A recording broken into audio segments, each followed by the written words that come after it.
Hello.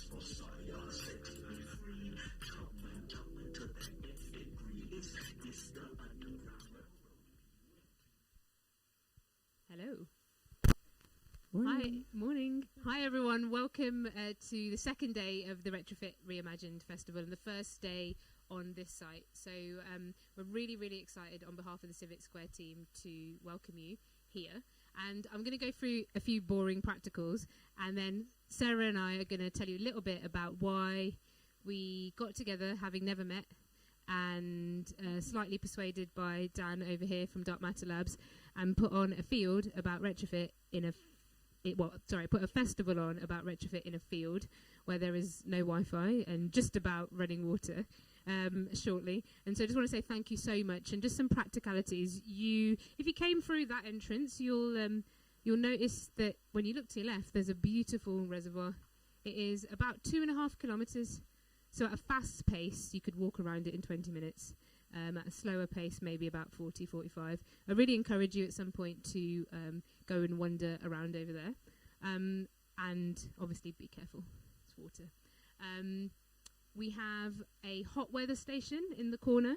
There is hats and spray stuff, ice, suntan lotion, loads of fans. Indy's made a massive box of things that may help you deal with the hot weather, although we're not due to have the scorcher that was earlier in the week or later in the weekend. There's plenty of shady spots, and we've also set up some tables just down the bottom over there in the shade.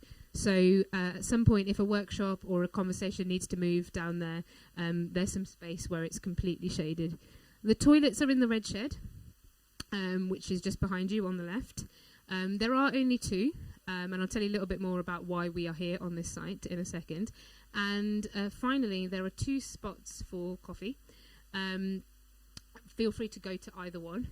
And I've got some tokens and bits in my pocket if you need a token for that one on the right. And the hosts who are around from Civic Square will be able to help you with that. And that's mainly just to help. One coffee isn't better than the other. It's just to help the amount of people and load on coffee in the break, so you're hopefully not waiting too long.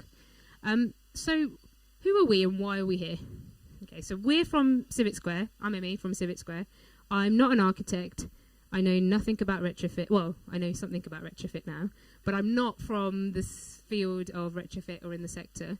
And we are part of a team that have been in the city for the last, a lot of us lived and grew up here, but we've been building what we'll talk about later, which is around this idea of the civic infrastructure we need for communities to be at the forefront of their own climate transitions.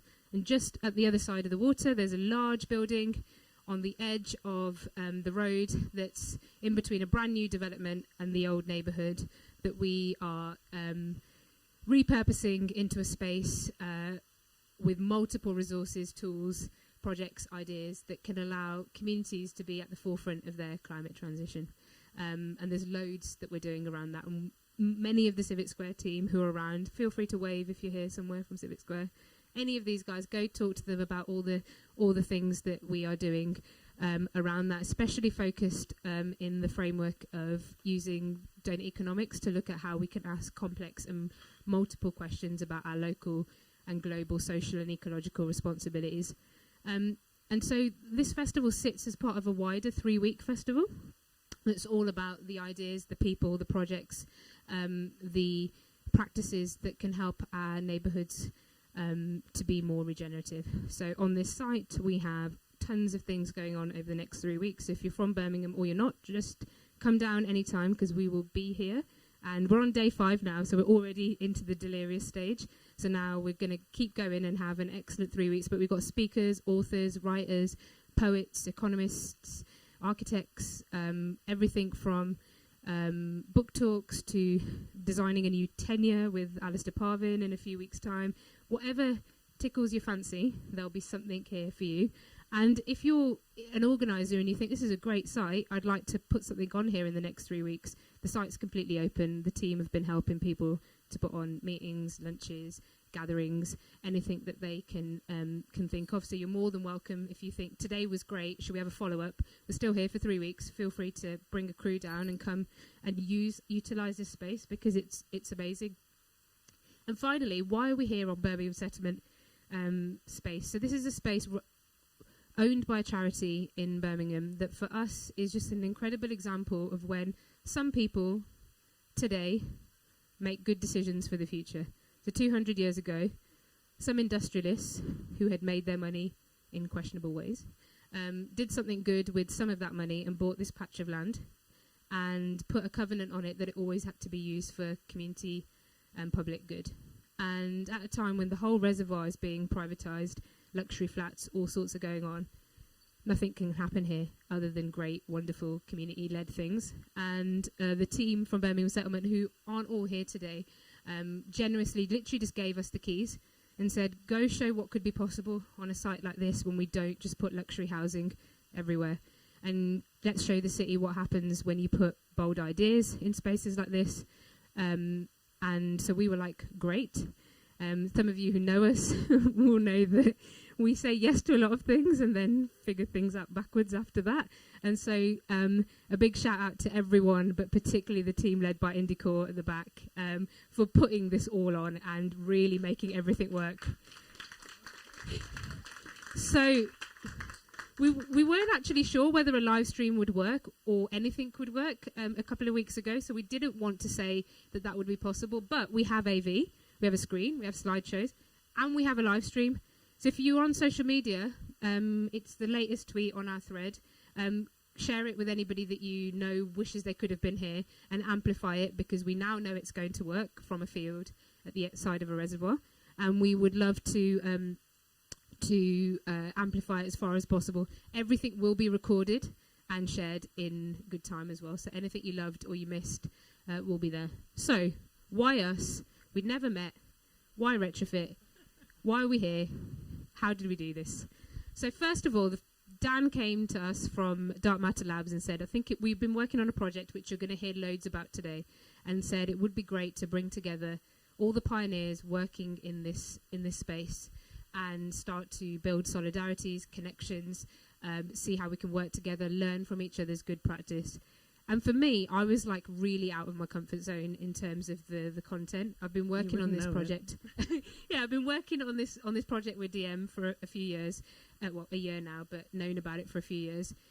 And the thing that just really struck me is that when you look at the challenge of retrofit, this is not something that can just be solved by architects and the built environment, and the amazing field of practice and work that is happening already is not going to be enough. The scale, the challenge, the numbers are too big. And what I've learned from this time is that the household and the idea of retrofit sits at the heart of a number of knotty challenges that if we can get this right, it's an opportunity for this generation to do something that will impact so many different outcomes, so many different futures, and we need to do it well. We need to do it with equity and justice at the heart, and we need to think about this as a system of challenges and opportunities. And so that's the sort of thing that I absolutely love. But the thing that really struck me is that it needs everyone. It's going to need every single person to care about it, to dream about it, to practically roll their sleeves up, to innovate, to think about supply chains, materials, communication, stories. And so one of the reasons to put it here is because it needs every person who walks past to go, this is something that I need to care about. And of course, yet the people in this room, who we're all amazing, and I'm really grateful that we're all here, but we know this is not enough. We know that hundreds and thousands of everyday people need to find the work that we're all doing irresistible and find ways in and find ways to join this work and this movement, and to do many different things, whether it's activism to practically changing policy or all the things that we're going to talk about over the next 2 days. And so for that was really irresistible for me. How do we make this relevant to everyone? And my last invitation to you before I hand over to Sarah to tell you a bit more about why she said cool. Don't know who Imi is, but let's try and do this together. My last invitation is, through the day we have people come through from the reservoir all the time, and I just want to invite you all to co-host this space together. We all know sitting here that we're the people that should probably be here. Like, we know we'd turn up to something like this, but the issue that we're all working on it is not is not the actual issue. So I invite you to, anybody who comes in, see yourself as a co-host over the next couple of days. Someone says, oh, what's going on here? Don't be like, oh, go and talk to Civic Square. You say what's going on here, why you're here, what this is about, what this means to you. We've got a number of stands, and there's loads more tomorrow that help you to share the ideas and the things that we'll mention a bit more later on, and to start building a story so we can understand how this becomes a story that appeals to everyone, but also can really start to shift the way we're thinking and the pace and the creativity and the joy with which we can infect into this work. So, Sarah, why are you here, and why did you join up to this mad roller coaster we've been on for the last couple of months? Yeah, it's a good question. I don't know. I think, starting with where you started, which was I'm not an architect. I'm not an architect anymore either. And I've only realised that in the last couple of weeks or months. I did a talk last week where I called it The Story of a Recovering Architect, or in praise of slashers and why we should all be one. And that's why I'm here, because what I am, I wear a lot of hats. One of those is as steering group coordinator in ACAN, the Architects Climate Action Network. ACAN is a network of individuals, and we come together to address the twin crises of ecological and climate breakdown. And we're trying to mobilise a movement to put forward an alternative and to shake up systems that are clearly broken and not serving anyone, let's be honest. And also to recognise our part that we've got to play within that to change that. So there's not a lot of point in throwing stones. You've got to get change happening from within, but from without, and everything in between and beyond. So with ACAN, we've done lots of different campaigning things. And part of what we realised is that we won't get to where we need to get to. I feel like I'm just like echoing, but this is the fundamental part. We're not going to get to where we need to get to if we continue to talk to the same people that we've been talking to all the time. And if we keep like banging heads and not actually blowing the doors wide open. That's what real inclusivity should be about. So one of the campaigns that we ran was called Households Declare. And it was about public campaigning around the fact that 20% of our total emissions in this country come from homes. That just blew my mind when I discovered that fact. I thought if everybody knew that a whole fifth of our emissions are coming from our homes, I don't think anybody would be the least bit happy about that. And what is happening around that? Not a lot. So let's start with awareness. Let's start with making sure that everybody knows that fact, and then they have that fact, that knowledge, they can do something about it. That was one campaign that then led to a collaboration, because at the same time the New Economics Foundation did their campaign, which was the Great Homes Upgrade. We looked at each other across a virtual space and said, we share values. Let's come together and see if we can do something together, which led to Festival of Retrofit, parliamentary action before the spring budget. After that, we had a coffee, and John, you were there, and Alistair, you were there, and Barbara was there, and Dave was there, and Sal was there, and we were sitting around afterwards just going, oh, that was great, it was so great. But then what next? Because you can't leave it there. So that conversation happened, and then a couple of weeks later an email landed from you, John, and it was a bit of like, we should get together because, again, of the shared values and the ways of working. So I am here because it didn't take me very long to say yes to Imi, to anything that she asked, because I knew the foundation of what she was talking about came from that same fundamental base of shared values. I believe in what Imi says because it's fundamentally an embodied existence that I know we all connect around. I believe it, I trust it. That might not seem very tangible, but it is, because look where we're sitting now. Like, this happened because we kind of went, yeah, right, I trust you, let's do it. And it's all the team. I mean, I have to say, Civic Square, wow. I mean, I still feel slightly in a dream space. Like, I've been planning this for months. I'm going to have to go and have a cry at some point. It's so beautiful. Like, I just don't know what to do with that. But it is incredible. So, yeah, we are here for that purpose. Other bits that I do is that, you know, part of not being an architect anymore just is because I see the need to just have these conversations and to join people up. I have my father's gift of being able to talk to anyone, and I never stop talking. And I just think if I can talk and make friends with people and connect those people up so that they can talk and share all that amazing knowledge and expertise that everybody in this space has, but everybody out on the street has as well, who've been undervalued for so long.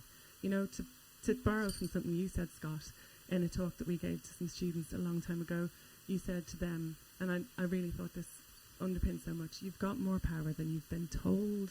And I think it's that last little bit, you know, it's not you've got more power than you think you have. If people were allowed free thinking, they'd know the power that they had.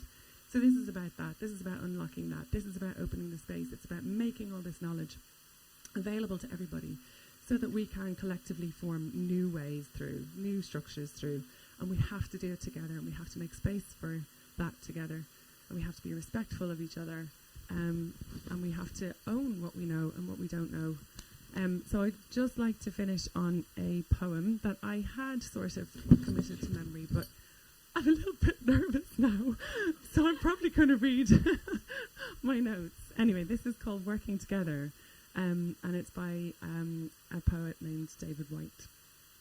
We shape ourselves to fit this world, and by the world are shaped again. The visible and invisible working together in common cause to produce the miraculous.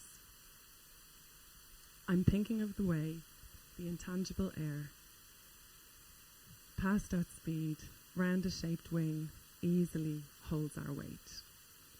So may we in this life trust to those elements we have yet to see or imagine, and look for the true shape of our own self by forming it well around the great intangibles about us. So enjoy the day. Thanks for coming. Thank you, Sarah. Sarah and Charlie are going to be comparing most of tomorrow, so you'll get to hear more of that beautiful voice and hopefully some more poetry tomorrow. So I want to say thank you now to everybody who's been involved in putting this together. Yesterday we had an incredible day with hundreds of people coming through at Zero Carbon House in Balsall Heath. It was amazing to see the communities, the neighbours, the people, the Financial Times, Bays, everybody sat together, questioning each other, inspired, learning together. And thank you, John, for your incredible hosting, leadership, and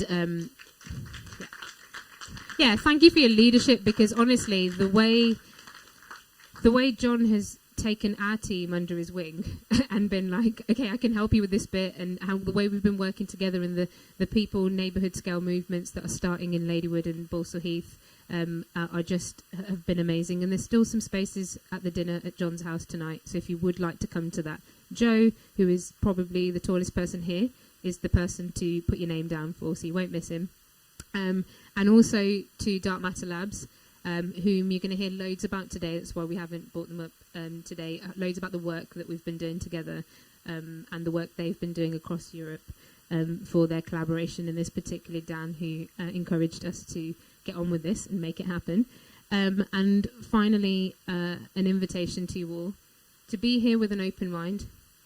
In every space, there's going to be things that you agree with, disagree with, feel hopeful about, feel cynical about, feel annoyed about, think you've done before. Maybe your politics don't always agree. Maybe you think, are we the right people in this conversation? Where's that person, or where's those neighbours in this conversation? We have practically tried our absolute best to make this schedule work for people at all different times, from all different backgrounds, but it means that certain times there's less featuring of work that we're doing on the ground because of the practical time it is. So yesterday, for those of you who are here, share with others the deep inspiration that we found from how much energy there was, and go talk to John about more of the work that he's doing at Zero Carbon House. Today's a really big picture day, which I'll talk about in a second. Tomorrow we have got, it's going to be absolutely jam-packed. I think there's 40 different contributors, workshops, panels, talks, activities all happening at the same time. So if you're here for 2 days, come with a roll your sleeves up mindset tomorrow, because to make the space work, we're going to need to do that. And then if you're here on Saturday, we're going to pop up on Link Road, where we've been doing the street demonstrator. So if you want to hear more from neighbours, from the community, from people who've been getting involved from where they are, there's a whole day dedicated to that on Saturday, and they'll be here tomorrow. And the reason why I say, from what I've seen in the space, is everyone's a bit right and everyone's a bit wrong, right? We've all got this massive challenge. We all feel cynical about some things. We all feel hopeful about other things. We all think that there is different ways we need to get there, and this is not quite right, and that material is perfect, and this one's not, and we need to do finance this way, and we need to do governance this way, and that won't work, and we've got to do this within this system, and you've got to think for future generations. That's the best of what's going to be here. And so hold your spaces respectfully with each other, hold those ideas, hold the space to discuss. That's why the space has been set up like this, to allow you to have time to be like, should we talk about that? Should we connect? Can I share my learnings? Can we share where we're coming from? Nobody that we've programmed is coming here with the right answer, but everybody's coming with really incredible work. And tomorrow there's tons of pioneers who've been doing this work in loads of different spaces. So go talk to them about the practicalities. Today is going to be a step back. Let's look at the challenge. Let's look at the scale of the challenge and the opportunity. Let's hear from amazing people like Kwejo, who's here, who's been working on the ground, creating incredible campaigns to show the absolute horrendous impact of poor quality housing on people's lives, to people who've been thinking about the huge big picture of biological inequities with Centric Lab. And the point is to just let today soak in, hear the connections, grab a coffee or an ice cream later. There's going to be loads of ice cream. And then find the spaces where you agree, disagree, want to connect, do more. Come with an open mind, drop your shoulders, chill out. Big problem, big opportunity, loads of great ideas. Let's build trust, relationships, conversations today. Let's learn from one another, and let's move together into a movement that can really move us closer to the huge challenge. So we've got an amazing lineup this morning to take a step back and look at the system challenge and opportunities of retrofit and beyond. You're going to be hearing from Emma Morton, Liam Norton, Indy Johar, Araceli Camargo and Josh Artis. And there'll be a little break in between, but it's going to be pretty much sit back and listen and soak in and hear what people have got to say from their perspective about the challenges and opportunities ahead. So I'm not going to do too much of an introduction because they're all incredible and can do their own as well. And first up, we've got the amazing Dr. Emma Morton from Glasgow City Council, who's going to tell you a little bit about the work that she's been doing.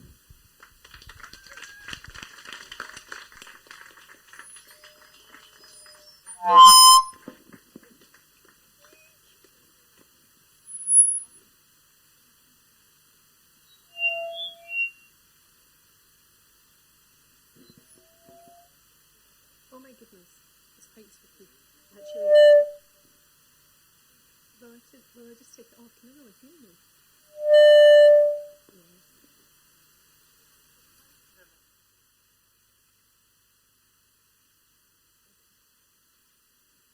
And for some reason, my presentation isn't here.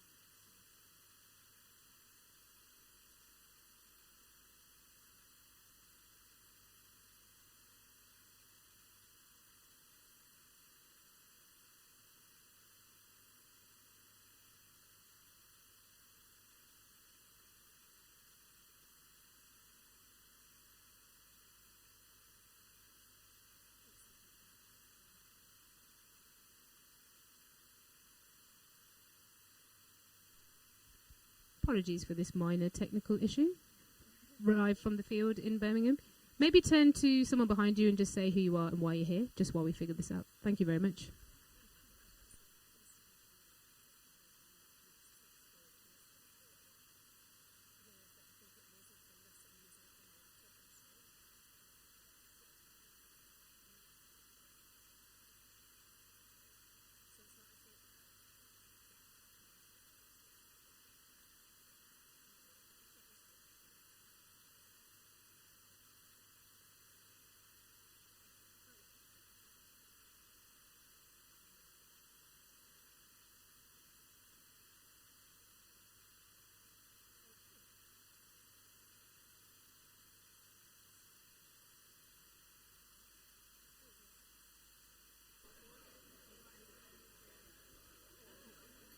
We are in business. That was the quickest introduction ever. Let's go. Give it up for Dr. Emma Morton. Woohoo! Hello. I hope you can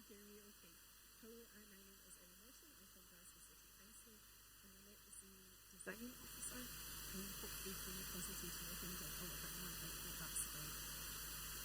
We have an awareness that humankind and our daily patterns of life have an impact on the environment. What we eat, what we drink, how we move around, how we run our homes, and our livelihoods all have an impact. We understand our financial limitations because we can check our bank balances and we can budget. And we understand what our physical limitations are because we can count steps and we understand calories. But understanding our environmental impact is way more difficult to measure and comprehend.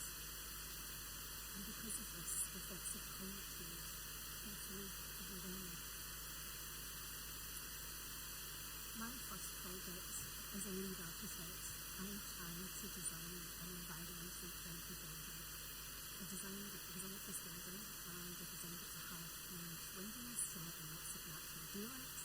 I designed it so you could open the windows and let in lots of air and have natural ventilation, and I designed it to have a nice cozy jacket so it would be cool in the summer and warm in the winter time.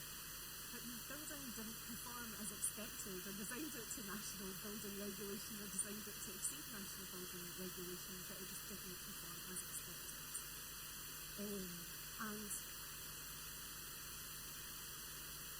this is my performance. The performance is affected a little bit ahead of my presentation, sorry about that. The building broke and it overheated and it used 4 times the amount of energy as predicted. And the building occupants and the building patron looked to us to explain why. And it's because of the tenants' patterns of use. They were using it in a way that was never intended to be used. The building occupants, it broke and just basically because of the use that was intended. Ultimately, building performance is dependent on the user. It depends on us. So many environmental problems orientate back to our perceptions of need and our lack of understanding of how we handle the data. This was a huge learning curve for me. And this is when I realised that if you want to have an environmentally friendly building, you need to have environmentally friendly people in that building. And that scales up. If you want to have an environmentally friendly city, you need to have environmentally friendly buildings, environmentally friendly infrastructure, and environmentally friendly people going about their daily lives. So how can we do better? I think it comes back to our mindset, and as Sarah said, it comes back to our shared values. We need to educate ourselves so we can deliver environmental performance in the building. When my daughter was little, she used to love going to McDonald's like so many other children, and she would like to get a Happy Meal. And she would talk to the counter and she would ask for it, and she would get her little plastic toy, to my horror, and I was like, Eva, if you're just going to throw this away like some of the other children, don't take it. If you really want to play with it, you can take it. I was like, single-use plastic is really bad for the environment, it's bad for the sea, it's bad for the land, it's bad for us, so please don't think about it. And she was saying, okay, Mummy, and she didn't agree with me on everything, so this was quite unusual, but she understood how much it meant to me. So she tossed it back up to the counter and handed it back, and the person behind the counter would say, would you like another one? And he would say, no thank you, plastic's bad for the environment. And I would be so proud of my little eco-warrior. Absolutely, children are so insightful.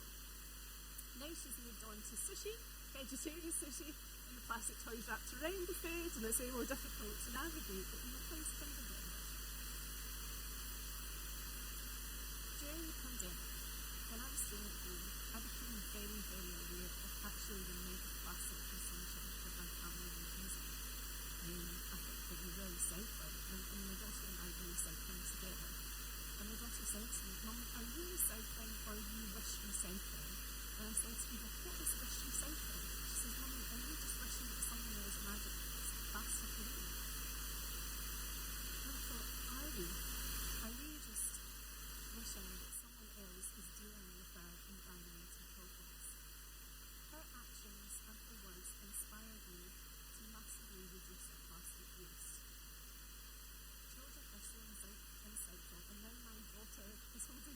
pen with my values. In fact, recently in Australia, children took a company's court over the legacy of extending the open cast coal. They argued that the dust from the open cast coal would have a massive effect on their health and well-being. They brought that company to account and they won. This is a world first and sets a precedent for children demanding a better future. So how can we harness this community, young child's voice in the city? How can we provide a platform for children in Glasgow for environmental stewardship? How can we get this environmental action moving on the ground? This inspired the Glasgow Children and Young People's Climate Charter. The Charter, from preschool to old school, is an intergenerational declaration and a promise that we will pass on a city that is equitable and just. It's the first charter of its kind that puts a duty of the council and the city stakeholders to actively improve the city's environmental performance, and has the UN rights of the child at its heart. It's a co-creation document that sets out the child's climate missions and the city's climate missions so that we can tackle the climate emergency together. And the focus is really to make everyone in the city climate and carbon literate. The city's children have been learning about sustainable development goals at school, and we asked them what climate actions that they could take at home, at school, and in their community for the chosen goals, and their answers were just absolutely brilliant, and they were incredibly engaging. The creation of the Charter is about raising the child's voice in climate conversations and setting out the actions that they can take right now to empower them. Our schools are at the heart of our communities, and this has enabled the children to have climate conversations with their family, with their friends, and with council members. Over the pandemic, Glasgow City Council set up the Youth Forum, and this has enabled like 330 schools to engage in the Charter and talk about what matters to them. They were very vocal about the use of single-use plastic in their schools, and in particular, like little plastic bottles. As part of the health regime, they want to give kids water with their school lunches, but actually some of the kids are just really taking their sip and throwing the bottle away. So the kids were very, very aware of this. And one little girl from Sacred Heart Primary, as Glasgow hosted COP last year, said, "Can we have a big sculpture at COP, and can you invite all the presidents and all the world leaders to come and see the sculpture to raise awareness about plastic use in our school?" And I think this is about 8 weeks before COP, and we're like, that's quite a big ask. But we engaged with an amazing artist, Peter Mackay from Wave Particle, and asked if we could deliver this. And he worked with the children of Sacred Heart Primary, and he went in and he said, "Look, this is the amount of plastic bottles that you use in your classroom in a day, and this is how much you use, in the whole school in a day, in a week, in a month. Can you imagine the size of sculpture that you could actually create?" And the children were kind of aghast, but they were also excited as well because they were to see this amazing installation. So basically, what the idea of the children for the sculpture was is it's called Seeds of Change, and you put their little climate missions and pledges within the plastic bottle, and then it turns inside out footballs, and it kind of looks like coronavirus, or it kind of looks like a dandelion with seeds. It kind of looks like an atom to me, but all the children engaged with it differently. And we showcased it at the Mitchell Library, which is a really famous old library in Glasgow city centre. And then afterwards it went down to the Green Zone at COP, and it's now permanently on exhibition at the Science Centre, which is brilliant for the children, because all the kids can take their family and friends to see it. So as part of this, we were really, really keen that it was a demonstration of circularity for the circular economy. So we wanted to do something with the sculpture afterwards, and Peter Mackay said, "You should get in touch with Rags to Riches, a local initiative who actually melt down plastic and repurpose it." But that's a fantastic idea. So what they did is they shredded some of the bottles, and they couldn't use actually all the bottles because the plastic of the actual vessel was not quality, but we could use the bottom tops. So we shredded it and melted it out and repurposed it. And here is a video from Nice Sketches to explain this a little bit better.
Cities little people have shown us innovative ways that we can connect through local art and local businesses to adopt new approaches to community engagement and action. So how do we live in balance and ensure that our cities live within environmental limits? Well, we need to educate so that we can deliver environmental improvements on the ground. We can't balance what we can't measure, so we need to gather lots of data on how we live, how we move around, how we run our homes. And we need to balance what we use with what we can sustainably produce. We need to challenge our perceptions of need, and we need to change our collective mindsets. We need to stop wishing away our environmental problems. We need to hold ourselves to account. I believe that the next huge leap in human development will not be technologically driven, because I believe that the technology is largely there to meet the current crisis. I believe it will be common ground, because we all share the same bowl of dirt, and unity and purpose, community, our community working together to deliver change. I think that's what Insulate was saying earlier today as well. We need to create a city that is restorative by intention and regenerative by design, and we need to think about the legacy of the city that we want to pass on to the cities further. My question to you is, are there actions that you can take right now, at home, at work, in your communities, to reduce your environmental impact, or are you wishing that someone somewhere else is doing it? We need to retrofit our homes, our cities, but we also need to retrofit our lives to be more in harmony with our environment. We need to become more environmentally thrifty, and we need to think about innovative ways we can reuse and recycle for the benefit of all. What will your legacy be? Thank you.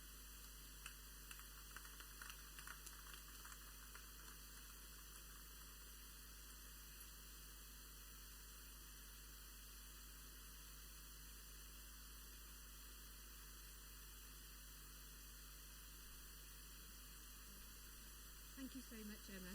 And the reason why we wanted to start the day with us focusing on young people, there was no more young people that we could get to miss another day off school. Some of you will know a number of them have bugged off this week to do things with us.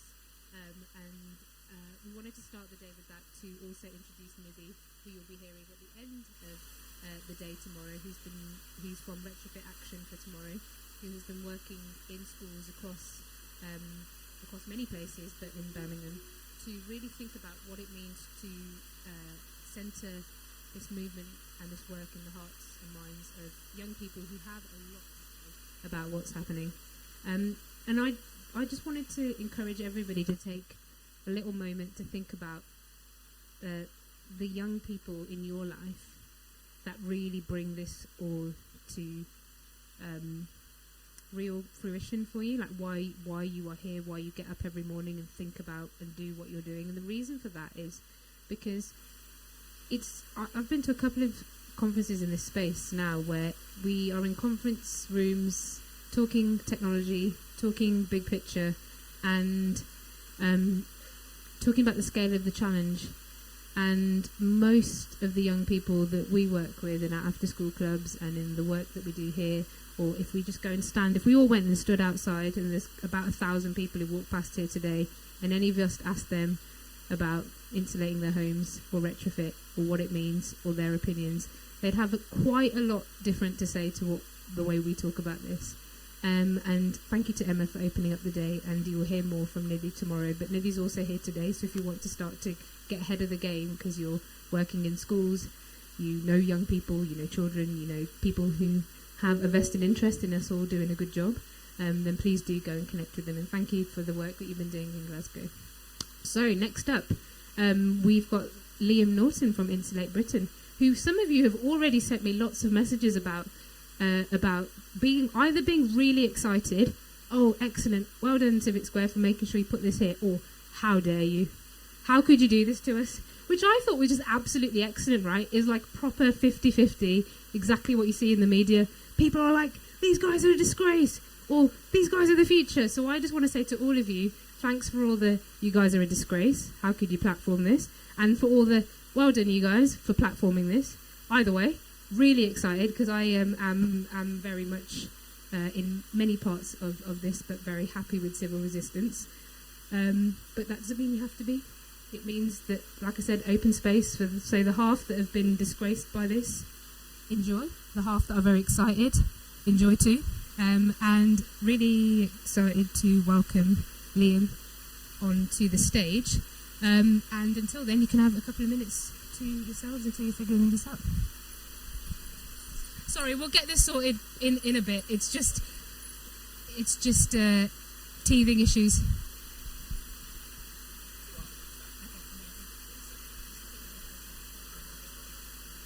Can I add that table? Cheers, thank you.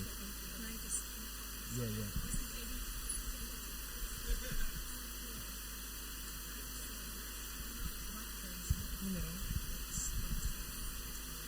Yeah. This side, yeah. Alright, cool. Ready? Let's get some bars. Hello everybody. Check 1 to 2. It's a little bit low, is it? Hello. Hello.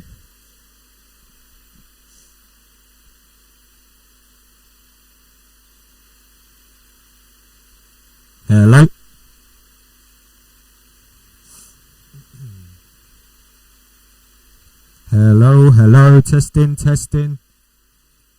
Yeah, can hear me, cool. Apologies to the 50% of you that are outraged. Insulate Britain have got a really cool industry team that are really clued up on insulation and retrofit, much more so than myself, but we felt that there was enough expertise in that department that maybe it would be good to send somebody like me just to talk about the reality of our situation and the context that retrofit and insulation sits within the reality of the emergency that we're currently in. It's a little question. Who here believes in telling the truth? Put your hand up if you believe in telling the truth. Cool. The majority of you. honesty is the best policy, as they say. So my job here today is to maybe disrupt this a little bit in terms of the reality and the truth that I'm going to say. I apologise for that. Some of the content of what I'm about to say is really heartbreaking. And if we emotionally connect to the reality of this situation, we should be in grief and we should be angry. So I am going to disrupt it a little bit, but don't worry, I haven't got any glue on me. I was watched an interview the other day on, well, it's this morning actually, I saw it on Twitter, and it was somebody from the Green Alliance UK. Don't know, is there anybody from Green Alliance UK here? Well, their response to the Tory leadership race and the absence of any discussion about net zero was that it was disappointing. And I thought to myself, if your mother or your father or a close loved one died, you wouldn't be disappointed. But this is often some of the language that's used in terms of the climate movement, in terms of the reality. We should be enraged. We should be angry. And we should be in a state of grief around what's going on. So, the reality of our situation is, I'm just going to tell a couple of stories. There's lots of climate talks that use graphs, facts, figures, and I'm going to sort of talk about a few graphs and figures and a couple of scientific reports. But what I'm trying to do is emotionally connect to the reality of the situation and what's been going on. So as I've said before, we all believe in the truth, telling the truth, but unfortunately, the truth is that we've been lied to for many, many years about the reality of our situation, to the extent that even people that are engaged in organisations that are meant to protect us, for instance, COP and the Paris Agreement, there's people that are engaged within that process that are fundamentally and systematically lying to us. There was an article in The Conversation, which is a website where academics talk about various issues, and there was an article last year where 3 of the scientists who were involved in the 2015 Paris Agreement came out and told a journalist that in 2015 there wasn't a single scientist that believed it was possible to stay below 1.5 degrees Celsius. Not one. But if you remember back to 2015, I remember it was before I got engaged in climate activism.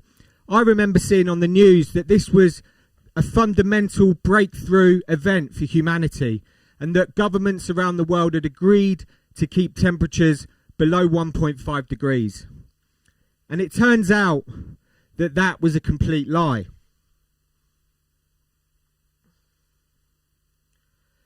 We, some people in Insulate Britain got in touch with those scientists, or one of them, and we sort of asked them, like, how did this happen? How did no scientists who were involved in the 2015 Paris Agreement believe and not say anything? Why did nobody sort of come out and whistleblow about the seriousness of the situation and the fact that nobody believed that it was possible? And they said that they didn't want to rock the boat. They didn't want to rock the boat. We're talking about billions of people suffering unimaginable, horrific consequences.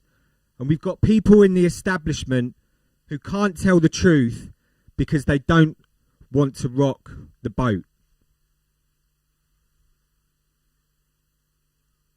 Many of these people that are engaged in COPs and these kinds of establishment organisations are often put under a lot of political pressure if you look at the IPCC reports, they're consistently conservative in their evaluations in terms of what we're seeing in the real world. They're consistently under-evaluating the risk that we actually face. You can look at the graphs and check it out. They're consistently conservative. And that's because there's lots of political pressure put upon these people in terms of under-evaluating risk so that we don't rock the boat. So sometimes we need to look at various other sources, various other people, in order to get a better evaluation of what our reality is. And sometimes it's better to not look at people that are required to say things to keep their jobs. And, you know, they're middle class people that, you know, that rely on income jobs. You know, they've got things to protect. So we can look at somebody who maybe hasn't got a lot to lose, but is also quite an expert in their field. One of those people is Sir David King. He's the former chief scientific advisor to the British government, and he said this in February 2021. He said, "We need to move rapidly. What we do in the next 3 to 4 years will determine the future of humanity." Will determine the future of humanity. He said that in February 2021. It's now July 2022, so we can change that to the next 2 to 3 years. What does he mean? What does determining the future of humanity mean? Well, he's still a bit of an establishment figure, Sir David. So he's... have you got a question, sir? Would you just allow me to finish the talk and then we'll do questions at the end? Is that all right?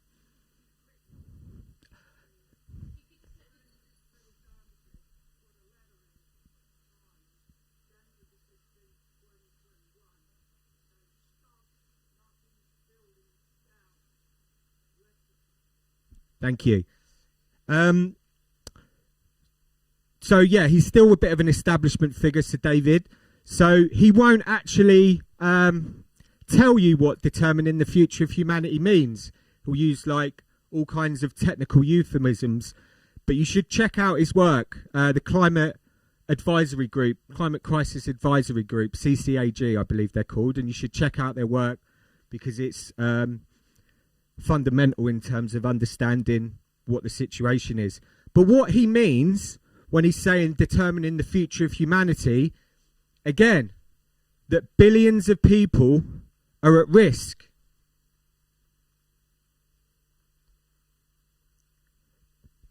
Billions of the poorest people in the poorest parts of the world are at risk. Severe risk.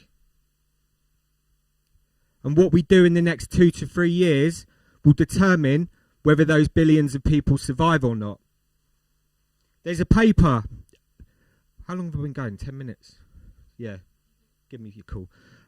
There's a paper written a year or two ago called The Future of the Human Niche. And basically what that means is where humans can live in various parts of the world. They predicted that the average global temperature, when it rises to 2 degrees C, what that actually means is a rise of 7 degrees C inland, because global average temperatures take into account the sea. And as we all know, human beings don't exist particularly well on the sea. But on land, the temperature average goes up to 7 degrees Celsius. What that means is, when temperatures go up to 2 degrees, according to this paper, is that 1 billion people will be displaced and forced to move from where they live. We're looking at that within potentially a decade or two. I haven't got time to fully go into that report, but you should go and check it out.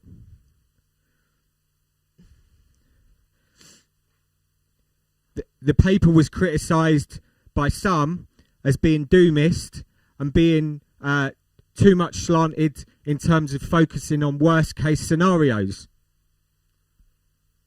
Sir James Bevan, who is the chief executive of the Environment Agency, said to the Association of Insurers last year that we're currently seeing worst case scenarios in terms of extreme weather events here in the UK. So we're seeing worst case scenarios.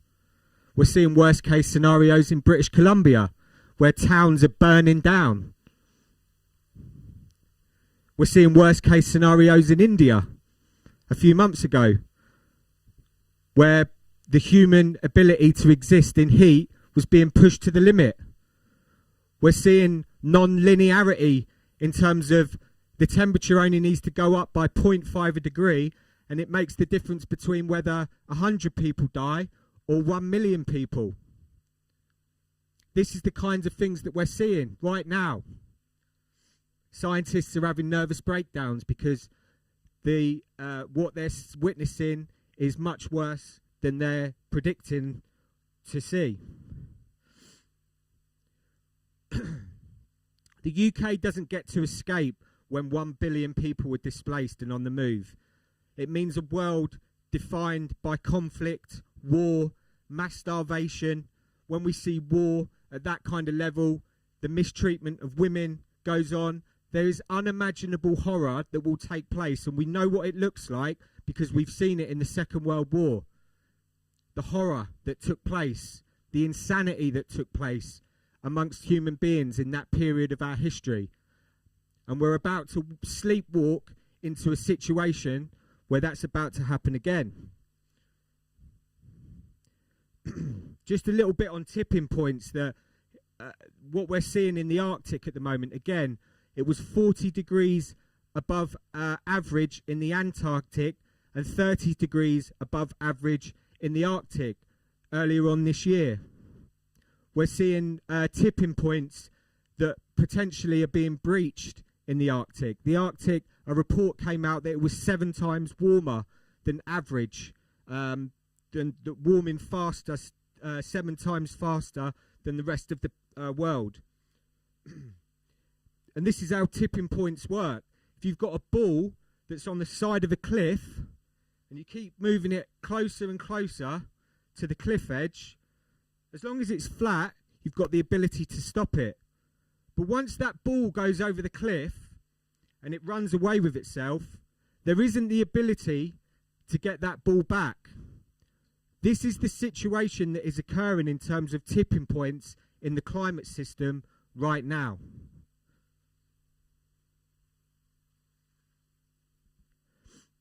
And again, it's really important that we emotionally connect with the seriousness of it and what that means to people that are existing in places like India, Pakistan, Africa, these places where we're already seeing drought and famine in those parts of the world right now as we speak.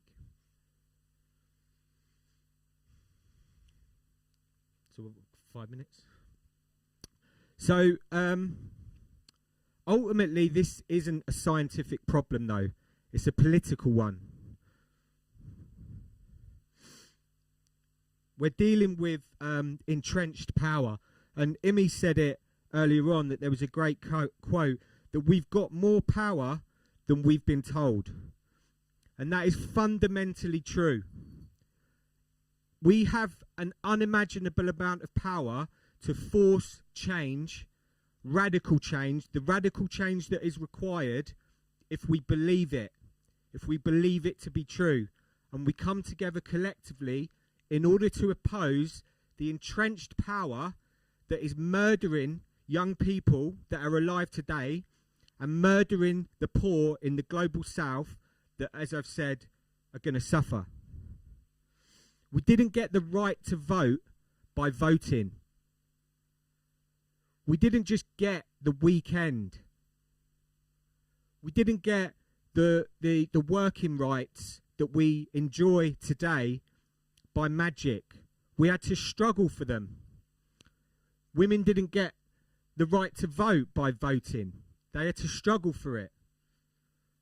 And the governments, the Western governments, who are primarily responsible for the majority of carbon emissions and the destruction of the environment, do not have a democratic mandate to destroy the next generation, the next 1,000 generations, or the poor people, the poorer people that exist within the global south. They do not have the democratic mandate to do that.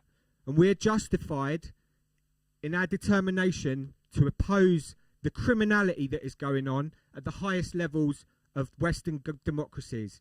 And of course, we're here in the UK, so primarily that's our, the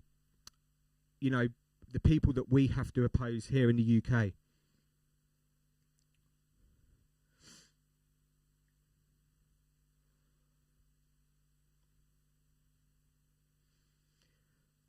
It always seems impossible until it's done. Famous quote from Nelson Mandela.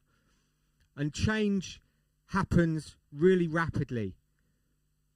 We can see, if anybody that's been noticing Sri Lanka, over what's going on in Sri Lanka at the moment, in radical revolutionary change within an incredibly short amount of time.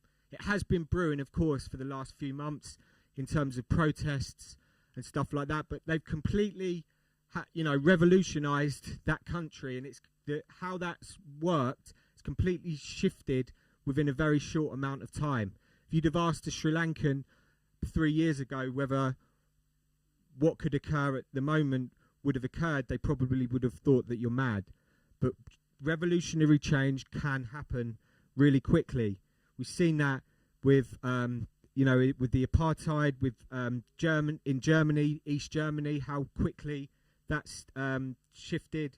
We've seen it in the civil rights movement in America. We've seen it in lots of examples that I haven't got time to go into now. So ultimately what Insulate Britain now are involved in is the Just Stop Oil campaign. And the current plan is to go to Westminster in October and carry out a peaceful civil resistance campaign that will mean disruption. It will involve potentially, when you're engaged in civil resistance, the state will arrest you. But what we're saying is that we're going to sit down in the road day after day, week after week, until the government agree to stop all future fossil fuel licenses. Which, when we look at the context of how awful the reality is, the fact that our government are currently in the process of licensing 40 new oil and gas fields is again one of the biggest acts of criminality that is occurring in the world right now. And we say no. So we're going to organise a campaign to stop it.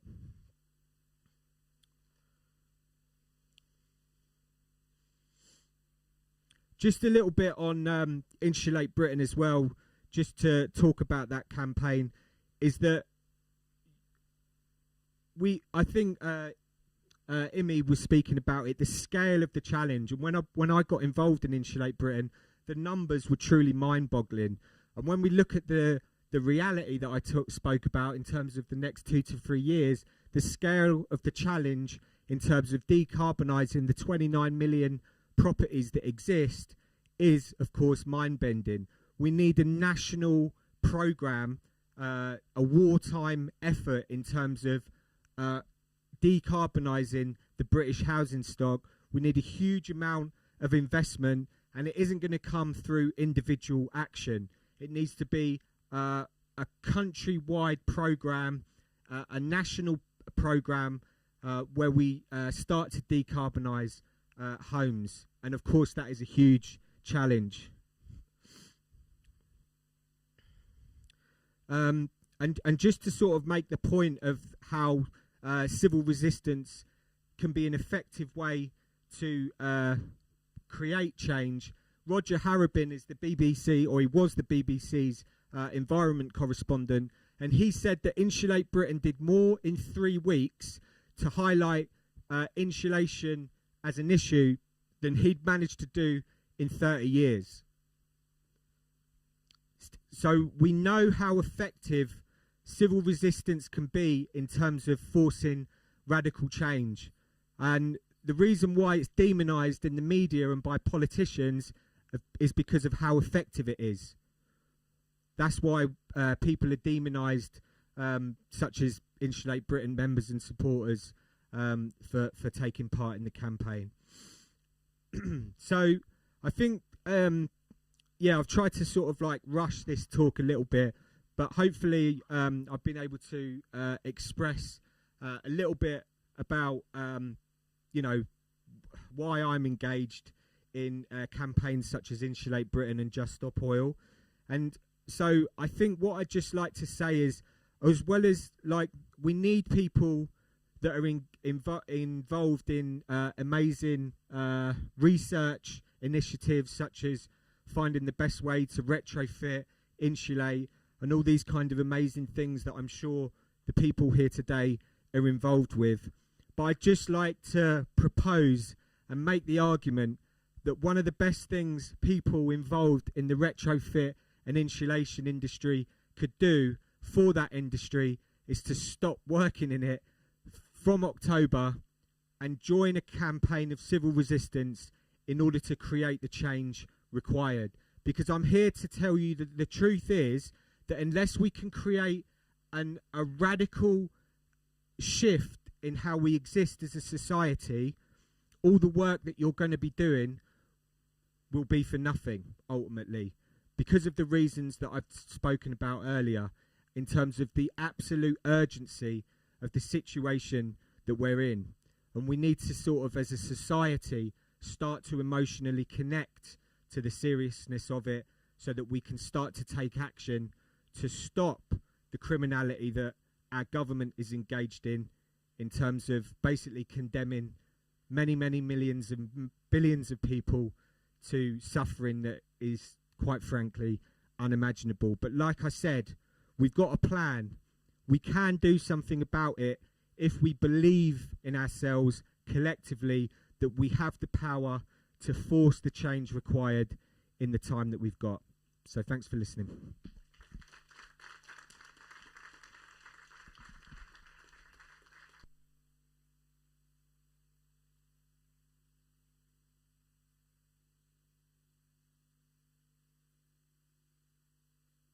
Change tack now in this second part of the morning.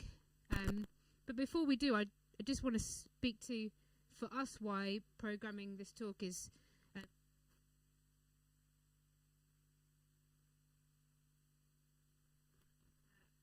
here as a result of my ancestors being displaced by the global south, in the global south, and for whose communities and families are directly impacted by what's happening. Or my neighbour, who I now live next to, who left Fiji because it's sinking into the water. For the histories that you talked about in the UK, but for the resistance movements across the world, I want to say that for us here at Civic Square, there's no doubt about the radical, deep, many types of work that are going to be required in the coming years, or the scale of the crisis. It isn't something that we leave off at home when, if there's any particularly people of colour in the room whose grandma asks you to get the calling card out because she still uses that to call back to India or to Pakistan, and she won't believe that you can just do it on WhatsApp now. She's like, no, you've got to call that number, connect me to the landline in Punjab, and I'm going to go and talk to whoever it is there. These are real stories. They're not stories that are miles away. These facts and issues are all ones that I've seen at the beginning of many of your blogs, many of the work that you all do, the reports that you write. You put it in there. You talk about the global south. We talk about the scariness of the issue. And, I personally, as a person of colour, don't necessarily always agree with every action or the way it's done, or whether I want to go and be arrested, or I recommend my peers to be doing that. But I wanted to say something about the piece around resistance, because I am incredibly grateful to the people who do go and do that, who in the space of a couple of weeks in many issues bring it into the forefront, who talk, and I can see many activists in the room today as well, who do this all the time. It's not, personally, for me, it's not the only work I can be involved in, but I do think it's incredibly important. I do think it's incredibly important that we connect with who we are as humans, the scale of the crisis. Perhaps we might not go about it in the same way, but I'm not entirely sure that I'm part of the crowd that demonises that either. And for us at Civic Square, one really important thing that Bing will be hosting tomorrow, we've been hosting an IPCC zine studio where we unpack the IPCC report. And one thing that came out from the recent set of IPCC reports, we unpack it creatively, thoughtfully, through zines and other things. And Bing's been breaking down big, complex information into practical things that anybody can connect with. But the line that stood out for me in that recent working group report release was, there's a role for everyone. And I don't know what way we're going to go. Right, I don't know which way this is going to go, but I'm pretty sure it's not going to happen just through all of the technical and learned experience and learned work that we're all doing that is so important. Like Liam said, we're not here at all to diminish that. We have worked across a number of partners, including our combined authority and city council and others who are going to be here today. But for us, there is no way that we believe that story is also going to happen without struggle. As a team primarily of black and people of colour, none of what we've achieved in our history has been without a struggle. None of what we're still fighting for today, whether it's to do with borders or deportations or a million and one of other things that people can hear about, for the quality of housing that Kwaja has been fighting for and sharing and uplifting, none of this has happened without a struggle. And this is not to persuade you of any one way or another, but it's to make sure that actually in our movements there is space, and in our work there is space to not add to the demonisation of what resistance is and what all of us can do in how we resist. It doesn't have to be the same as what Insulate Britain do or others do, but resistance from our point of view is going to be really, really important, and we're very grateful for those who do go and put their literal bodies on the line for that. And we're interested to have conversations today about how you feel about that, what you think, what our role is. It's not something we're shying away from talking about, but I just wanted to say thank you, Liam, and thank you particularly from our behalf, and I think Araceli will speak to it a little bit, for the land protectors all around the world, particularly in the global south, that have been putting their bodies and lives on the line and have been shouting about this story for decades and decades and decades, and have been consistently demonised, consistently extracted from, consistently subject to violence and brutality.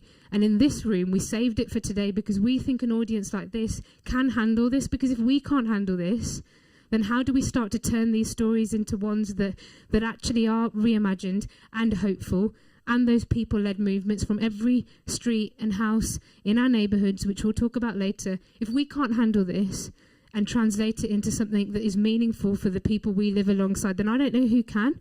And I do think it's important for us to sit with it.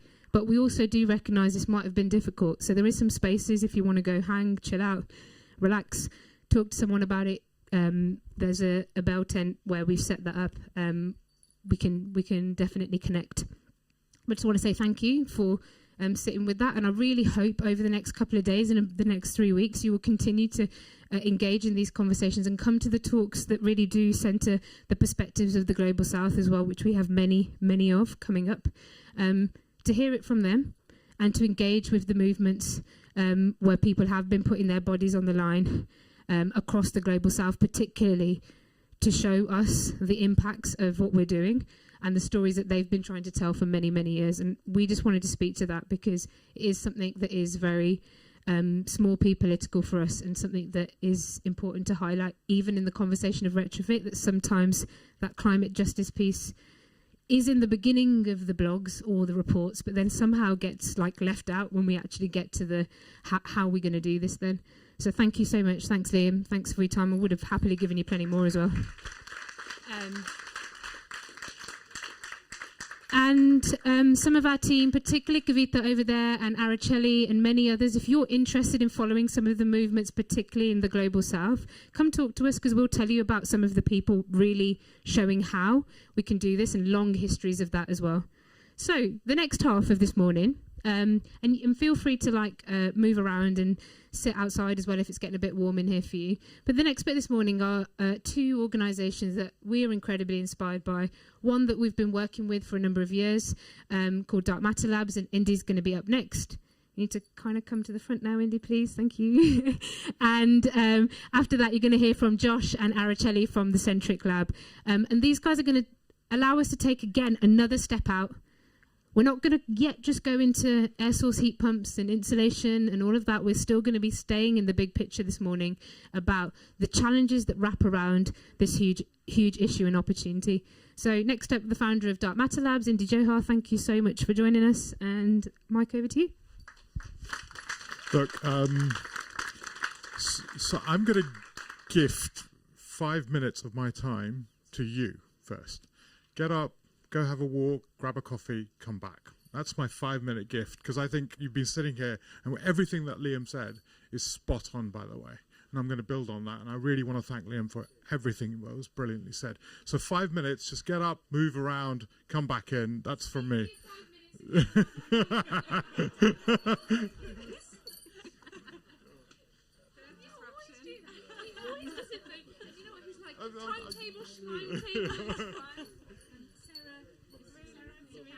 From Dark Matter Labs, you kind of have heard. I've been telling you both about each other. We've been orbiting around and things what's happening. I was also talking to ACAN. How are you doing? Very good. Very good. Sarah literally knows everybody in the world. So I'm just mean that you and the way the ability she has to make. I mean, we kind of share that. I said to Sarah, she's like, yeah, no problem, great. So she said something to me, like, yeah, no problem. But you guys should connect really because there's a lot of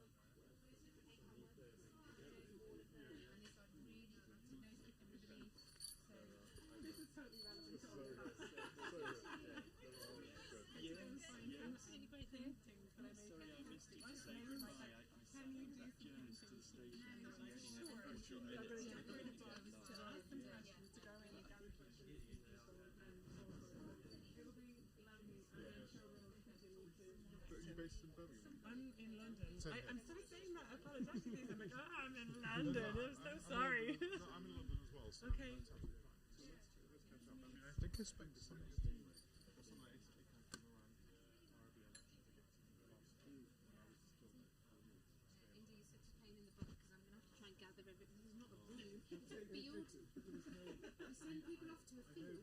He always does. Shall I go around and come? something very practical that we can all do. Thank you for that.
Yeah, well, I can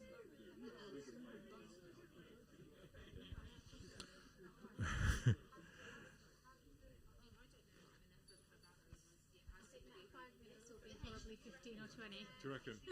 Shall we start calling back? Bye. Okay, friends, let's come back.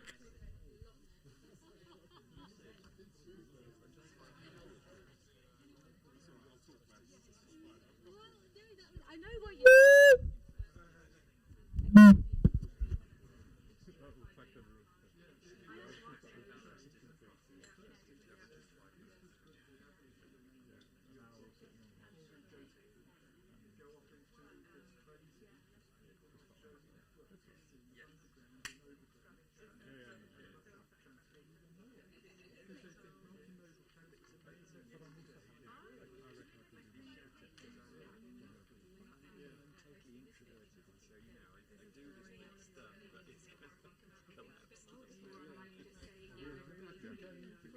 You first. Well, it's not more clear. I just need to see why.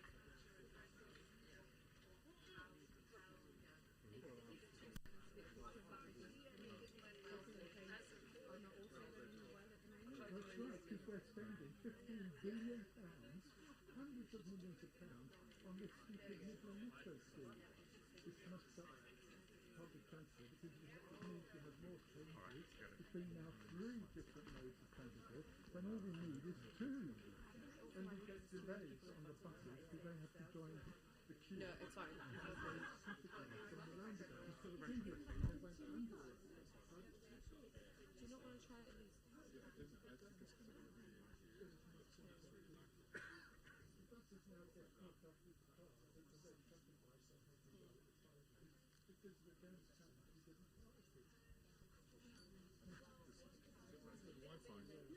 It's plugged into the Bluetooth plugged in now, which is why it's really.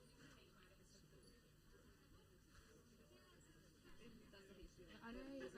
Indy, you do. Indy.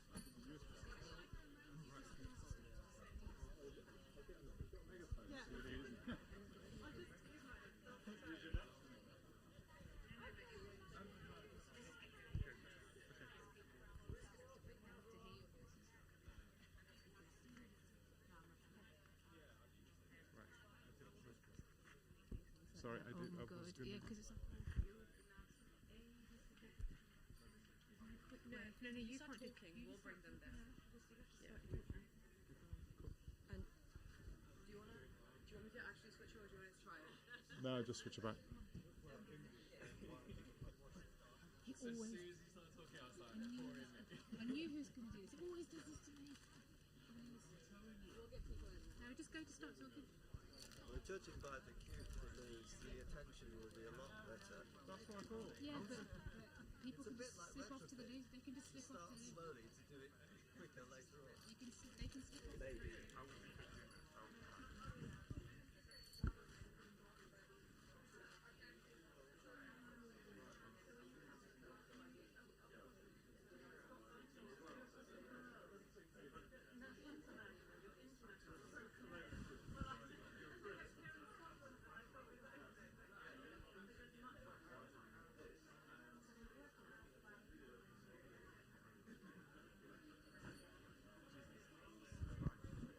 But I can do it on mine.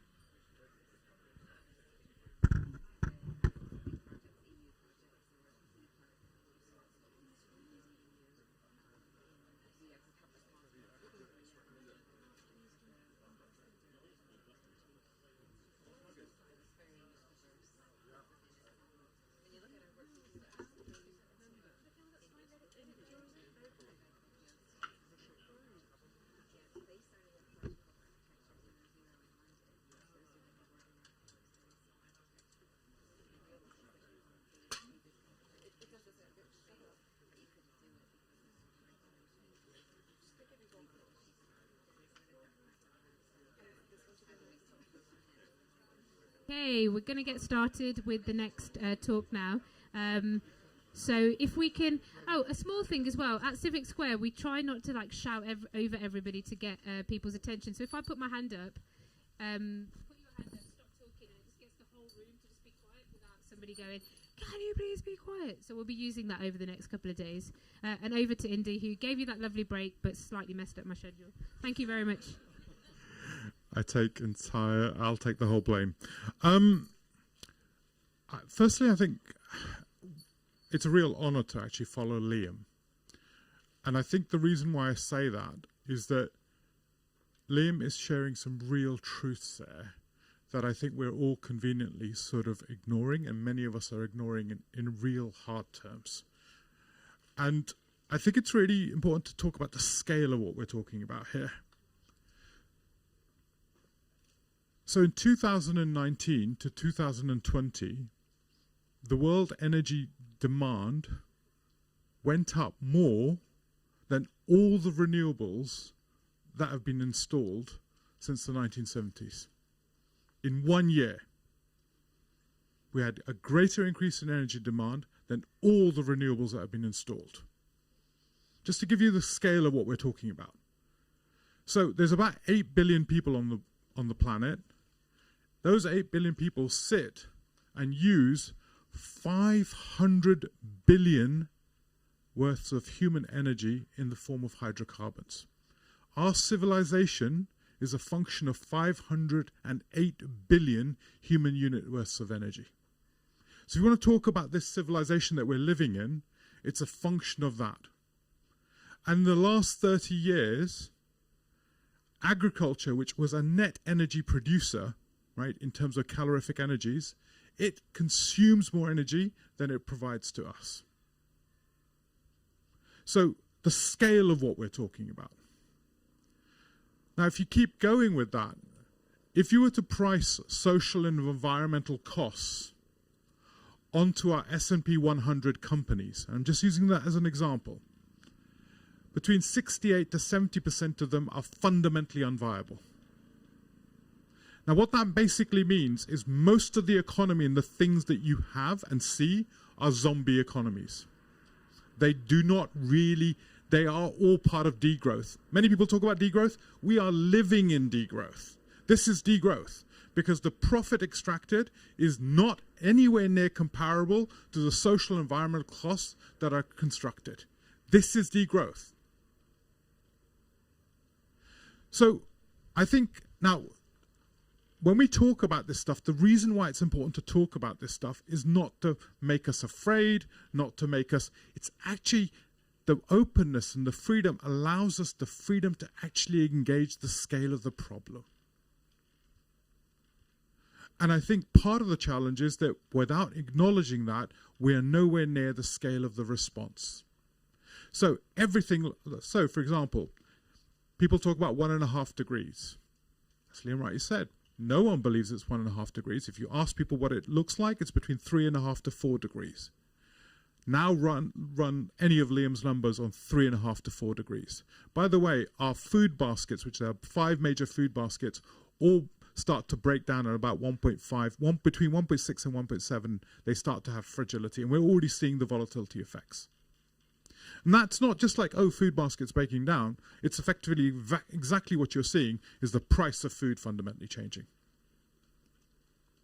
And it's the volatility in temperatures that is the big issue as well. It's not even just a fixed temperature increase because it's not fixed. It's the volatile temperatures, which means that you will lose a crop randomly because you get a heat wave over a period.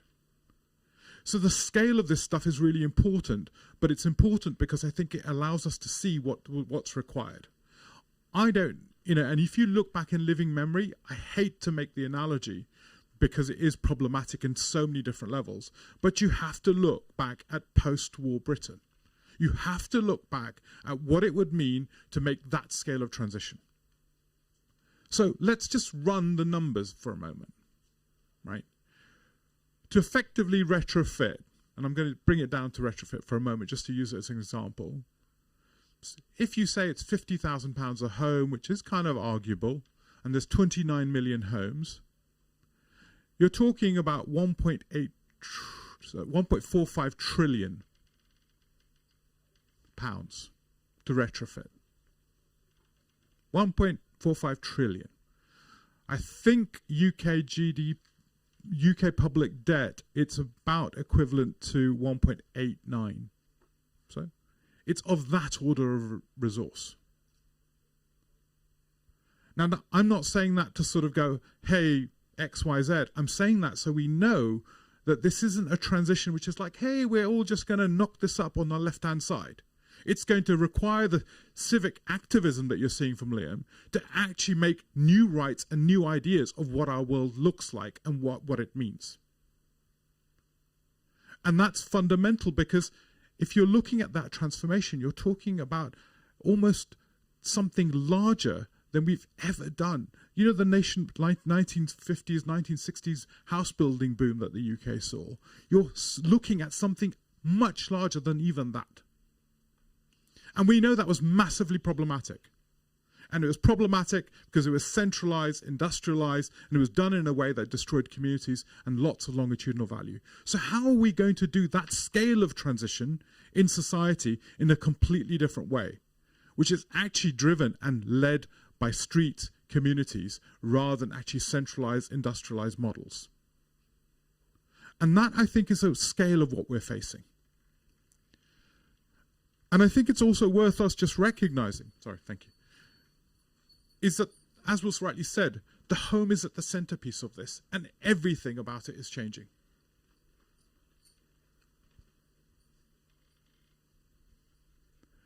Now, when we talk about this, I think what becomes really clear is that the climate change story, and I would argue, and this is just, I'm going to drop this and I'm going to pick this up later in conversations. Climate change and CO2 is a symptom of a failure. It's not the failure itself.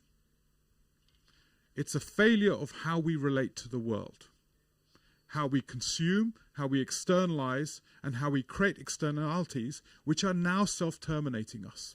The numbers, 1.2 billion people on the move, just numbers, right? But already in Europe, you're seeing European southern cities lose population and European northern cities gain populations. That is already happening. And when you talk about deaths, they can be very exaggerated. A colleague of ours, Joost, a close friend, and passed away because he couldn't sleep at night in Madrid. It was so hot.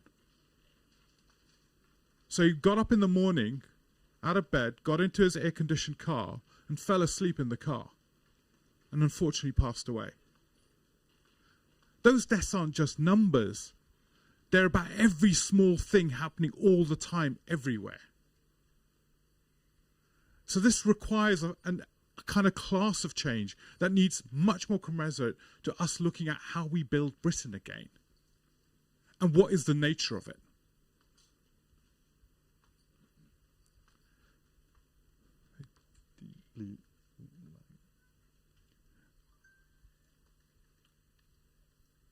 And the thing is, you can't deal with these problems individually. And the house is the point of how these problems manifest. And it's an integral solution. It's not about just dealing with carbon. It's also about dealing with air pollution. It's not just about dealing with actually air pollution. It's also about dealing with actually our food systems crisis, which is so fundamental that people aren't talking about it. We are living in a moment where we have to deal with this at an integral level. How these things come together. In our current form of retrofit, just to put some, if you look at the World Resources Institute, we do not have the hydrocarbon allowance to mine the materials to do the retrofit. We do not have the hydrocarbon allowance to mine the materials to do the typologies of retrofit that we're talking about. So the new material economy is one part of it. We don't actually have the labor force. Now, everyone can say, well, we can create jobs and everything else. It's not that simple. Do you want to train a whole nation to do retrofit? Is that where we want to go? What type of training do we want to build? How do we change our macroeconomics to actually build that? What is the favored move? Those are all big questions. And they're at the heart of it. Air pollution, I talked about it, and I think our friends at Centric Live will brilliantly talk about it, and I really recommend you literally read everything they do. So air pollution inside is 5 times worse than outside. You know when you get all the stats when people go, oh my God, it's really, really bad outside. Yeah, it's typically 5 times worse inside. Well, that's not just a number. It means that children actually have lower levels of performance. In schools, their cognitive performance declines. It's not like a number. If you live next to a busy road, that noise isn't just noise. Actually, probabilistically, what you're looking at is 1 to 2 years worth of lives being lost because the persistent cortisone in your bloodstream as a result of the stress of having low-level noise all the time means that actually people die early. They're more susceptible to chronic diseases. So these things are micro-violences that exist in us and around us. And CO2 isn't just a kind of outside thing. Most of the work environments that you live in and work in, most offices will end up being over 1,000 parts per million in your daily environments. Why? You don't measure it, you don't understand it, and actually the impact on you physically, our cognitive impacts is significant. And the heat impacts are going to be so significant in any of this stuff in terms of actually us as a society to be able to operationalize, do work, make productivity in any format. So these are large-scale challenges, all the way through to our soil and the feedback tipping points that Liam was also talking about. Once you get to a certain temperature point, some of these kind of soil, the carbon sequestered in soil will start to release, and we will be into serious cycles of problems. So this is a crisis of how we live. Now that crisis is a means and a need for us to really deeply transform how we live. And it will be everything, I would argue. From energy, food, how we work, where we work, our homes, all the way through to even, I think, one of the biggest challenges is how do we make decisions as a society? One of the biggest problems that we've got is as a society we are unable to make the decisions to the knowledges that we have. None of this information is new, none of this information is particularly far out there, but as societies we're unable to make a decision at the speed. That means democracy needs reform. Our mechanisms of democracy are not suitable to the age of crisis. And when you run government by WhatsApp, unfortunately, what you're more likely to get is actually capture by lock-in and kleptism as opposed to the agile responses that we need in an age of crisis. So reimagining democracy is going to be critical to be able to deal with this issue.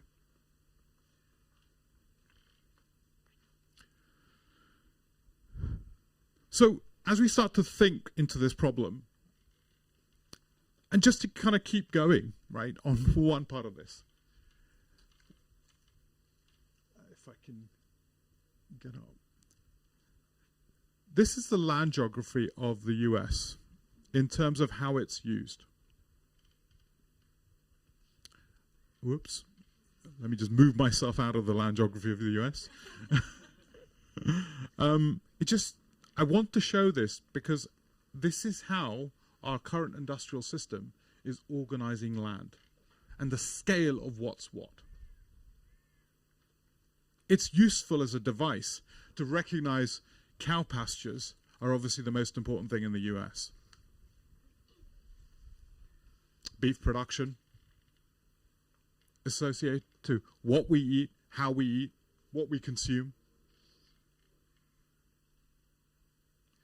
This is going to change. This is going to have to change. It's either going to be changed by climate change or it's going to be changed by us intentionally building this. And this is my major, major point. Everything is going to change. And that's an invitation to cast a new future, which isn't just for us, but our kids and our kids' kids. So when people, I'm slightly over the moment where you said, we've got to really get the young generation involved. It's about 3 to 4 years. It's you.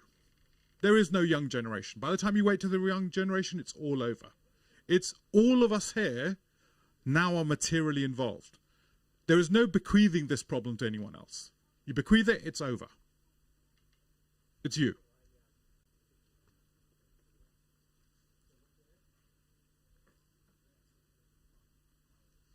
Well, maybe we can move this.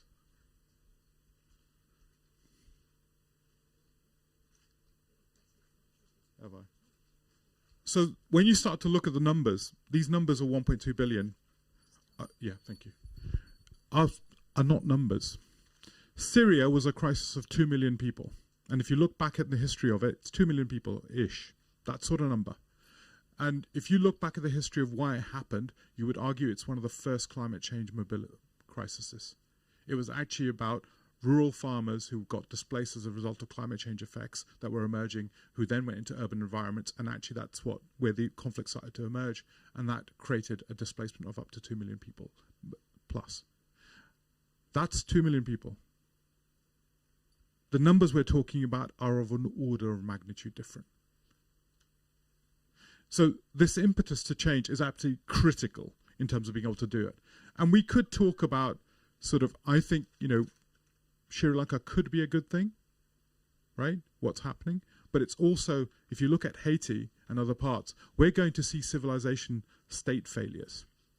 States no longer being able to function. Next slide, please. So, this is a foundational shift. Next slide.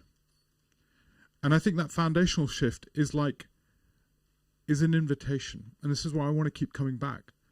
I think this is an invitation for our generation to cast the future.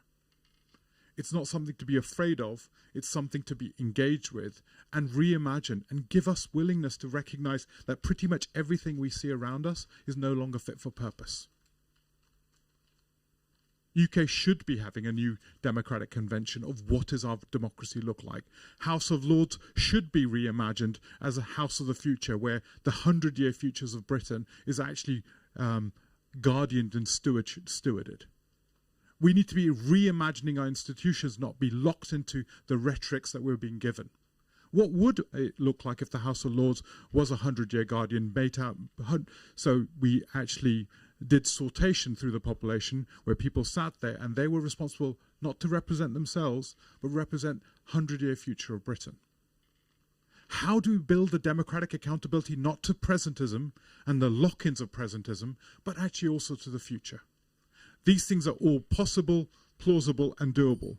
And this is, if you look at what this means, our material economy, Sweden, and I know the stats of Sweden, consume 26.7 tons of matter a year per person. The average global average is 2 tons of matter. We are going to have to change our material economy. We're going to have to move away from an idea of a material economy. We're going to have to shift towards actually almost certainly a durable economy, but more and a circular material economy, but also an intangible economy. And that is a profound shift in effectively how we value and understand the world, because most of our world and GDP and everything else has almost been directly correlated to matter. Now, every one of those things is an opening to reimagine. And that goes all the way through. Please. So when we start to look at this, and this is kind of what my point was earlier, the democratic transition, 80% of Britons have savings of less than £500 in their bank. £500. In the US, I think it's left 40% of Americans have savings where they would less than $400. Total savings. Britain is £500 in their bank. They may have other forms of wealth. Now, why I bring that out is that when we're talking about this scale of conversation, actually it's a source of fear, because we've created precarity in our society. And precarity allows for fear, is a foundation for fear, and it's a foundation for manipulation, I would argue. Once you build the conditions of fear, you can control people. So how do we build the precarity? How do we transition beyond the precarity? It's really important to build a societal consensus for transition. And this is why did we build the NHS after World War II? We didn't just build it for health. We built it because we needed to create a new sense of solidarity with a large-scale transition. Britain was bankrupt at that moment in time. So what is our mechanisms creating solidarity to bring all of the population with us together to make this scale of transition? And it won't be able to be done by a few people. Increasingly, I think, and this is one thing I do want to make clear, I often get now into rooms where people say, oh, it's going to collapse. We should either be talking about how do you make an axe in an age of collapse, or how do you make an eco-village? Slightly challenging. I'd say both are non-real. We're not going to be able to delaminate in the way that we think we are without actually sort of triggering large-scale destruction.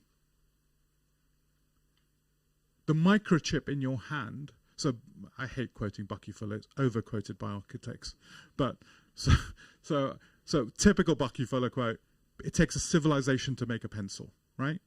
So to get the trees, to get the timber, to get the carbon, to get the aluminium and the rubber trip, it takes a whole civilization of material flows to make a bloody pencil. That microchip that exists in your pocket, that takes a whole planet and about 70 billion humans. That's how many humans have lived on this planet to get to us that microchip. So I think we have to start to talk about a deep transition. And the scale of it is of an order and magnitude that will require all of us to reinvent parts of it. How do we respond to that age of volatility? Yeah, just keep going, Ems. Slow enough, I'll catch up. And one of the things I also just wanted to add, like I often, Liam, it was that one of the real reasons it was a pleasure to listen to you is I often get into rooms and people say, oh, you can't have this conversation on the ground. Yeah, just because nobody will get this. And I was like, no, it's fucking lies. Actually, I had a really brilliant conversation in Sheffield on with neighbourhood groups. People got it because they got it intuitively. They got it emotively, embodied knowing of what this shit is. We need to have this conversation in places like this. And it isn't about scaring us. It's about emboldening us to the scale of the invitation of what it means to be you today. Because by seeing it, we can talk about it. Is it done? So being relevant. And being relevant. Oh, God, you know my slides better than me. Next slide. So being relevant, and I think this is one of the things I think we just need to be really honest with, is that most of what we're talking about is sitting here. Current practice. Like I say, when you put any of the numbers, any of the things through, we're nowhere close to hitting any of the big issues. Nowhere close. And that gap is growing, and that gap is manifesting in the world around us. So pretty much all the temperature anomalies that we're seeing now were predicted to be in 2050. I think that was about right. We're about 30 years sort of outside all the kind of all the anomaly figures that we're starting to see. Our practices are nowhere close, and you're going to see that manifest everywhere. So what does it really mean to actually transform the housing stock of Britain? And how do we do it at the scale of a whole nation? And remember, Europe has to do a quarter of a billion houses to the same target. And this is one thing I would say. I think one of the classic mistakes we must avoid, in my view, and again, I really invite your challenge on this as well, is not to just do it from a carbon lens. I think this would feel right, but it will end up actually creating huge liabilities on the other side of this. This is an opportunity to make an environment, like we built sewers in the 19th century to build a new type of physical health, which was critical for the economy and society of the 19th century, which is about building predictable labor markets, right? People that would turn up 9 to 5, not be ill. We have to rebuild our basic living environment, which we are now spending more and more time with than ever. The biggest test of a house, of a city, will not be its commercial buildings, because they're vacant. It will be its quality of its housing stock and the quality of actually its streets and neighbourhoods.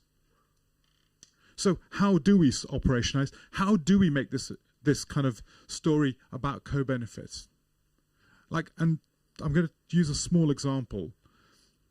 Trees, right? I'm going to use this because we're deeply involved in some of these conversations. A tree in a city is a cost to the city. It's an insurance cost and a maintenance cost. Which is after why 10 years cities like to come in, chop it down, And everyone goes, you're chopping down trees. And he said, yeah, but we'll plant some more. A mature tree is at about 40 years it starts to give its environmental services that are actually really helpful. The reason why we chop down trees is because actually the benefits of a tree canopy are not calculated anywhere. So the up to 10-degree reduction in temperature in a tree-lined street, 10 degrees.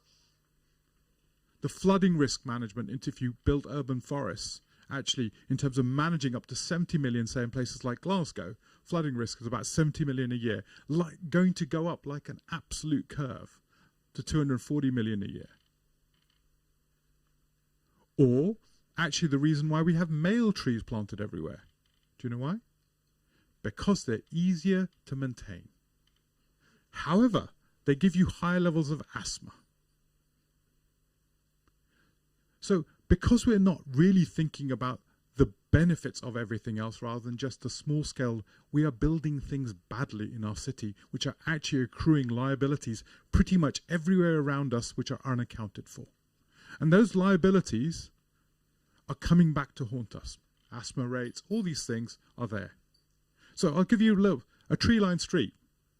Flooding risk, temperature, heat, number of people going into hospital in summer heat, road maintenance. Do you ever think of that? Because actually the tarmac roads actually degrade very quickly in summer.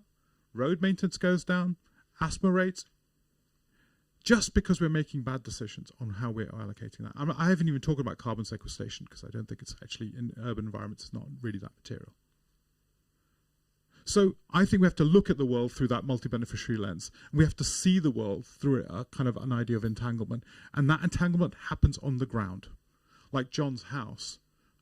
That's where the entanglement happens. These things aren't divisible ideas, which can be said, oh, we'll just fix it with a solar panel. It's actually the entanglement of the clay taken from the ground to build the kind of, actually, as John rightly explained, to build the thermal mass of that story. Or actually the biodiversity of the garden and the coolness that it generates and pulling in the air across the garden, which cools the house in summer, which is going to be a bigger issue than we imagine. So it's about how you bring these things together at the ground. That's what's going to matter. And it's about our everyday lives in that format. And I think those sort of things are going to be really critical. So for me, the number one reason, and I'll wrap up here. The number one reason I'm really delighted to be here is that actually this conversation has to be led in a different way. This isn't about Westminster, frankly. This is about understanding the scale of this conversation between us, building a new politics. And politics is not the big P politics. It's the everyday politics of us understanding the reality we are facing and building a politics of the ground for transformation. And it isn't about us doing it individually. Everyone's going to tell you that bloody story. Just going to retrofit your house individually. It's not. We do not have, with rising interest rates, with growing information, that is not the way retrofit is going to have to happen. This is going to be equivalent in the 1960s and 50s. If you look at our housing stock, vast amounts of it was social housing. Doctors used to live in social housing, right? This wasn't like, oh my God, you're living in social housing. It was the everyday stock of life. We are going to have to reimagine our idea of how our homes exist. And it isn't going to be in the old-fashioned way. And I would say it's not going to be public housing, but I think we have to reinvest vast amounts of money, somewhere in about $1.5 trillion, and that's excluding inflationary effects as a result of spending that sort of money. That's excluding labour market shortages. We're going to have to rebuild it. And I think the imagination of building it in a new way, as Civic Square, as John is doing, and the leadership that John is showing everywhere around is really important, because I think this has to be done by communities in a civic way, supported by government, but it's got to be a public-civic partnership in that transition. And that's got to be fundamental, and that requires a government recognizing it's not in power, it's in co-production with communities. And being in co-production with us is not about degrading. Government is useful. Government is critical. Government is us, all collectively. That is what government is. But it's about being co-production so we don't make the mistakes of the 1960s and imagine just piling out some technology everywhere will solve the problem. Because I think this is an opportunity to remake ourselves as a nation and remake how we exist, how we live, and how we want to breathe in the 21st century, and also rebuild our compact at a global level, our relationship with the world. Brexit broke an old relationship. Fine. Now we have to build a new relationship. Let's build it with humility in everything that Liam says. Let's build it with humility and integrity with every part of the world about how we think about our supply chains, how we relate to the world. And it won't make a difference if you're rich or poor. When there was a massive heat wave in Chicago, guess who passed away? Most people that passed away were actually relatively wealthy, isolated individuals. People with social capital had friends. They looked after each other. This is about solidarity, but not in a communist idea of solidarity. It's about being in community, a verb of being in community, as opposed to the noun of being in community. So, with that, I really appreciate your time and your attention. Thank you so much.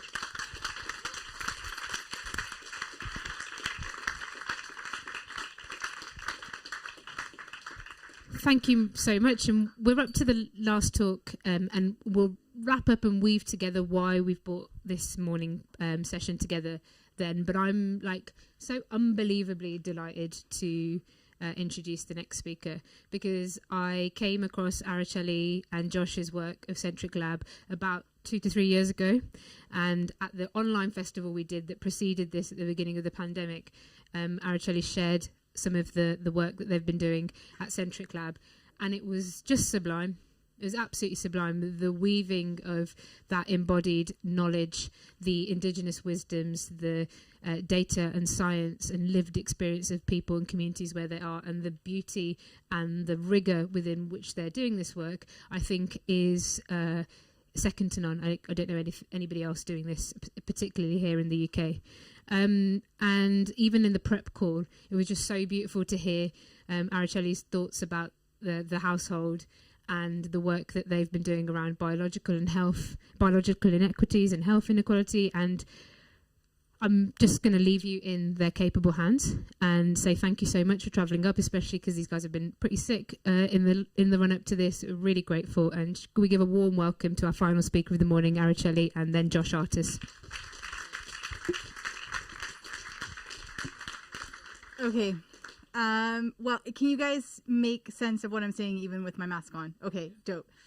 So a couple of caveats. You guys are my first live audience. So if I stare at you funny, it's because you're the first. And thank you, Imi, so much for the invite. It's always a pleasure to be in her energy and the energy that she creates in all these events. So I am Araceli.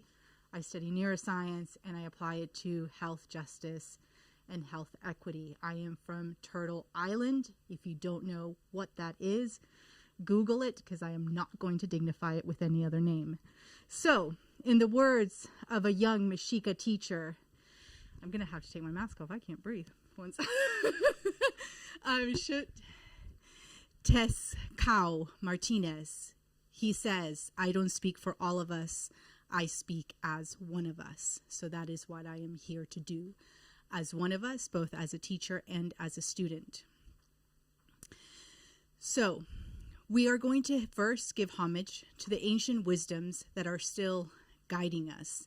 This is not about appropriation, and this is not about stealing old knowledges and extrapolating. We're going to do this with humility, and we're going to give them homage and dignity. So I am not an Indigenous scholar, nor am I a scholar of indigeneity, as sometimes I am mislabeled, because the idea of studying people is illegitimate. You can't study people. You can be with people. You are part of people, but you don't study people. And finally, we're going to be taking for this, we're going to be taking and learning from the wisdoms of the Runa, which is, they are inhabitants of what is now the Andean region in South America. Their original ancestral name was the Four Corners, as in the area, not the peoples. And what they discovered, and for a very long time, so we're talking a philosophical study of millennia, of something called Pachamama, which is space-time. It is often in the West reduced to Mother Earth. It's not. It's a deep, very, very complex philosophy on the creation of the cosmos and Earth and our relationship back to the cosmos and the relationship as our creator's time-space. In a very brutal and clumsy translation to the English language, because as you can imagine, it has had to go from indigenous language to Spanish, then to English, we are going to be missing the essence, which is why I say we cannot extrapolate, or we're just going to write down a lovely indigenous wisdom story. It is just a way of finding a new portal of knowledge that we can then understand. So we are in solidarity with the peoples that have for thousands of years and currently been conserving the earth that we see now. We are able to even have a conversation about climate, the destruction of ecological systems, because indigenous peoples around the world have been conserving these ecological systems, these delicate and ecological systems, being in symbiosis, seeing them as teachers, being in this mutuality, and in many cases, a seamlessness. An indigenous scholar from New Zealand described it, I am not in relationship with river, I am the river. That is how seamless this relationship can and should be. In the West, and if you are like me who was unlucky of being yanked from peoples, from culture, from community because of colonialism, we are trying to reconnect. That reconnection is so important in understanding ourselves as humans. Like, what is human? What is being human?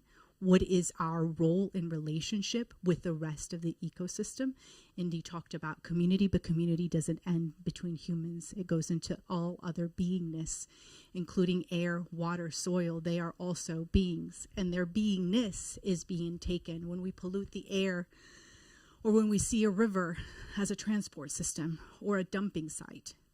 We take away the beingness of that river. That river no longer is a place of recreation, of thirst quenching, of spiritual revival, as it is for so many cultures. Okay, so a rough translation. Time giving us an infinite continuum of opportunity and space, giving us a specific time to create and to live. So it's very difficult to really distinguish between time and space. We experience them both interconnected and simultaneously. So why did that inspire me when I got asked by Emmy about the home? The reason is because the home is just that. It is time-space. It is sacred because of all the activities that happen within a home. And sacred is a funny word because it's the only word in English that can come to explaining something that shouldn't be touched. It should be off limits. It should not be for profit. There are probably better words, but the English language doesn't provide them. So we go with sacred. But I'm not referring it from a religiosity or a Christian-based epistemology. So what do we do in a home? This is interactive. What do we do in a home? That is the essence of our beingness. No, that's not an essence of our beingness. Sorry. What do we do in the home that gives us our essence of beingness? Huh? Yes. What are other things that go with the live part, the living part? Yes, rest. What else? Caring. Yes, we do. We care. We create revolutions in homes, and we care and move the next generations forward in homes. What else do we do? Yes, we do. Very much so. We bond, don't we, in the home? Yes, we love. That's so important. We love. And love not in the Western Greek way of 4 different types of love. Love is actually very simple. Love is the fact that the water provides us with hydration and the tree provides us with clean air without asking anything for return. That's what love is. That's all it is, and yet it is everything. So we love. Dream. Yes, we do. We cultivate our imaginations, but you got to rest first. to then cultivate the imagination. I'm not going to get into the neuroscience of that, but you need sleep. Then what else do we do? There's another one. Huh? Somebody, yes, ma'am, in the glasses.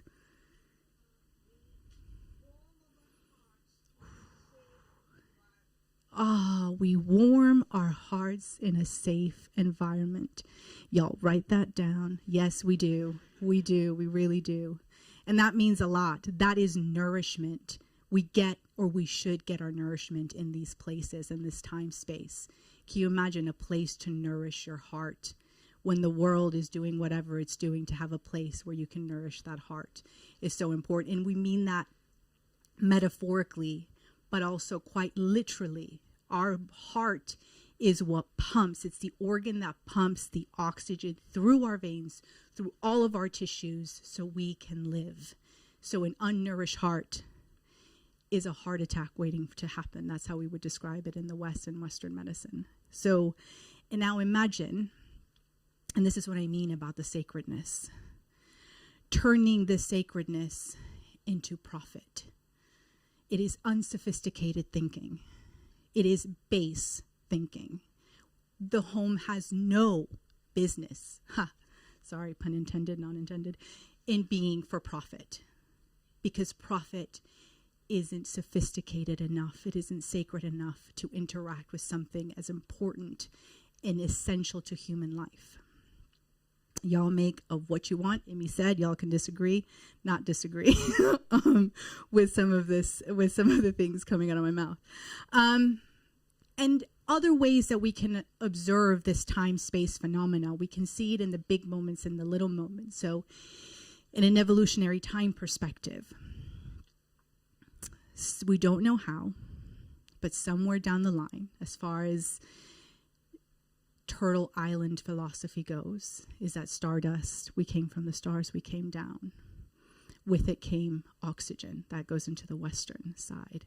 Oxygen somehow transported from the stars on Earth. It got captured by cyanobacteria or blue algae, one of them known as spirulina, a very sacred food to my people, now sold in Holland and Barrett for the consumption of white middle class people. Anyway, so spirulina then was what transported and allowed for the complexity and vastness that we see now. So spirulina is a creator, it's a holder of time and space. So again, when we're looking at a leaf, when we're looking at a tree, when we're looking at a river, we are seeing time, space in action because they provide those moments and those opportunities. So again, when we pollute, and I hear it all the time of, well, Araceli, how are we going to get progress? Well, you can't get progress if you're dead or sick. So let's make the progress about integrating and interrelating with nature rather than how many satellites we can launch to outer space, which, by the way, a lot of the satellite sites are on sacred indigenous sites. And a scholar that I listen to a lot, Nick Estes, said, isn't it ironic that the West has created these satellites on the sacred sites of Hawaii Island to study itself rather than conserving itself? Something to think about. Okay, so what does this mean now for the home?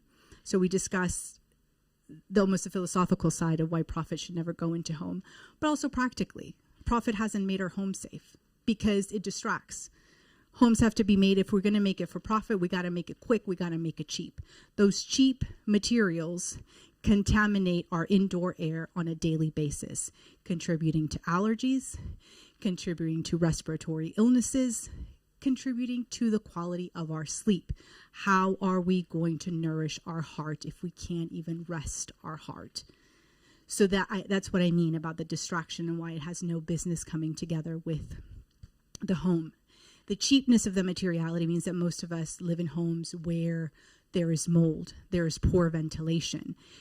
Interestingly, because again, it's for profit, the rents are going up, we are trying to cram ourselves into smaller and smaller space, literally taking away our time, space. So where are we going to have those imaginations? Where are we going to have those revolutionary talks if our time, space is being taken? So we have to fight to get it back and not let these fucking capitalists have it, because they don't deserve it. Okay. So then, whilst we don't have homes that can even sustain this life, obviously we don't have homes that are going to help sustain as planetary deregulation advances. So at Centric, we have change. We don't call it climate change. Climate change is the output of planetary deregulation. The reason we have made the distinction is for two. We don't live in climate. We live in weather. We live in day to day. Like, right now, we're kind of loving this warmth, right? So it's very difficult just to conceptualize climatic change. So let's call it planetary deregulation. The other reason planetary deregulation seems to be good in terms from a cognitive perspective is because we get to the nitty gritty of the building blocks of what's causing the crisis. We can try to conceptualize what carbon neutrality means or all of these other fancy terms, or we can reduce it to contamination. You contaminate the air, and that's where it starts. You contaminate the air, the biodiversity begins to die, all of it.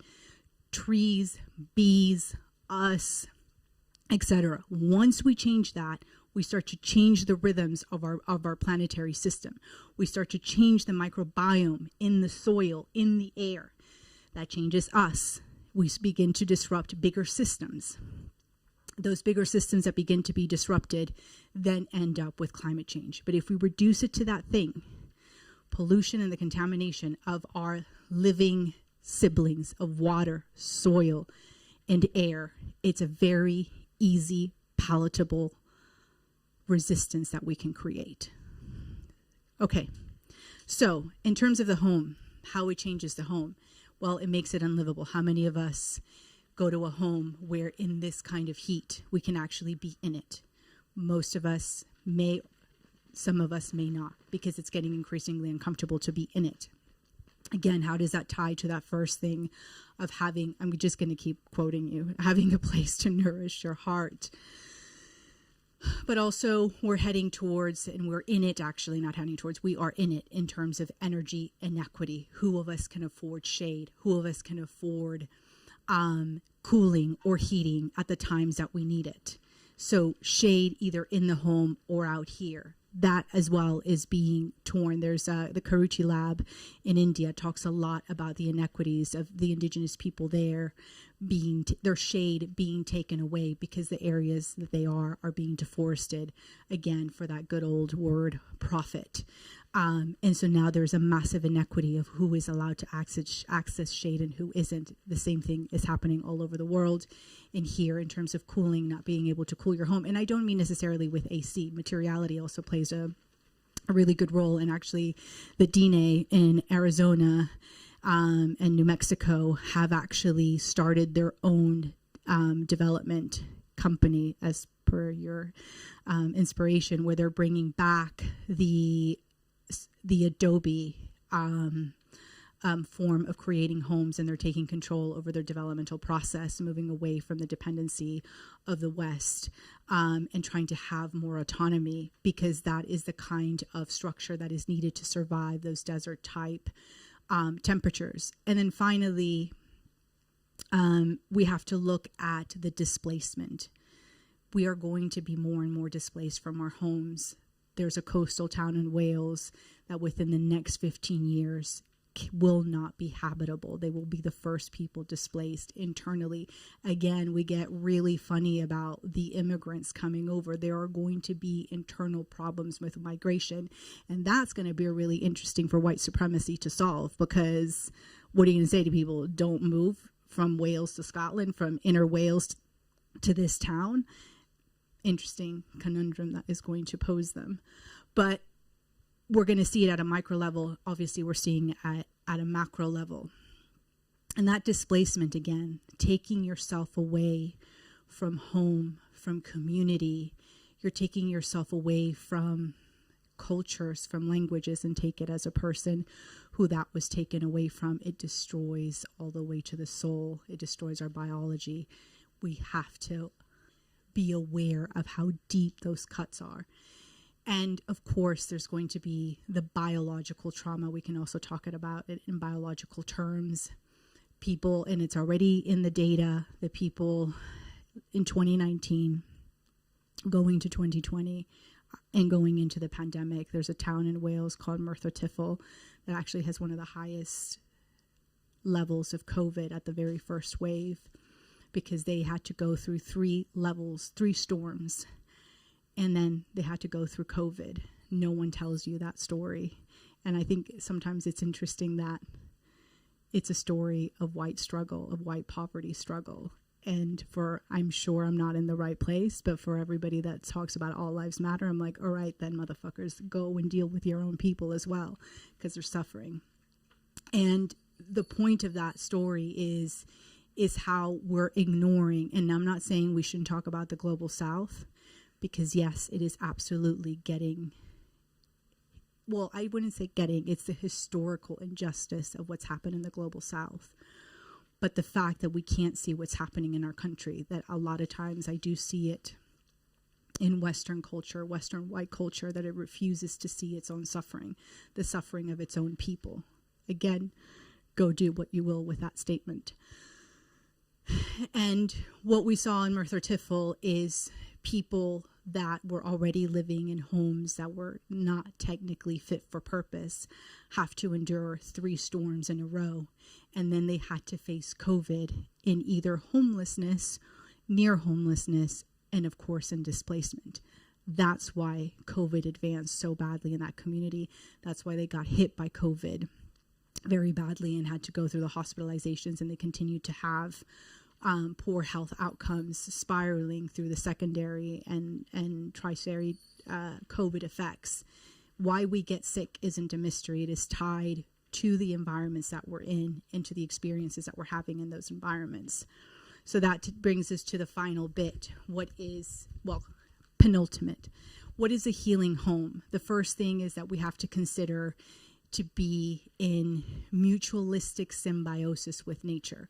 We often use words in the West such as nature as resource. Nature is not a resource. A resource creates a unilateral relationship between us and whoever we are interacting with. It's bidirectional. It is seamless. We breathe in the air that the trees give us, not because the tree is waiting for some sort of reciprocity. It'll be nice that we give the reciprocity, that we understand that we're tied in mutualistic symbiosis to the tree, but it happens emergently, ephemerally, seamlessly.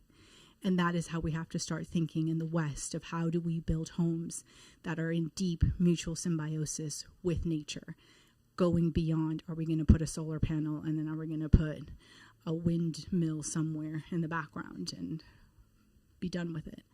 The next thing is to consider materiality. How do we understand the habitat that we have now, the habitat in the next 15 to 20 years, and build the materiality around it? I gave you the example of the adobe, but you also can look at a bird. A bird will make their nest in a specific location of a tree, in a specific tree, using specific branches and leaves, etc., and they will make it at the size of their chicks. They're not going to, an eagle's not going to create a nest this big. That wouldn't make any sense. Equally, I can't remember the name of the tiny little birds that are so cute, and here in the UK, they're not create a really big ass nest. Because why? Because A, the eagle wouldn't fit, but B, a big nest for a little bird can be very dangerous for predators, and also the little bird might fall off. It's always in communication. We're the only dum-dums that do not build homes that are in conversation with our habitat.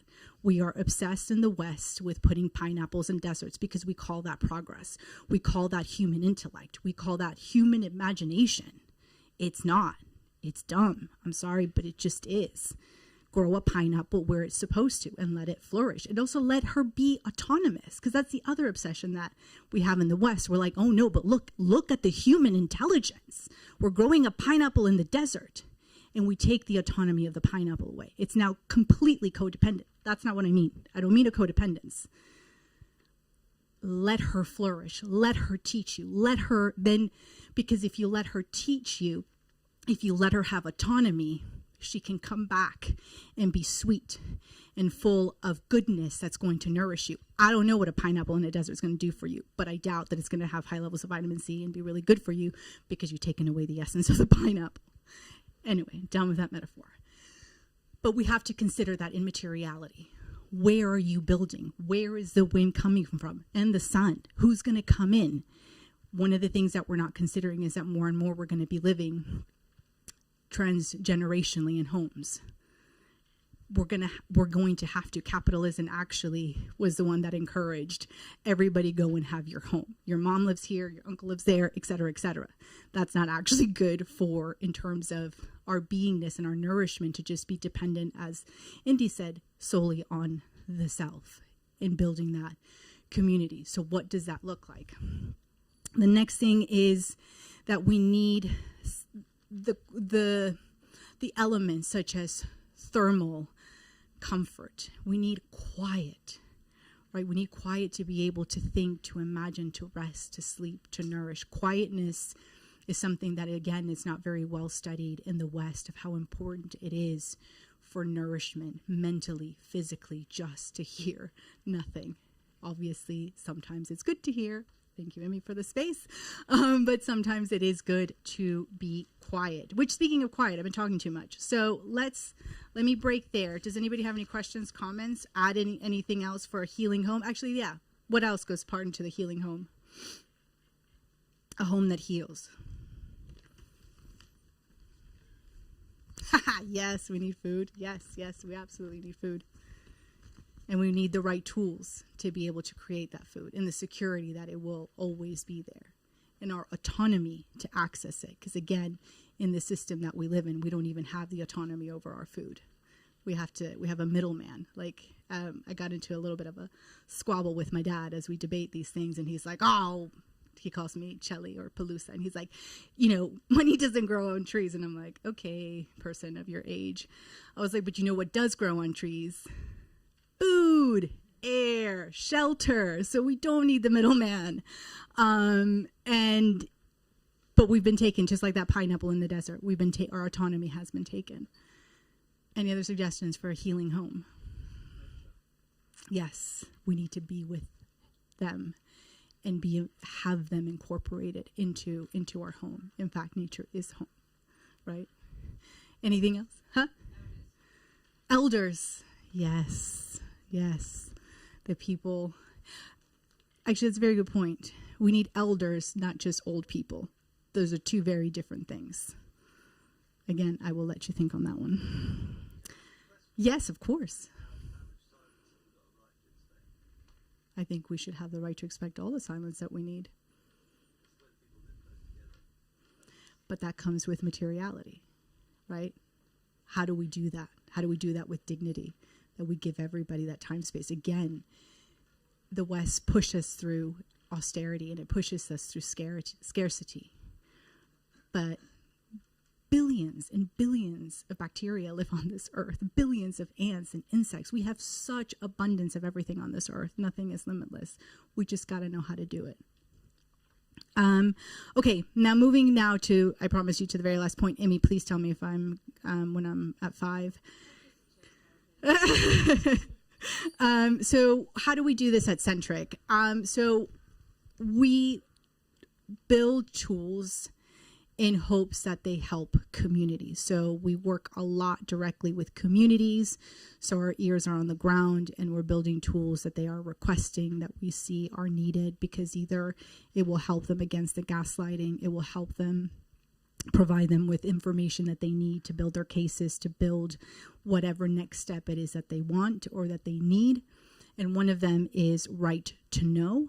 And right to know is where the term biological inequity came from. It is the picking of the baton from the weathering effect that came out in the 1990s to describe why those racialized as Black or being had higher levels of certain diseases, but also why their lifespans were shorter. And no, it's not because of the color of their skin or genetics. It's because of where they are forced to live. And so we took that and then took some inspiration from Professor Bullard, who is the godfather of environmental injustice or environmental justice. He coined those terms and created maps of the UK that you can see where they coalesce of air, noise, light, and thermal pollution. And what does that mean for your health? We didn't do that just to be voyeuristic or create panic. It's because a lot of communities, they know, they can tell you, I'm in an area of high levels of air, noise, light pollution. But then policymakers, urban planners, whomever comes from the top down will gaslight them and say, well, not necessarily. The data that we're getting is this. Now they have a backing to say otherwise. Biological inequity is really important because it is measuring that certain people go through more biological stress than others. That doesn't mean, two caveats, that the people that are not in those areas are sitting pretty. No one's sitting pretty. Everyone's drinking contaminated water and breathing nasty air. It just means that some are higher levels. The reason that's important is because our main jam is health, is that we can begin to understand how disease is clustering in certain areas. The first thing that we did was with COVID, and we tracked COVID. When we, in 2019, released areas of health emergencies, we went back in 2020 as COVID around May, June of 2020 to see if those areas were also areas where COVID was hitting really hard. And it was. And that's very much to do with the biological inequity that comes from those four stressors, but also taking into account deprivation, which comes with its own mental and psychological stressors that also activate our HPA axis, which is related to our endocrine system and our home, which is where cortisol ends up being activated or deactivated, or come back into a balance, I should say. And so that allows us to be able to have dialogues both with communities who are saying, look, we don't understand exactly why we're getting a rise of respiratory difficulties, or we're getting a rise of diabetes in children. We know there's something, quote unquote, in the water, but we don't understand exactly where. And we can use this data to back those cases up, not to diminish the community, but to enhance. And then we can then take that and put it into practice, into policy. So this, as two quick case studies, has been used by the Cash community in South London. They started running for their own local elections. They used the knowledges of the, oh my God, my brain just went. Josh, what's it called? The platform that we have on, thank you. Oh God, the Health Council. It's a very literal name. Sorry about that. So yeah, so the Health Council and the reports that are all free for everybody to use to create their mission, and to also create all the points that they were going to create for their community, and to counter the points of the people that at the moment are oppressing them. But it's also been used as well for people making cases for their own communities, to go, yes, we are living in an area of biological inequity. We don't want your contamination. We can't deal with more air pollution or more pollutants that come from whatever it is that you want to construct or do in this area. And we just hope that we can continue to do that work, be able to work more and more with communities and having that dialogue of where they're dialoguing with powers that be. And then coming up, we have a GP roundtable that we're going to be doing towards the end of the year to start having the dialogue with GPs and going, don't just because we're hearing it from communities that are experiencing high levels of air pollution, where they're being told, this lady in Tower Hamlets, her constituents, she was the ones that were getting pregnant, they were being told to stop smoking, and that was the campaign, down Tower Hamlets, where they were like telling pregnant women to stop smoking because they thought that the birth abnormalities and the level of miscarriages and then and the birth difficulties were coming because all of a sudden mothers were starting to smoke in Tower Hamlets. It's the air pollution. That the air pollution is that bad around Tower Hamlets. But the GPs, unfortunately, not yet are putting the 2 and 2 together. And then we had another case of a young campaigner in Cash who was telling us his story of he started having respiratory problems. He also got asked that question, do you smoke? Does anybody in your household smoke? And obviously he said no. And that was it. That was the end of the conversation. There's a construction site right next to his house. That question wasn't asked. And then also when Cash was asked by the GPs, can you help us out and maybe write a letter and start tagging how many people are coming to the GP with these respiratory illnesses, they got met with a wall. So we are going to start talking to GPs about that symbiotic relationship to having with the community and the environment. So we're not just throwing our hands up and going, I just don't even understand why we got sick. Exactly like we did with COVID. It's your genes or it's bad luck. But it's not. Sorry, I'm getting told to wind it down. Okay, that's it. Thanks.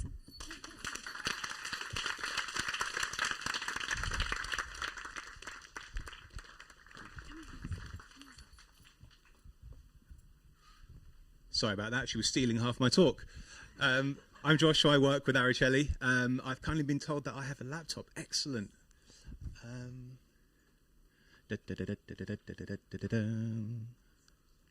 No, of course. Thank you for doing this. Yep, with the little cursor there. Cool. So I'm going to talk a little bit about how we look at our internal systems of governance, picking up from what Araceli has talked about, and how we kind of build a vision for health justice. To start with, we have to think like a bee. A bee doesn't know where the borders between Edgbaston and Ladywood begin or end. It doesn't understand the political boundaries and the funding that goes into the infrastructure in those areas. It speaks ecologically, it interacts ecologically, it is part of its environment. The trees that it connects with, they don't know the boundaries that divide us. We are living in a legacy of feudalism where our boundaries are still dividing us some 1,500 years later after they first came about. So we have to first understand what are we working towards with the vision of health justice. And it's not simply to kind of just have more equity in a system. We don't want equity in a system that's designed to harm us, designed to separate us, designed to rip us apart, to decide who gets the money and who doesn't, who happens to have more commercial buildings so they can get more business rates, so they can forward fund housing in that area. We don't want to think in the way that an old form of political economy defines our health. We need to redesign our systems of governance to reflect health. And our health is ecological, as Araceli was saying before. It is a constant and dynamic interaction with the world around us, from the air that we breathe, that travels through our lungs into our bloodstream, causing inflammation, to the levels of deprivation that we experience and the marginalization that comes through that. They are our way of communicating with the world around us. And for us to consider that, we have to kind of ask, why are our levers of health influence all separate entities in the UK? Why are the things that govern our health? Why is it that the stupidly named Levelling Up Department, and God knows what it will get changed to next from some schmuck in Westminster, why is it their responsibility to say, well, let's work on housing, let's get some housing through this mechanism, but you know what, we'll let DEFRA do some things on the side and make sure that we're not polluting just about enough to get through it? And why is it the Department for Social Care that oversees the NHS completely disconnected? If our health is to be truly recognised, it's to understand that these systems are one. We don't need them as separate entities. They become weaponized as separate entities. So their agendas, as I said, when you look at the National Planning Policy Framework, it is a mechanism to deliver housing. It is not a question of how we maintain communities for the prosperity of the people that live there. It's a manipulated arbitrage system that allows money to funnel through from around the world in order to generate houses. It does not give a monkeys about you. And unfortunately, we have to kind of understand that we don't want to kind of get nice policy in these systems. It's a very kind of neoliberal approach to kind of going, well, if we all do our little bit, we'll all be fine. And I think the people before me have kind of said, well, we don't have time to be nice. We have to sort of kind of say, well, being nice got us this far, and quite frankly, we're a little bit screwed. So the aim is to move away, and I think we have to get away from these systems. And perversely, I'm going to pick on the American insurance sector as a sign of positive action. Not everyone, loads of them are sociopaths, don't get me wrong, but these two are representatives from a firm called Kaiser Permanente who care for low-income communities in California, predominantly around Oakland. And so they provide health insurance to people who are often at the sort of the lower end of our economies, etc. And they were looking at all the payouts that they were doing, and they were going, well, hang on, we're spending a fortune on people who are coming to us with respiratory issues. And they're coming to us with problems around sleep. And we're having to deal with these issues. And we ask them, where do you live? And they start talking, well, my home's full of mold. My home is really bad. So they decided, well, I know this is a very capitalist approach, and we kind of have to accept that for a moment, but the psychology of it is going, well, if we continue at this rate, we're going to go broke as an insurance firm in paying out for people's health. So why don't we just start building the houses ourselves so we don't have these issues? And to date, they've invested about north of $500 million in a fund for affordable housing directed not just at their customers, but at lower income people, trying to actually, as was said before, subvert the middleman and get out of the way. And I think it's a very important kind of perspective that we need to take, because if you think about the NHS budget, and I'll kind of get to that in a little bit, you kind of think how much money is spent on the NHS and how much they don't care about preventative health, because that's not the issue. It's about the treatment of sick people. So as we start to question the role of the system, which is the main focus of my talk, I wish I was as smart as Araceli and the team, who are all neuroscientists. I'm an art school graduate that somehow did what my dad told me to do and work with people smarter than him. So I'm going to talk about the built environment network. So when we look about an ecological framing of health, we've got to understand that it's not looking at the individualization of, do you run? Do you eat your 5 a day? These are the questions that typically get asked by your GP. Actually, here's a question to put up.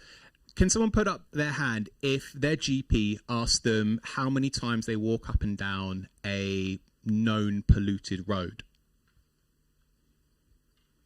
Never, if you've gone in for migraines, has anyone said about whether you go past construction sites or whether you're frequently surrounded by mopeds driving at full speed? Anyone? No. Because they're generally asking you, are you eating right? Are you sleeping right? They're never questioning, where is the environment that you're living in?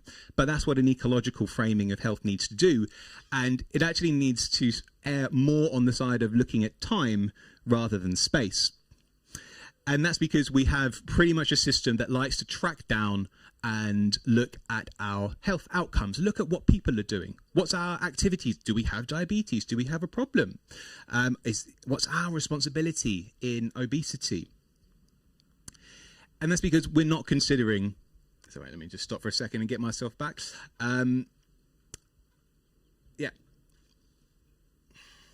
So in this case, we've got a lot of our systems that are very keen at looking at the downstream outcomes of health. They're very concerned with looking at what's happening at the other end, but they're not very interested in tracking their own activities. They're not very keen on understanding, well, if we care about people and if we merge together our departments for housing, communities and the healthcare system and DEFRA, how would we evaluate what we're doing as a government, as a system, as a form of designed economy? Is it having a positive outcome on people? They question their own activities. And that's what kind of we're not seeing. The people in our institutions of power are not questioning their own decisions and activities. If they would, they'd be starting to put the idea of human rights before property rights. So instead, we get more pictures like this. One of my friends was a stylist. I think the lady is actually a dancer. In this question. Yes, she is a larger lady compared to the sort of normative version of what thin or BMI would index. But this person was very healthy, but they were told, well, to cut down my risk, I've got to eat healthy.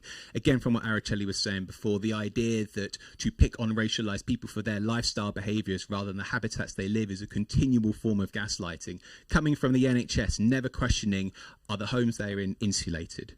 So we got kind of frustrated, and I'll quickly run through this because many of this is been done. So we're fortunate to work with a geospatial company called CGG, who helped us create the Index of Biological Inequity.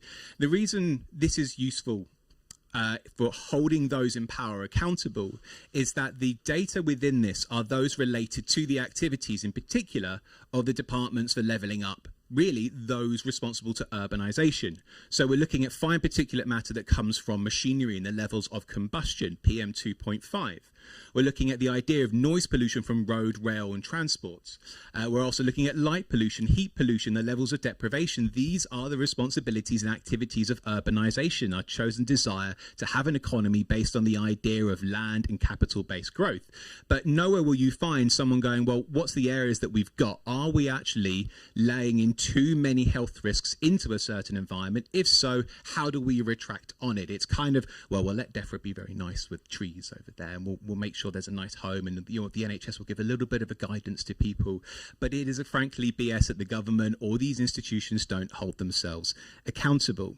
So when you start to put all of these metrics together, you start to see, does an area have a higher propensity for a level of health risk on a person? And of course, we need to break that down into a form of an intersectional framework, as we know some people will be more susceptible based on chronic exposures and other marginalizations to face longer term health risks. So this is a way of holding the systems more accountable rather than the people for their choices. It is not your fault all the time. Yes, we can all do better, but it is not your fault. And I think that's a keen, important thing to note.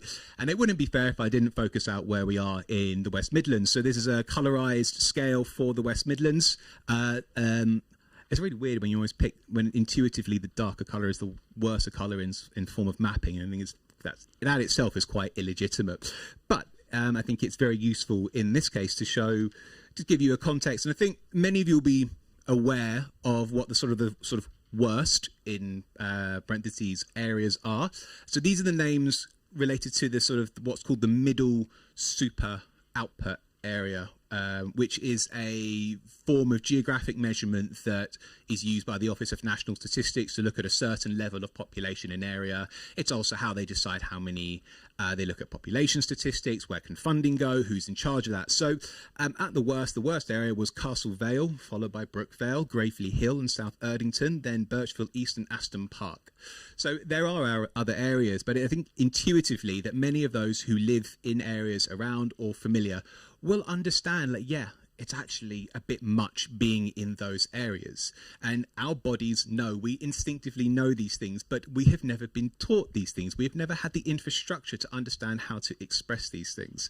And there's a really weird, perverse nature where, again, the Americans have a more justice-based system than we do. And we think of what goes on in the unjust nature of the United States of America, which it is. It's very heinous, but they learn a lot from us, unfortunately. And this is an example from the Environmental Protection Agency, which was actually set up and almost formalized by the polluters themselves. But as an institution, they offer a series of grants to people to help challenge and understand through different tools how to advance environmental justice. Has anyone seen anything from the environmental agency that provided resources and tools, I'm using the words, to seek environmental justice in the UK? No. We lack it. We even lack the basic elements of a lexicon and a language to go through this. This again is from a state, from Michigan. They are offering a new tool to go out and say, how are we doing? How is your experiences relating to the data that you see on these maps? We are missing an entire civic infrastructure in how we are actually understanding, communicating and challenging those things that are making us sick. And the very point that if we don't have an environment that actually bring us a quality of health, how is our home going to respond? We can't just think about the individual retrofitting of a home. Our home responds to the environments that we're also in. How do we also then have to retrofit our communities and our neighbourhoods? How are the baselining data that we're going to use work? There is a madness that America is more advanced in providing justice than the UK. So I think this is a very important quote. I'll read it out because it's not easy to read from the screen, but the state of Michigan wants feedback on a new interactive tool that scores communities on environmental justice factors. Never seen that from the Environmental Agency. The Department of Environment, Great Lakes and Energy's Office of the Environmental Justice Public Advocate has been working on these screening tools for years. I can't remember the last time a member, a state or a local authority or a civic region. The GLA is doing some stuff, but really they just want to put housing through. And going, we've built something for you to question us. We lack the dignity in even being given to us by our own states here in the UK. We're given these types of tools. So this is a map of cooling spots in London, which was circulating again as the heat wave goes on. Again, where can you go to make yourself feel better? Not going, these are the areas that we're trying to regulate. They're not going, well, actually, here are all the areas that we're trying to challenge through local policy. They're not doing that. They're going, well, why don't you try and sort yourself out? This is from the British Lung Foundation on their own website. How can I protect myself from air pollution? Again, framing the question, who is in charge of air pollution? So a national charity who do fantastic work, but the psyche within our British sort of mentality is that we must go, we never question what's happening in the institutions of power. We go, well, what can I do? I'll work it out myself. I'll carry on. The stupid keep calm and carry on idea. And as you go through, they say, well, what can we do? And they say, well, reduce and avoid. Walk on the inside of the pavement. That's great, because I tell you, a particulate matter knows if you're on the inside or the outside. It's brilliant. It's genius ideas. Make sure if you've got asthma, carry your asthma. And again, as it goes through, is how can I help tackle my contribution to air pollution? Why is it your job? Why is it your job? And none of the advice here. The very bottom, it says, if you're concerned about pollution in your local area, you can contact the Environmental Health Department of your local authority. Araceli mentioned a group called CASH. They're the Clean Air for Southall and Hayes in West London, facing a terrible level of environmental injustice. Do you know what their environmental agency told them? Well, the developers have planning permission to excavate that former gasworks site, and it's considered the levels of benzene and naphthalene and all the other carcinogenic chemicals that have been stored in that ground, they are safe. Well, the children who have to sleep in oxygen tents didn't quite consider it to be safe. The people who have experienced chronic headaches and panic attacks from the constant exposure don't feel it's safe.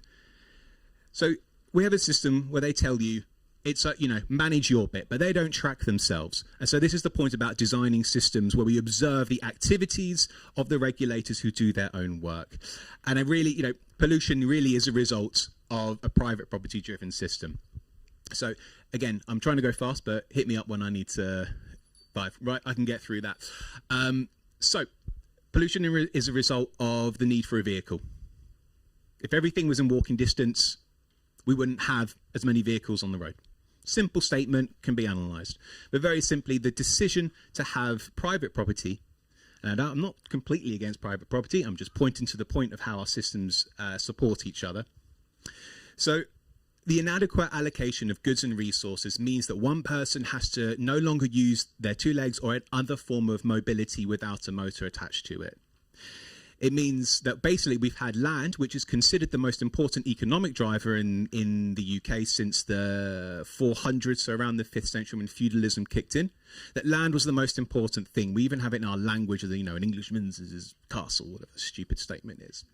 And it is, we have a free market where it drives that land should be considered to the highest bidder.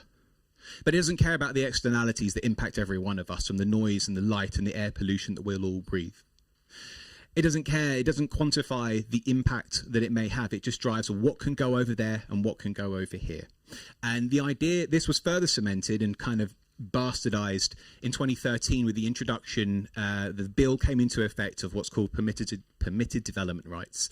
Those who work in property or planning, etc., will know that statement is really boring, but it was basically introduced as a way to increase the delivery of housing, to stimulate the economy, because we have a housing crisis, which is a manipulated issue of land value. I don't know if he's here, but Alistair has written fantastic literature on that, Alistair Parvin. And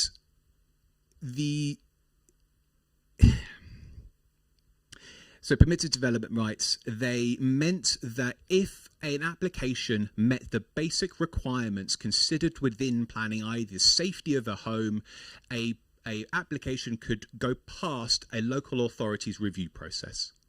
It meant that a local authority could no longer go, well, hang on, we really need that garage. We really need the car wash. Because otherwise, everyone's going to have to drive another 5 miles to get their car wash.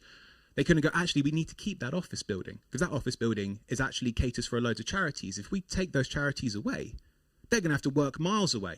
And so again, we saw this issue where basically we have a system where property rights is greater than human rights, where it was decided that the value created from a piece of land was more important than the negative externalities that impact every element of our health, impact elements of our climate, impact everything that we're trying to work towards. And this is kind of an insidious nature of the British system. So our kind of challenge is to get past this idea that we have these illegitimate spatial boundaries that came about from the 5th century onwards, when it was decided that the kings and the lords, i.e. the landlord, took and seized land. Every boundary, every red line we see is an illegitimate forming of our nation, of our place that we've understood. It is illegitimate. No one owned land. It was taken, and we were the testbed. And I mean this appropriately, and I discussed this before, but we were the testbed for colonialism.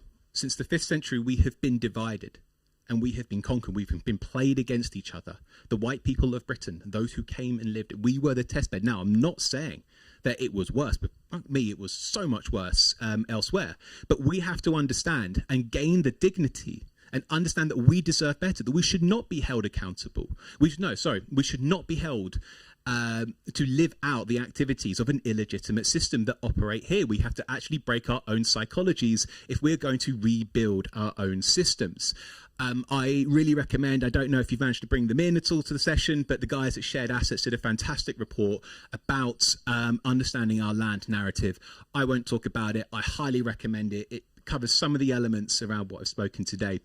But this idea that spatial boundaries are integral, that we have to live by them, again, it is dividing us. So this is from the Birmingham City Council's website. They're talking about the bids that they have put through to the Levelling Up Fund. Our local authorities are bidding. It's a competition. When did it all of a sudden become a cake contest to have the basic dignities of an infrastructure that provided us quality of a natural environment? Again, it's so accepted that we're allowed to be divided that people compete. Our local authorities, we are being competed and we don't even know. This is a nonsensical idea. So again, we have to reimagine that when we think about what our new civic infrastructure should be, how do we just step away from going, well, let's make sure on our local plan that they have an idea that we can control the levels of air pollution. And that's great, okay. That's all good, but that's not going to get us to where we need to go. If we actually want the civil and civic uprising and the strength that we've talked about today, we need to reimagine what our systems of governance would be, because we don't want equity in a system that was designed for property rights and land extraction, because we'll end up with the same problems that we have today. So ending, I want to say that the need and what we build together and our solutions, we have to rebuild and we have to co-develop a lexicon. A lexicon, so before we mentioned the term biological inequity. This is a term to understand the disproportionate exposure to stresses that impact our natural biological systems, our immune, endocrine and metabolic systems. When you look at the higher levels of what we have described as biological inequity, you'll also start to see the trends relating to the non-communicable diseases of diabetes, obesity, to depression, even at some extent the ideas around dementia. Our systems are inflamed, yet no one is holding it accountable. We don't know how to truly express it. We feel it, we know it, but how do we have a unilateral language that we can co-develop together? How do we build these tools to explore this, to understand our own phenomenology against sometimes the data that we see? So Araceli mentioned Right to Know, which is righttoknow.org with the hyphens in the middle of those two, and you can type in your postcode and understand the environmental health trends that will come out. And from there, start to build survey symptoms and understand the feedback mechanisms that come through it. How do we start to center the lived experience? Because what we are getting is the general population average results into our discussions around health, particularly from places like the Public Health England, where they just say, well, on average, average leads to people getting sick, unfortunately. And we also want to develop and need to develop the social infrastructure. And I think we have to work towards that. Every social movement, every justice movement has started by people sitting in a room going, I feel that too. And we have a lovely room here of people that will also go, yeah, when I'm in those environments, it doesn't quite work for me. It doesn't make sense. So we also have to understand that our next steps are very simply turning to each other and go, yeah, I get that too. And starting to use the language, the tools, and the mechanisms to go, no, we must centre this at the front if we're going to have any change. We've done this by starting the Urban Health Council, which was mentioned before, which has a full resource. It is predominantly a self-funded program. It's an open access platform that we want people to go to and use themselves, to use the language and contribute as they go on. So hopefully it gets you an understanding that in order to meet our ambitious targets of retrofitting and redesigning, how do we reimagine the systems that govern our health in order to actually have a direction and a plan that maintains our stability? So thank you for your time. I hope I didn't speak too quickly. The coffee's great, which normally helped. And yeah, thanks guys, and enjoy the rest of your day.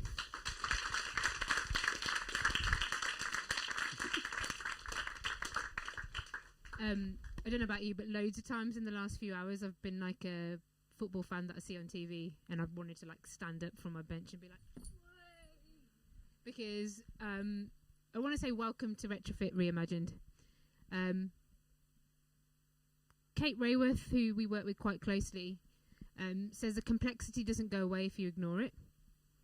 And Indy said it so well this morning, that we're not here to fall apart with all of that.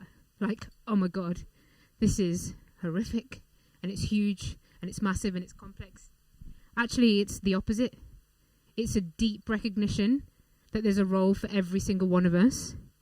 There's a role for many, many different types of work, from the activists to the policymakers to those surviving it out in local and national government, to the neighbours who are walking past and have come and joined, or who we're working with in Balsall Heath or Ladywood, to all the people that you're going to hear about tomorrow, from your carbon co-ops to your people power retrofits to your local home retrofit, to everybody who's here this afternoon, the artists setting up the natural materials in the background, those who are just like, I'm interested in this, I've turned up, I want to know. There's a role for everyone. And we have to have the discussions. We have to debate. We have to bring new ideas together. We have to persuade the artists to help us make this irresistible, to find new ways. We need to imagine. We need to dream together. We need to organise. We need to plan. We need to design. We need to do it all. And the reason why the space has been curated like this is because we know that it's not like, hey, let's just do this and it'll all be fine. So you want to spend the time in that. You want you to come to each other with humility and hope. And if you've got critique, do that with love and care. Sit down. Let's think about the inspiration that we can learn from, the things that we need to be honest about. And over the next day and a half, actually the next 2.5 days, you're going to see that all scales.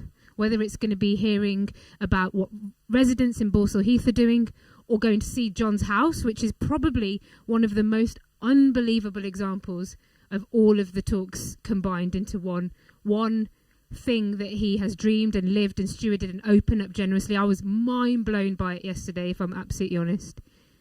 To how do we finance this, govern this, organise for this collectively? And so the question that is here during the next 2.5 days and ongoing, that's at the heart of the inquiry of the work we're doing together with Dark Matter Labs, which you'll hear more about later, and their work more widely, and all the people that you hear about tomorrow, they've been brought together around this one question. And if somebody could kindly pick up the board, I can see Melissa Mean standing next to the board, sitting next to the board. There's a board next to you on the other one. The other one, can you like walk past like someone on Bruce's Price is Right with that lovely board like this? Or Magda or Kavita or anyone. Yeah, there we go. Okay, so here's the question. What if the climate transition and retrofit of our homes and streets were designed, owned and governed by the people who live there?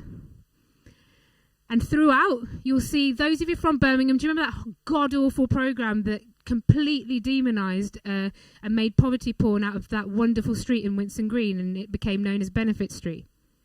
And we invite you to come to Co-Benefit Street. It's just down there, because Winson Green's just next door. And we invite you to think about the things that Araceli talked about deeply. What if we were to come together across our movements, knowing there's a role for everyone? Knowing that some people will come through the door because of the climate crisis. Some people will want their bills to be cheaper. Some people will be in crisis, and just anywhere that there's hope and community and collectivism, they'll be like, okay, cool. Is this somewhere I can be safe with you guys and dream and get some support?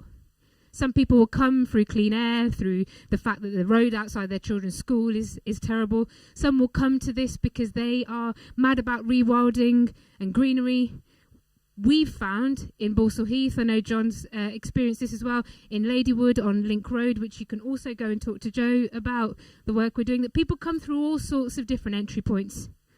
But whether we were going through the ins and outs of the ideas here, some people are in the room from there, or the depth of the retrofit assessments, or dreaming together the possibilities with the land and the space on their streets, they deeply understood it. They were deeply passionate, they wanted to come together, and they understood that simple point of if we do it together, it's going to be easier in lots of ways. Whether the childcare was there while we were going through the retrofit assessments, or whether it was like, well, shouldn't we decide together how we spend this much money and make the appropriate choices here, there, or everywhere? And if we're talking about the insulation, what about all this front lawn space? Could we compost waste together? Could we grow food together? Could we biodiversify? And then they started talking about their streets. Well, when we go to Barford Primary along the canal, it's quiet and beautiful. But when I try and walk them up Icknield Port Road, I'm screaming and shouting. And if I'm cycling up there, I'm getting abuse as well, especially if I'm a woman. So from our perspective, the deep well of knowledge, passion, wisdom, tools, resources, ideas, the technicals, the political, the social, all the tools are there. All the energy is there, as you can tell from this room, and I know there'll be hundreds of more people there if we had got the invite out a bit quicker than 2 weeks ago. That's a bit of an inner joke, because we were really up against it trying to get this together.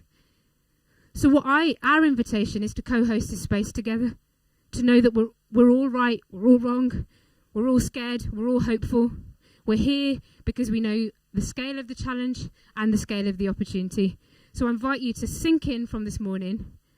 Enjoy the next 2.5 days. Be inspired where you will see. Go learn and then connect. And let's start the beginning of a story that involves us all and all the different ideas you've heard this morning. And let's do that with deep humility, respect, joy, inspiration, critique, safely, beautifully together, and let's co-create the space. And on a practical note, what's going to happen now is we're going to not do the panel, thankfully. You've got time to talk to the speakers over lunch.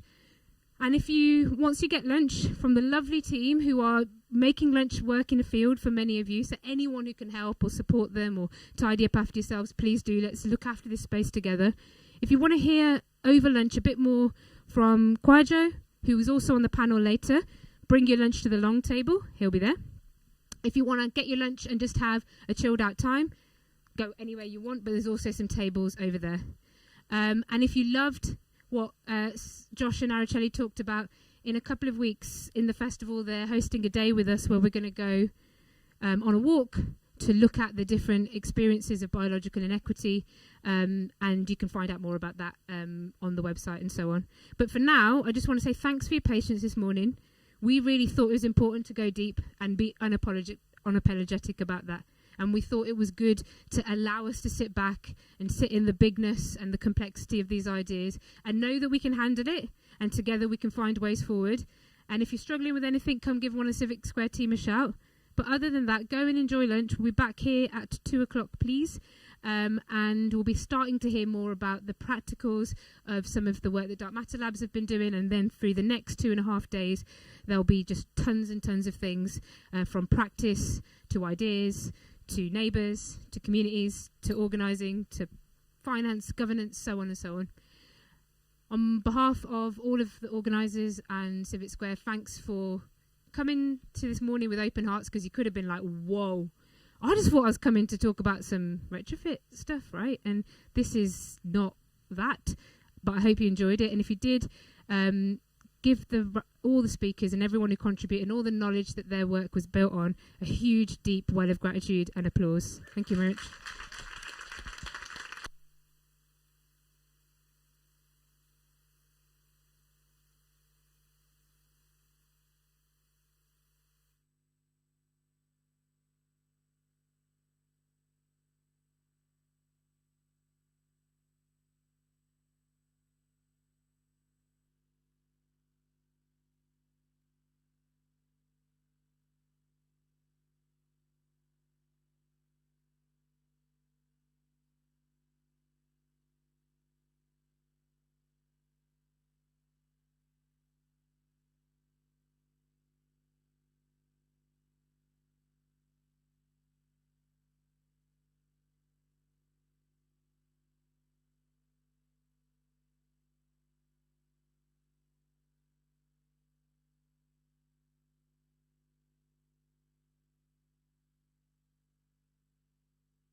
a joro jar, a joro.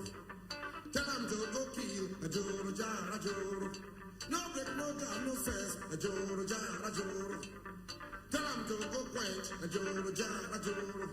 No break, no jam, no stress, a joro jar, a joro. Go and kill, go and die, go and quench. Put up all the mass. Go and quench, go and kill, go and die. Put up all the mass. Go and die, go and quench, go and kill. Put up all the mass. Joro jara joro, so be when I want it. Joro jara joro, so be when I want it. Joro jara joro, so be when I want it. Joro jara joro.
One more time, everybody.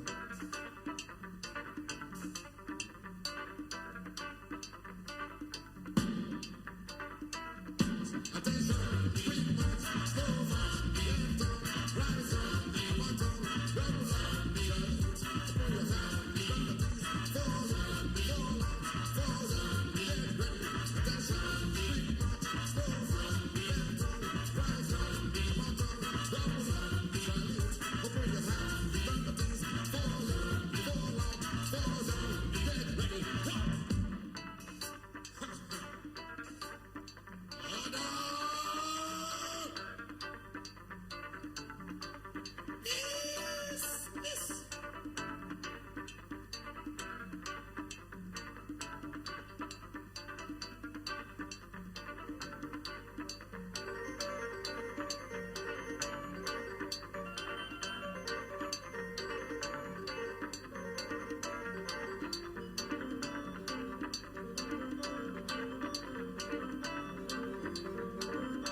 too high. Let's try not to step on the children and news cameras filming this walking project building. Now this whole selling hoes like right around the toes and the crackheads beg and about the lower leg. And it's crooked police stationed at the knees and they do drive-bys like up and down the thighs. And there's a car chase going on at the waist. Do you want us to change it? Move it. Hello.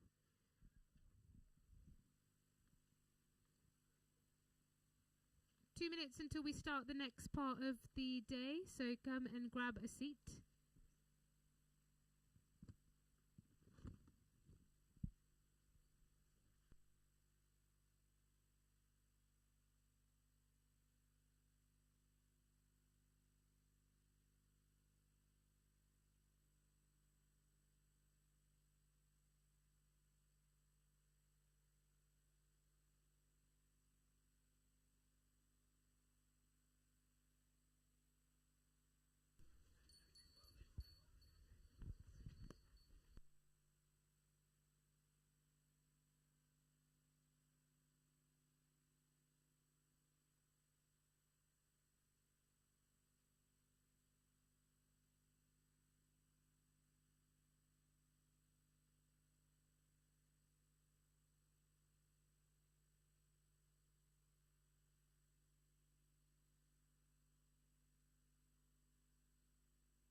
Okay, thank you so much. I hope you enjoyed your lunch.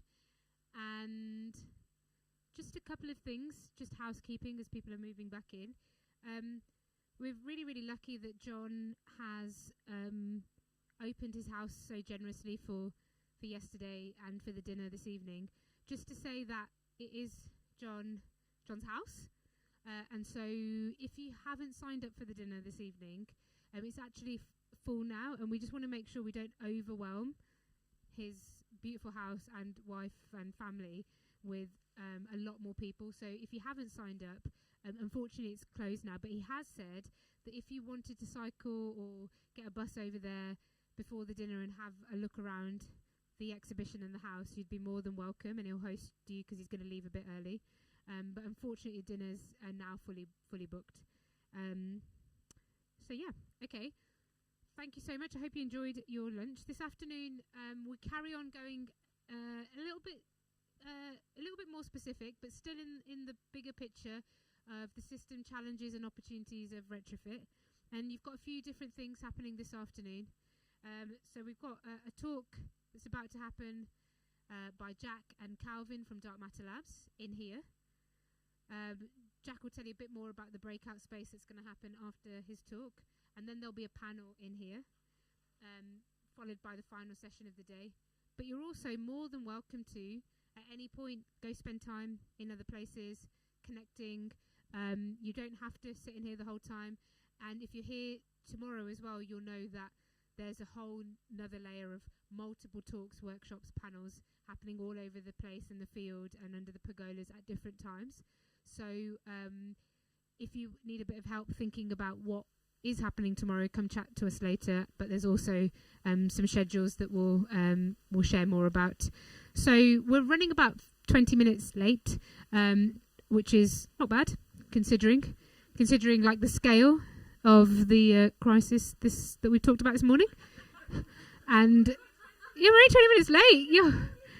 Yeah, exactly. Do you know what I'm saying? So yeah, exactly. So it's just the scale of the challenge, right? And that's fine. Thank you so much for just helping to keep the space moving and going. And those of you here again tomorrow, and particularly tomorrow, remember you become the co-host with us.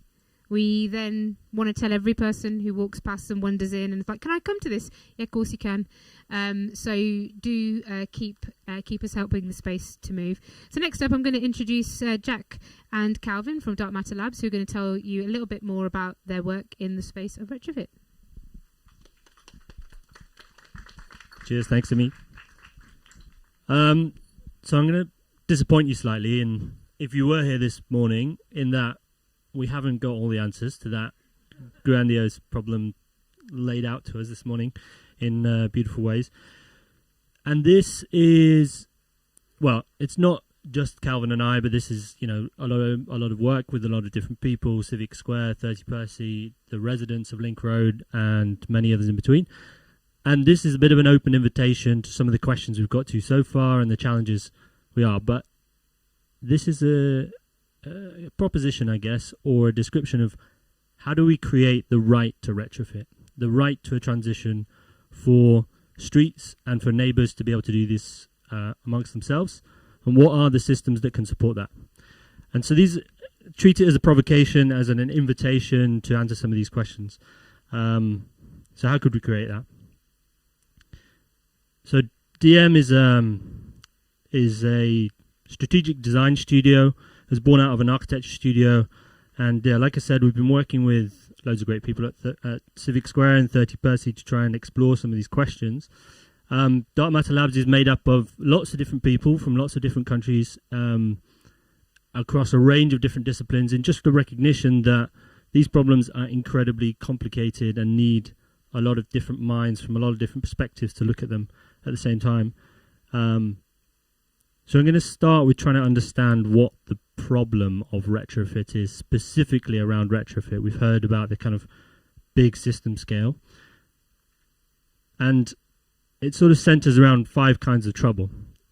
Indy talked very eloquently about our overconsumption of energy, specifically around petrochemicals and fossil fuels, and how that's created a way of living in the world that is deeply problematic with how we relate to it.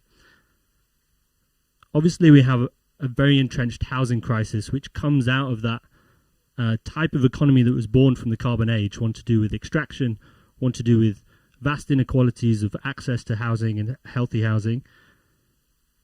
The health and social isolation that was very eloquently talked about earlier with Araceli and Centric Lab and Josh.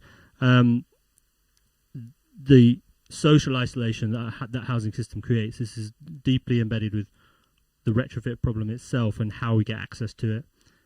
There's obviously the economic transition that we're in. This is not just a kind of economic recovery model, because we know that any form of building back better or getting back to a sort of status quo is problematic. So how do we use this, what will effectively be a kind of stimulus for retrofit or any climate transition, to transition a type of economy, which is a different type of, it's an industrial revolution. It's a way of organising society and the political economy within it that we need to shift as well.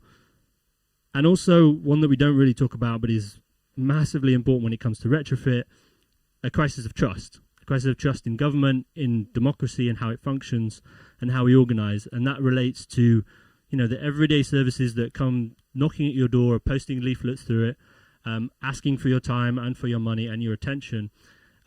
We have not a great way of instilling trust with services and institutions. There are great people fighting against that and trying to build trust in ways, and Civic Square have been doing that for a long time in Ladywood, but that is also a kind of backdrop to this problem. So what knits all those things together is retrofit, enter retrofit. And, you know, the basic things we talk about are heat pumps, solar panels, putting a nice cozy jacket on the outside of your house, but also those wider things around what else happens on the street. Is it about mobility and walking, being able to grow things next to your house and the access to that? For us, that is the definition of retrofit, and what can start to answer some of those problems as we think about them in the whole. So the scale, you know, we've heard it a lot, but 2/3 of the homes in Birmingham before 2041, which equates to about 6,000 homes a day between now and 2030 in the UK's targets. So every day that we don't do this, we've got to do another 6,000 homes. And, you know, obviously, like, a lot of the rhetoric around retrofitting is getting enough money together, creating a national plan, creating a standardized rollout of how we do this. And I guess having the concept that this is a kind of, that idea of the post-war rollout and the way that institutions and society was organized to be able to deliver on the scale of challenges then won't work with retrofit. It can't work. It's too complicated. And so we did a little study and tried to map out some of the challenges that sit behind what often gets talked about and was often responsible for kind of understanding whether retrofit was a success. Like, how many people took it up? How many people said, yes, I'm going to have some insulation? How much money did you offer them? How many, how many pounds did you save them on their energy bill? Taking that and just zooming out to all of the different challenges and trying to connect them back to those 5 kind of macro problems of why that doesn't work. And quite often, we get to this idea that carbon is effectively is a symptom of how we relate to the world, how we relate to each other, how we relate to materials and consume them. And that is the thing that we need to change, and we need to empower people to see the world in that way. So why haven't we fixed it yet? To sum up government policy, it would be to decarbonise the grid, and then when you can't do that anymore, try and insulate people's houses by giving them a bit of money, and then figure out whether it works or not, although that's a kind of take it or leave it kind of situation. So, and kind of what we want to be doing is almost the opposite of this, which is to understand what the problem is in people's houses and bring them into that problem, then figure out whether it needs insulating or not, to be conscious of our material economy, and then understand what is left that we need to electrify or decarbonize at that grid level. The other big challenge around this is viewing retrofit as a market. And this happens in 2 ways. We look at it through the public sector, which is much more kind of, I suppose, developed than the private sector, which is to look at social housing, council housing, look at where typologies that have been rolled out with council housing typologies that are similar types of houses, how can that be funded, and how can schemes work with maintenance projects and maintenance teams that look after those houses to be able to retrofit effectively in those houses. That's happening. That's great. There are some processes that are challenging. I mean, bringing people along to that story, giving people an option about how and when that happens could all improve. But the real problem lies in the private sector and private sector housing, private housing. This centres around what's called the able-to-pay market and is incentivised generally through grant funding and one-off kind of pilot schemes. Now, there is some amazing work that happens in this space, the able-to-pay market, when it's designed and thought about in a holistic way. But quite often what happens, and this is, sorry, I live in Wales, which is why you see the dragon on the top, but you get one of these. This is people's probably predominant interaction with retrofit, as in they get a leaflet through the door and they take it quickly from their doormat and put it in the bin. And that's the end of the hair of retrofit.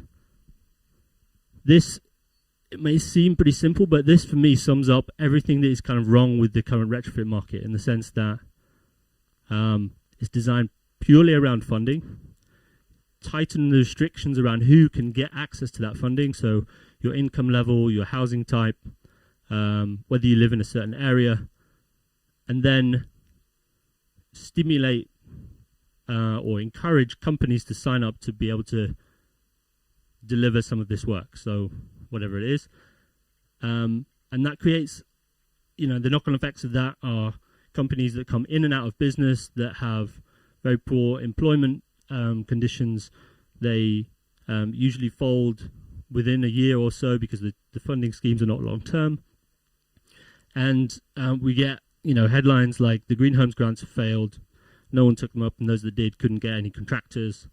And that is a kind of similar cycle that's happened again and again in the retrofit space, which is the equivalent of kind of taking a problem like the complicated kind of interconnected world of the forest and kind of viewing it through this kind of monocrop lens of every solution, every house has the same solution, every person is the same, and we're just going to kind of roll out this plan. And so I keep coming back to this, which is it's from a Carbon Co-op, which you'll hear from tomorrow, report back in 2019, that traditional approaches see retrofit as a standard product or service but it's best viewed as a value network, which means that it has to bring into account the intangible benefits that we get and it creates in doing the actual retrofit work. And this, for me, it changes your perspective of how you understand how that work is done and why it's done. And so invites us to have a different way of doing these things. So a lot of these ideas and a lot of this thinking is kind of built on people that are working in and around this space and have been doing for decades, really. Like Carbon Co-op, like Retrofit Works, like Local Homes, who Chris is here today, and many others. So yeah, how do we design for this idea of retrofit as a full system? And the proposition is really, how do we understand retrofit as a civic sector? And how do we create and model and test some of the infrastructure that might support that? And that leads us to the project that we've been doing in Link Road. And so that takes the idea of, well, what if we took that money that's been given to each house or some houses and individuals and applied it to a street and did it at a collective level? What if those weren't viewed as customers but were viewed as part of the problem, part of the challenge, part of the solution, and would be able to be coordinated together, form collective groups and be able to make decisions on themselves? And how do we design the finance so that it's not a rentier extractive model of paying for this change to happen? And how do we design it in a way that is fundamentally regenerative for those that live there or in the surrounding areas? And so there's kind of three rules that we look at when we're talking about this: that carbon equals energy, in terms of how do we look at the strategy of being able to reduce energy in the home, that performance is really based on the people, so you have to bring them with you and educate them and bring them into that challenge, and that data is a form of empowerment, and monitoring and understanding your house, your street, whether there's more bees on the street or the air quality is improved, is a form of empowerment, just as we heard before this morning. So this brings us to Link Road, and we've been, well, I say we, the Civic Square crew mainly, have been professionally pestering them for the best part of 6 months, I would say, and bringing them into this challenge, and they have been incredible in getting involved. Coming out whenever there's a kind of event and something happening on their street, and talking to each other and talking to us about why we care so much about their street and what's happening with retrofit in the world. That included things like the show and tell that happened yesterday at the Zero Carbon House. It included doing a kind of walking tour with thermal imaging cameras. We did a EPC clinic, which was about typing in people's postcodes, finding out your EPC, unpacking that information about, what is your house made of, how does it perform.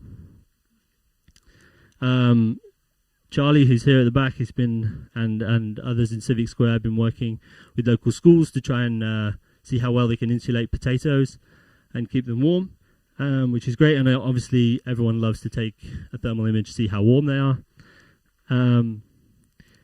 And then obviously we need some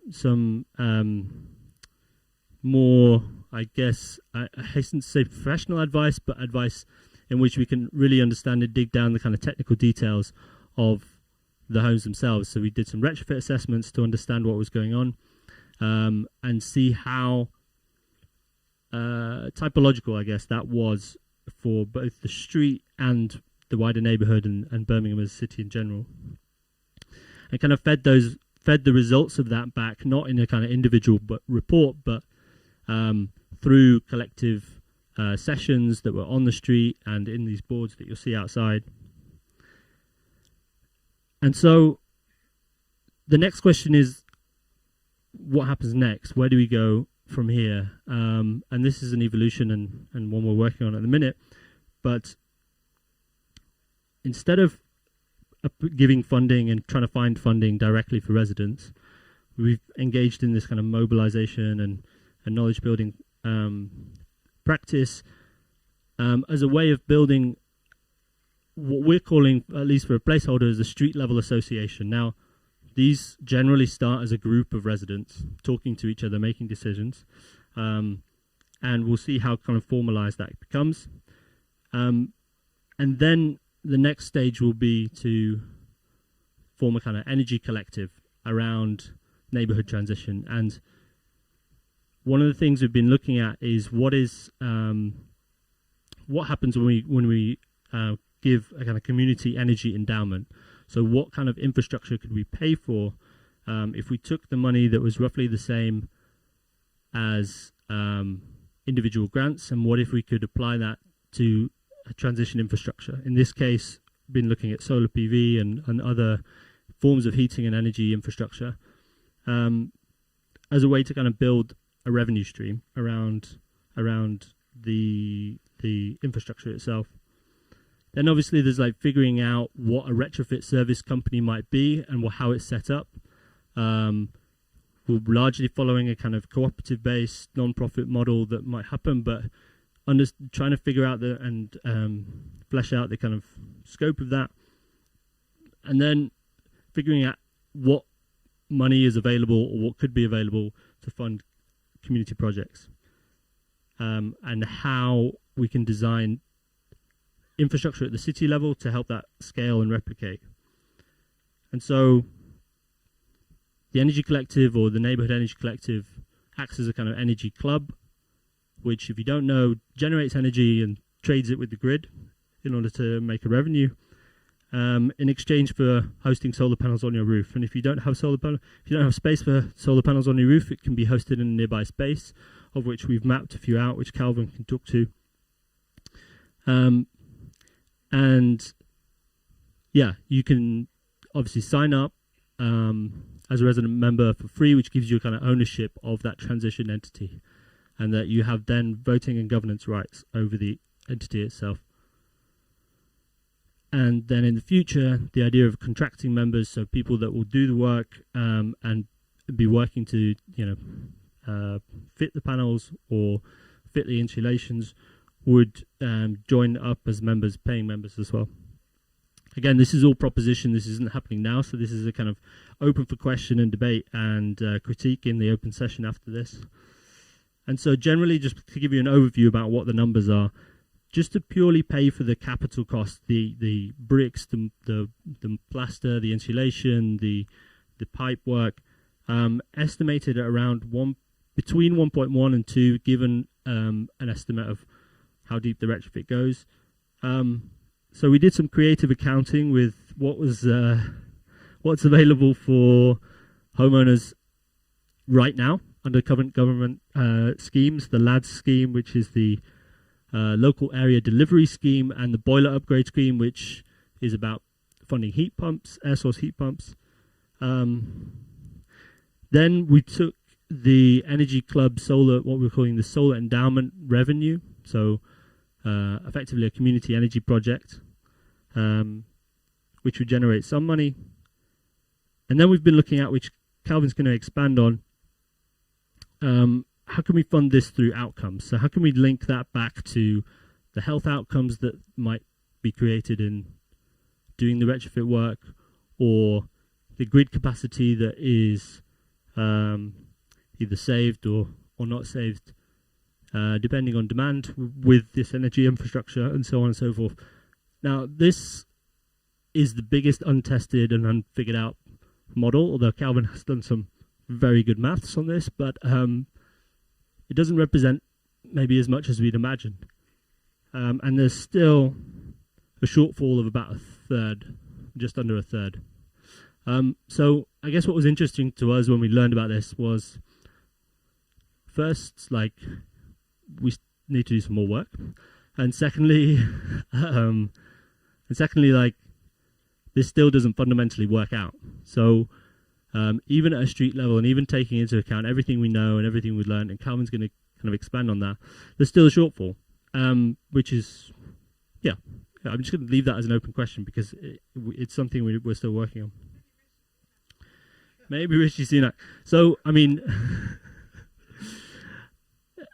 obviously the there's one way of doing this, which is to say to homeowners, like, would you be willing to pay for this? And that would probably equate over a kind of 25-year standard kind of finance arrangement of about £30 a month, plus, you know, give or take a little bit, depending on where you got the money from, which is a lot of money to add on to current expenditure, especially at this time.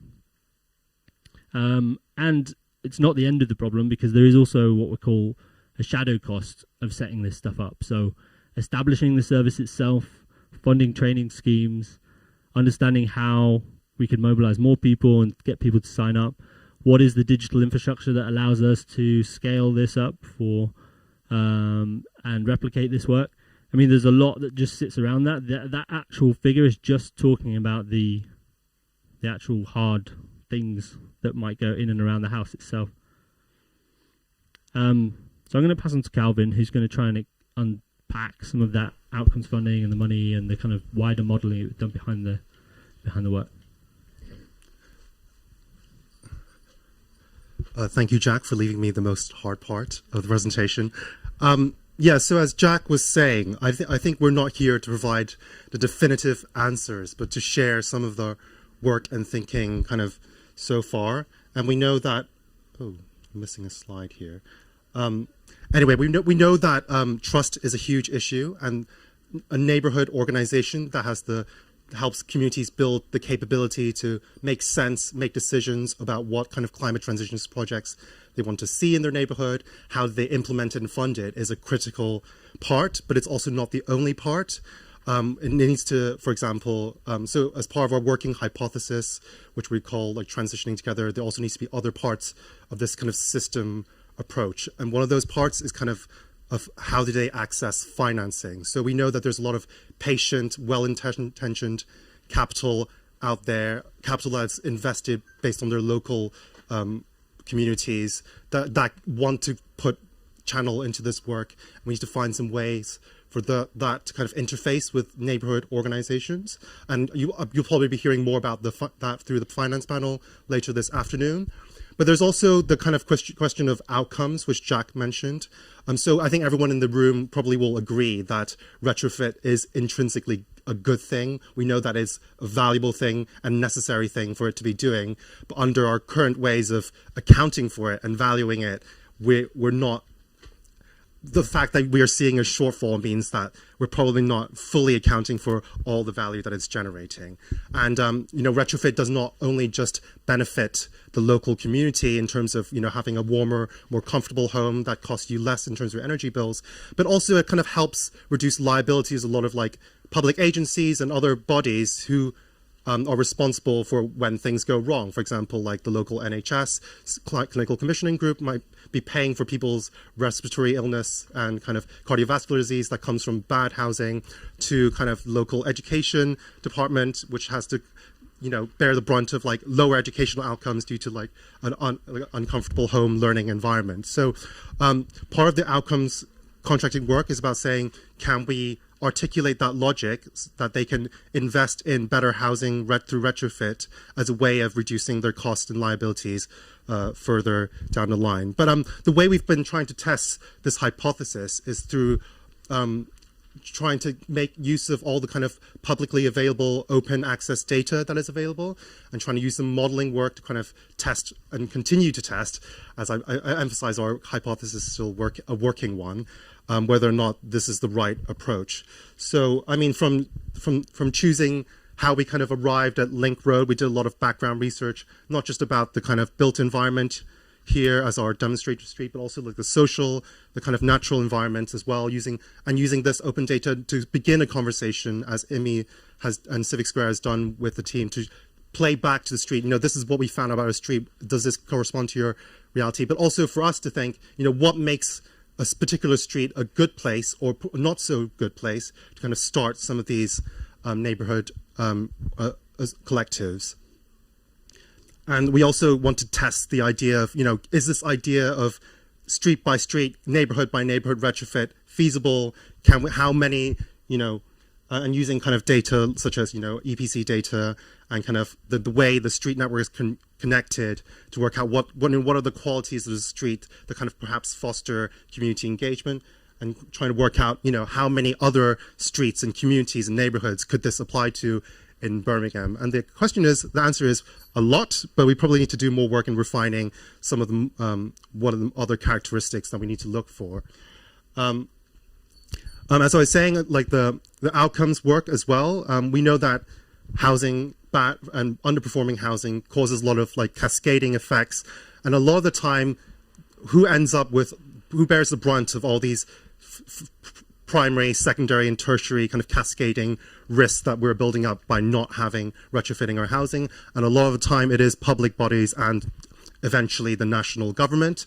And the outcomes work is about trying to link up and give them an infrastructure that they can invest in the preventative measures up front and tackle the problem from its roots. So, we've been trying to start to, in order to begin this conversation with the liability holders and stakeholders, we need to start kind of working out what are actually the quantifiable benefits that we can demonstrate of retrofit. How much are those benefits actually worth in terms of your public spending and savings potentially that could come from that, or kind of reduce liabilities further down the line? And also, what are the kind of costs of those projects that we need to do? And so we've begun to build interactive models just for us for kind of testing our hypothesis, but also potentially to evolve into interactive tools. So when communities come to making their own decisions about what climate transitions they want to see, they can begin to see what are the trade-offs, what are the cost benefits, and what kind of outcomes they want to prioritize and value in their own neighborhood climate transition. And we've begun to incorporate some of those learnings in our Neighbor Transitions the Game, which you'll get to play tomorrow in a session hosted by Kavita, Tom, and myself. So I hope you will join us for that. But I think when we were kind of empowering communities to be at the center of making decisions over how they transition their built environment and neighborhoods, I think articulating some of those, decisions and supporting them and kind of understanding the costs and benefits and the trade-offs is a really critical part. And is this back to you? I'm going to hand over back to Jack. Yeah, so that is it in the terms of that's where we've got to. And we're going to host a little open session, but we're going to do a little session just now. But this is a bit of an invitation. I'm going to frame some questions here. Take them or leave them. Figure out your own questions if you'd like to. But just some what ifs about what is that civic infrastructure that we think we need or could develop to be able to allow streets to make decisions by themselves, to fund retrofit projects, and to own that transition in all the ways that are needed. So the first one, what if we set up local transition entities for each neighbourhood? This is a shop that's just open to host advice, talks, anything, coffees around climate transition work. What are the services that you might imagine it would need to do? What are the immediate challenges and things that it would need to respond to, and what are the ones that would need to develop in a more kind of technical or potentially professional way?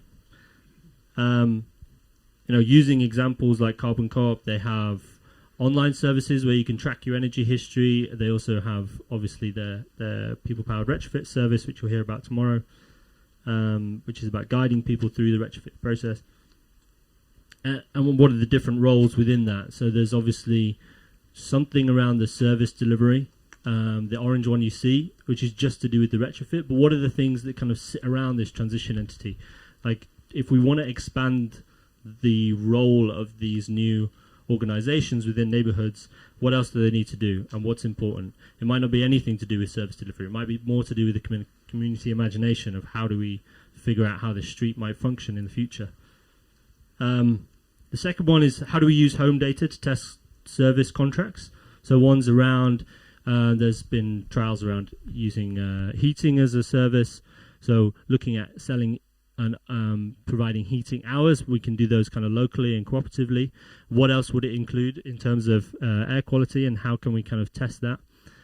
This is a question about monitoring what would we want to know about our street and our homes, what is important to us, and how could that be fed back into how this work could be funded in the future.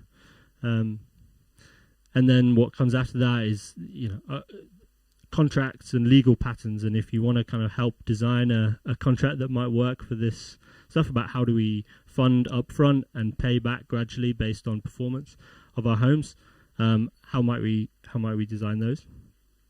The second one is, how do we create public platforms for understanding what's possible on our home and our street? Getting that data around our houses and what they're made of and what's possible, codifying it and putting it out there so that you can type in your postcode and figure out how you might go about a retrofit project with yourself or your street. There's loads of things to unpack in here and understand. It might just be like what data would be included, or how would the interface want to look if you want to explore anything to do with that during the session. There's examples around this. There was a project, I don't know how many people know about this, Project Sunroof. You could type in your postcode. It's just limited to some states in the US. Type in your postcode, figure out how much solar energy it would create, how much you would save on your energy bills, and it linked to some funding chances. Again, what's a kind of collective version of this where you can do it with your street, and what data would it run on? And this is one nicked from Alistair Parvin and his love of Michael Gove, which is that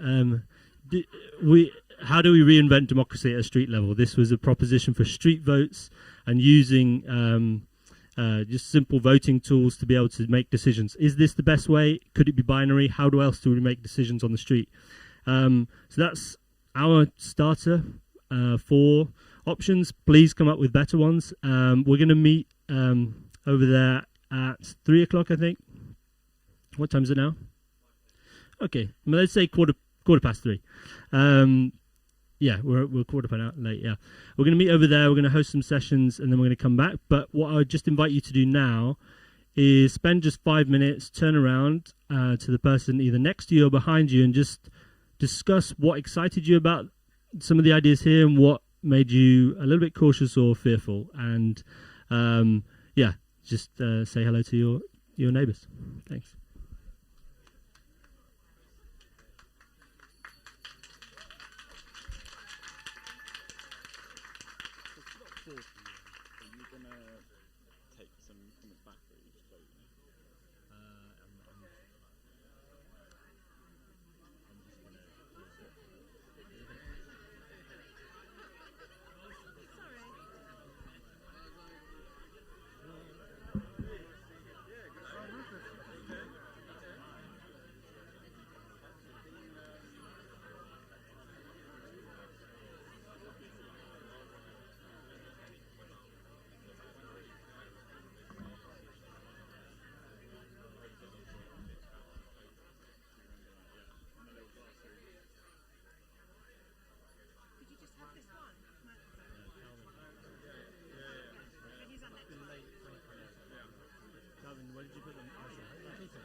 Okay, hi everybody. Thank you so much. I can tell from the buzz in the room that has sparked some great conversations. So there's a whole range of new invitations for you now. Number one is outside, where you see this board. Oh my God, it's so heavy, Jack, please lift it up. Where you can see this board, this is linked to just the beginning provocation that we set the festival up with, which was that big question I shared with you all earlier.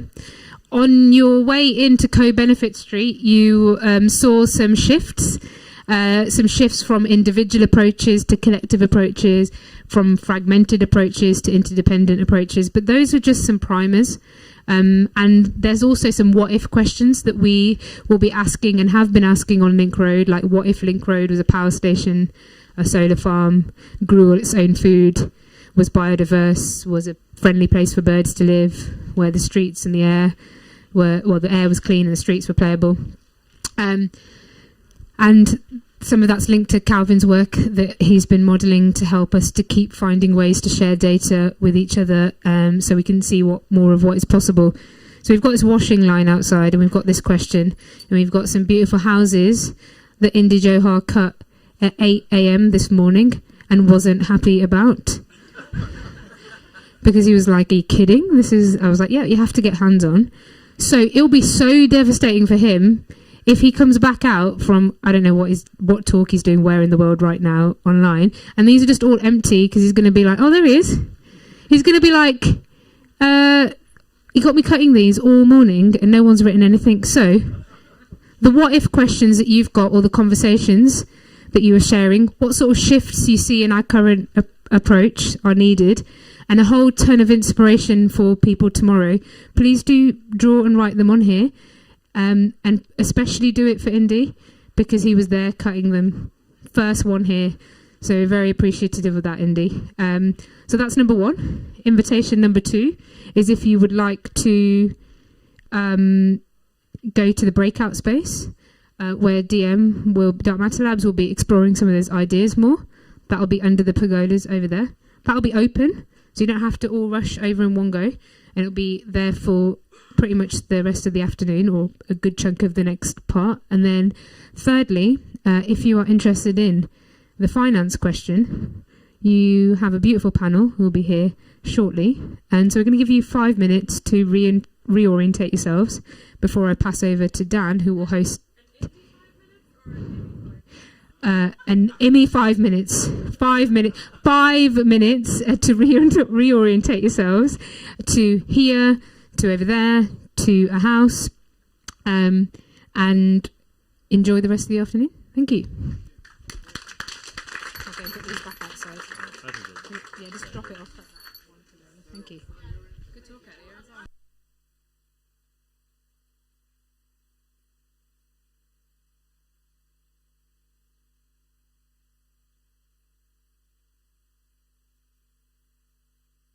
Pass it around each other, I think, between the two of you.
Hi.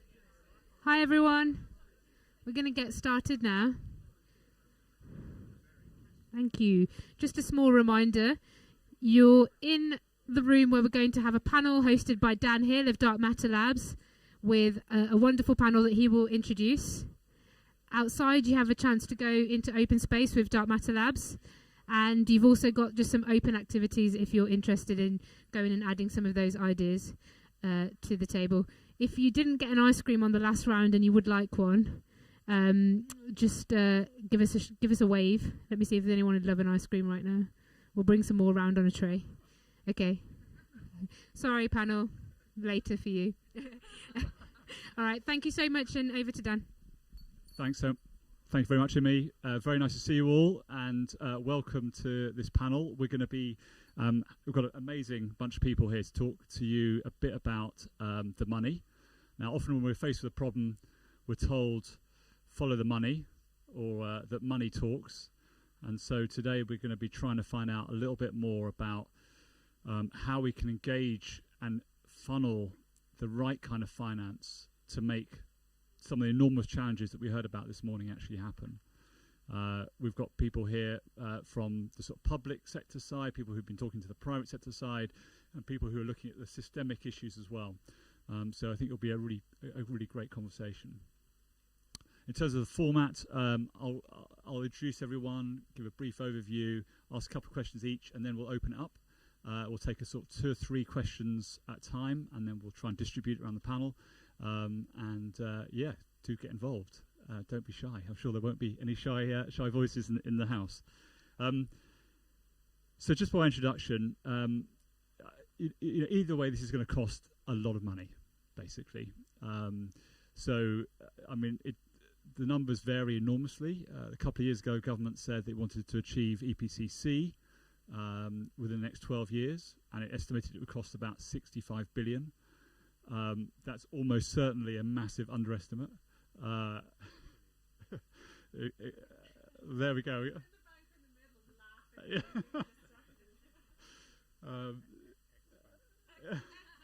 Well, we've got some ex-bank and ex-architects. Any other exes here at all?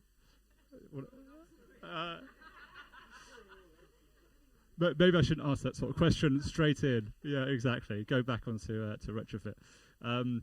But more urgently, in a way, we know that we have massive financial challenges on an individual house-by-house basis. People are going to be spending a significant portion of their income this winter on costs that they hadn't foreseen. So we can talk about the big numbers, but we also have to recognise that this is about the everyday lived experience for people. And we also know that it's a great investment, though. Even though it is really expensive, even if it is a huge amount of money we have to spend, we've heard today about the kind of benefits, both to individuals, households, streets, in terms of greening, etc., that will arise. So, one of the challenges here is about the value of that money. The public sector financing has been kind of an interesting story over the last few years of those who have followed it with the Green Deal. We were just talking about that a minute ago. Lots of acronyms, which Becky, I hope, will translate for us into something more coherent and understandable for us.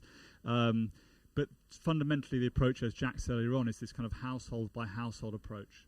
In terms of the private sector, there's been a sort of significant declaration of interest in this space. Apparently, globally, around $3 trillion have been put into climate finance of one sort or the other, but I'm kind of interested to find out how much will come into retrofit and what strings might be attached to that money, because it's not just about the money, it's about how that money works. So I'll just quickly, those are some of the points we're going to cover off today. It's really about looking at, as I say, the finance, and how do we make sure fundamentally that the enormous sums we're talking about, how does that engage at a local level? Because it's quite frightening numbers, and how do we make sure that the local responses, which we know are probably the most efficient and effective, can still be implemented. So on the panel, not everyone's got a sticker, but some have. I'll introduce them. I've got some notes here of their background. So Becky Becky Lane is from the West Midlands Combined Authority. She's been leading the Net Zero neighbourhood programme and a range of place-based retrofit initiatives across the West Midlands. The West Midlands Combined Authority has a significant goal of around 300,000 homes to be retrofitted by 2026.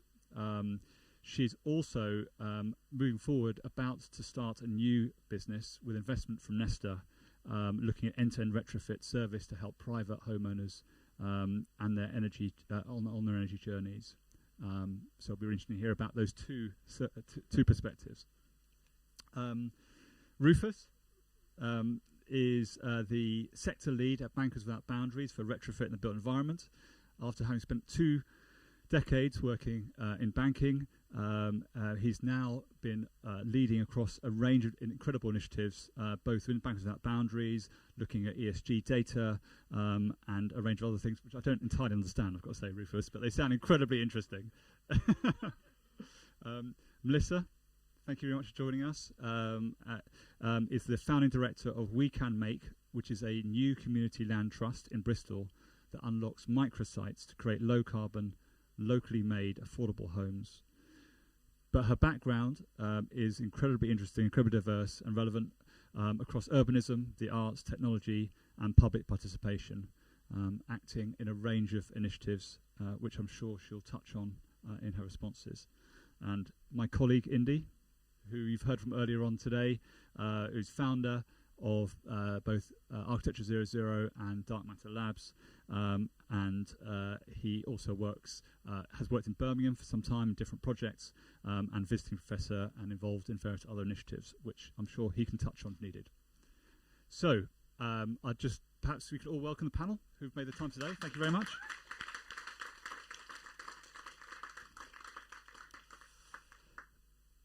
So I think we'll start with Becky, and it would be really great, I think, for everyone here, I think a lot of whom are based in the West Midlands, to find out a bit more about how you're bringing finance and organisational support into the place-based retrofit approach. Thank you very much. So to start with the context, in the West Midlands, we have 1.2 million homes. It's quite a few to retrofit. And our goal is net zero by 2041. And they've broken it down and said we'll divide that by 4. So 2026, we're going to do 300,000. A little bit challenging to meet. In the past, most of the retrofit activity, as probably has been discussed earlier today, has been incentivised by public grant funds, and again that is where quite a lot of activity is currently happening at the moment. So some acronyms: we are involved in delivering a sustainable warmth competition programme, so that's this year's government funding for retrofit, which is not just for social housing. We have been directly awarded, so WMCA has been directly awarded 2.86 million, which is a drop in the ocean, as you've probably heard, in terms of the amount of money that we need. And what we're doing with that, which is a little bit different to the previous kind of uses of public grant funding, is to demonstrate how a place-based retrofit scheme would work with these existing grant funds. So we're trying to retrofit a place-based approach into this retrofit funding. So we have 2 neighbourhoods across the West Midlands. One is in Foes Hill in Coventry, and the other one is Almden in Solihull. It's about 300 homes that we're hoping to retrofit across those 2 areas. And we've been kicking off in the last 2 months building a community engagement plan using the existing community infrastructure to work on the ground with those people. And you might be wondering, why are we trying to do this just in the public retrofit programme? And the reason why is, in the past, what happens is local authorities get their budget for retrofit programmes with very stringent eligibility criteria. So household income bracket needs to be met, the EPC criteria needs to be met. As a programme, you're also trying to balance the number of EPC bands as well. So there's lots of different perspectives you need to balance. But when the local authorities receive their funding, they tend to do a kind of really broad engagement approach. So letter drops across the area, blanket social media across the whole area. And we know how big Birmingham is. Imagine how you'd feel if you just received a random letter or a social media campaign. And ultimately what happens with that funding is, like, we've received £3 million. If we did that and we just did a blanket campaign across 1.2 million homes, we would not get the uptake and we would not spend that budget. And at the end of the year, which is March 2023, we need to deliver everything by then, it would just go back to the Treasury. And really the impact means that people on the ground in our region don't benefit. we don't want to see that. We don't learn anything and we don't improve. So that's what we're trying to do, is demonstrate what a place-based approach with the public grant funding can do to actually increase the level of uptake and ultimately increase the impact of these public grant funds. Thank you, Becky. I suppose one question I've got straight away is, clearly there's a lot of strings attached to that money. If you could redesign the approach, how would you do it? So interestingly, that is something we're trying to do as West Midlands Combined Authority. So big politics trends going on here, but there was an opportunity from February for us to submit a trailblazing Devo deal, is the title of it, through the Levelling Up policy. And what we're doing within that, we're asking for, the title is Retrofit Commissioning Framework if you're looking for it in any of our policy documents. But what that means in real terms is we're looking for the committed funding that is to the region. So over the next 5 years, that totals about £130 million off the top of my head, without the eligibility criteria. So at the moment, in practice, we have to contact the people in these regions. So for the project that I spoke about, they come to us, which is, a tremendous amount of effort to come forward for these programmes as it stands, and they might not be eligible, which means we have to turn them away, and there's nothing else that we can do to help them with the funding. So ultimately, increasing the flexibility with the eligibility criteria is what we're asking for to help reach more people and have more impact with the funding. It seems very sensible. So, Rufus, how do we bring a whole load more money into this space then? Because Becky's talked about some money, but it's really incredibly small when we compare to the kind of wartime footing that we were talking about earlier on this morning with Indy. Where do you start with that question? I think the kind of systems that are in place, societally we try and use the existing systems in an incremental way to deliver the change we need, and that's what's happening. And so how do people invest money in their properties? They get mortgages.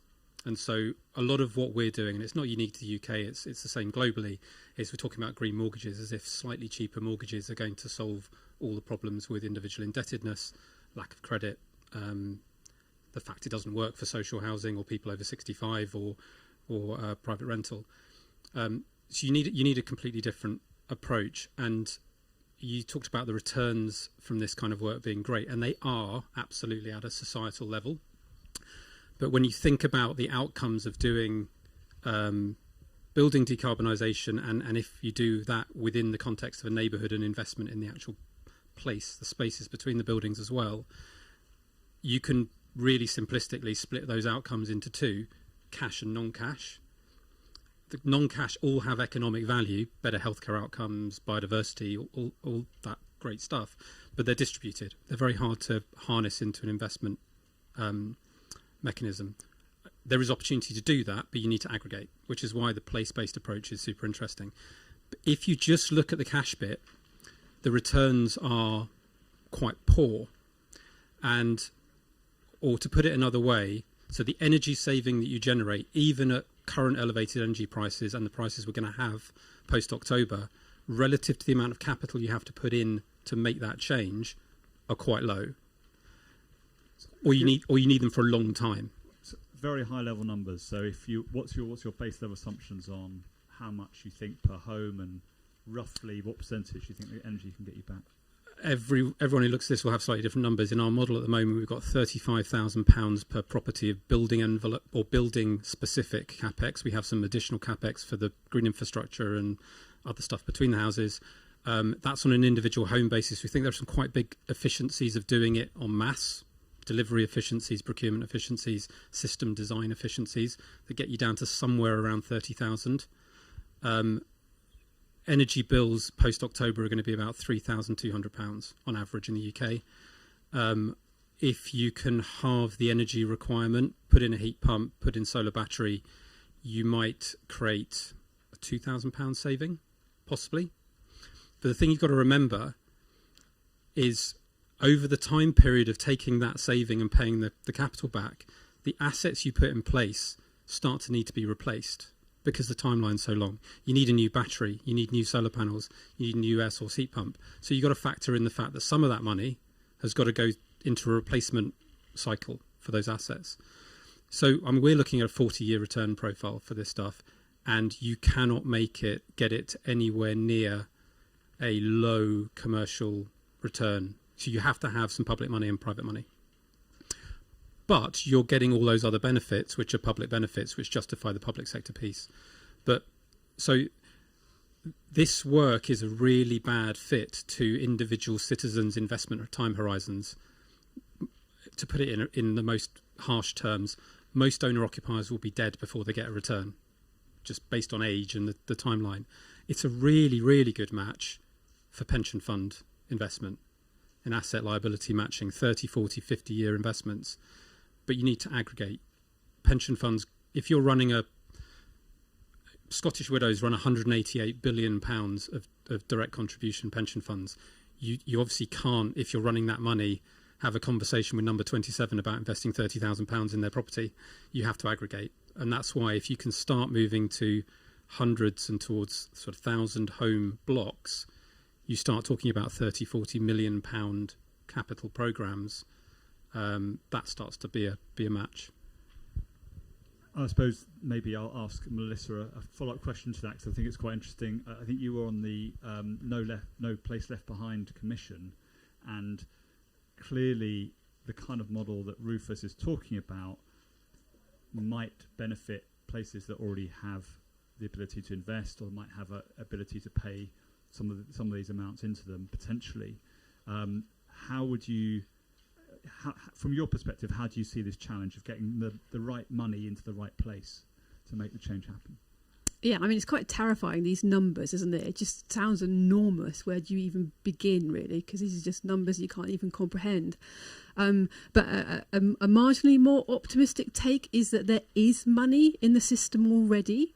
It's just not doing the right things, most of it. So I think one of the things we looked at in the commission is like, what could you re-gear in the existing system to make the money work better for you? And I think it's like a set of kind of quite practical ones, which I would call no-brainers. Like, why the hell aren't we doing this? But apparently it's a little bit more difficult to express some of these things than it is to say, let's cut the price of petrol at the pump.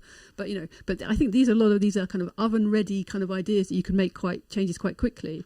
So, and there are some kind of quite perverse disincentives at the moment in terms of where the money goes and where it flows. But I think there's 3 or 4 kind of changes that you can make. And this is in the report that we did as well. So one is around VAT. You know, we put 20% on retrofit and it's 5% on new build. So Jackie was talking about your missing third. Maybe if there's a VAT change, you could make your money up there. And I think, you know, that would put a £15 billion stimulus into and 100,000 jobs if you just made that VAT switch, which is amazing. I think there's other, you know, the Affordable Housing Fund, which is worth $9 billion outside London at the moment, only applicable to new build. So why not make that to existing housing stock as well, and change Homes England's mission to also be caring not just about new build but the existing housing stock as well. And then just like stop things like Help to Buy, which diverts kind of like, Help to Buy basically helps first-time buyers with an equity loan. But what that has done is kind of diverted people from buying kind of run-down properties in city centres and then investing their time and, you know, really improving them. It's diverted them into kind of buying new, quite crap homes that are on the edge of towns and cities which are car dependent and low density. So stop that. Stop, Help to Buy. Do Help to Retrofit instead, and just use that money in that smart way.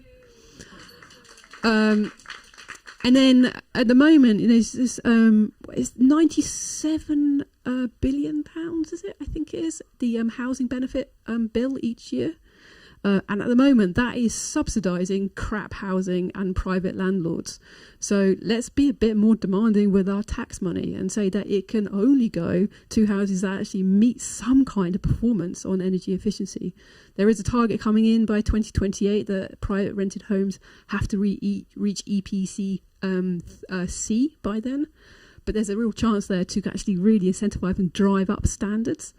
And, those private landlords that cannot or will not invest, then maybe there's a chance to renationalise or recommonize all of that kind of private rented stock, which is a huge kind of potential there, really exciting actually. And then I think it's like a lesson learned. Let's look at the last 40 years of regeneration money and how it's been spent and what's actually worked. So Onward, which is a centre-right think tank, looked at this and looked at all of the regeneration programmes for the last 40 years.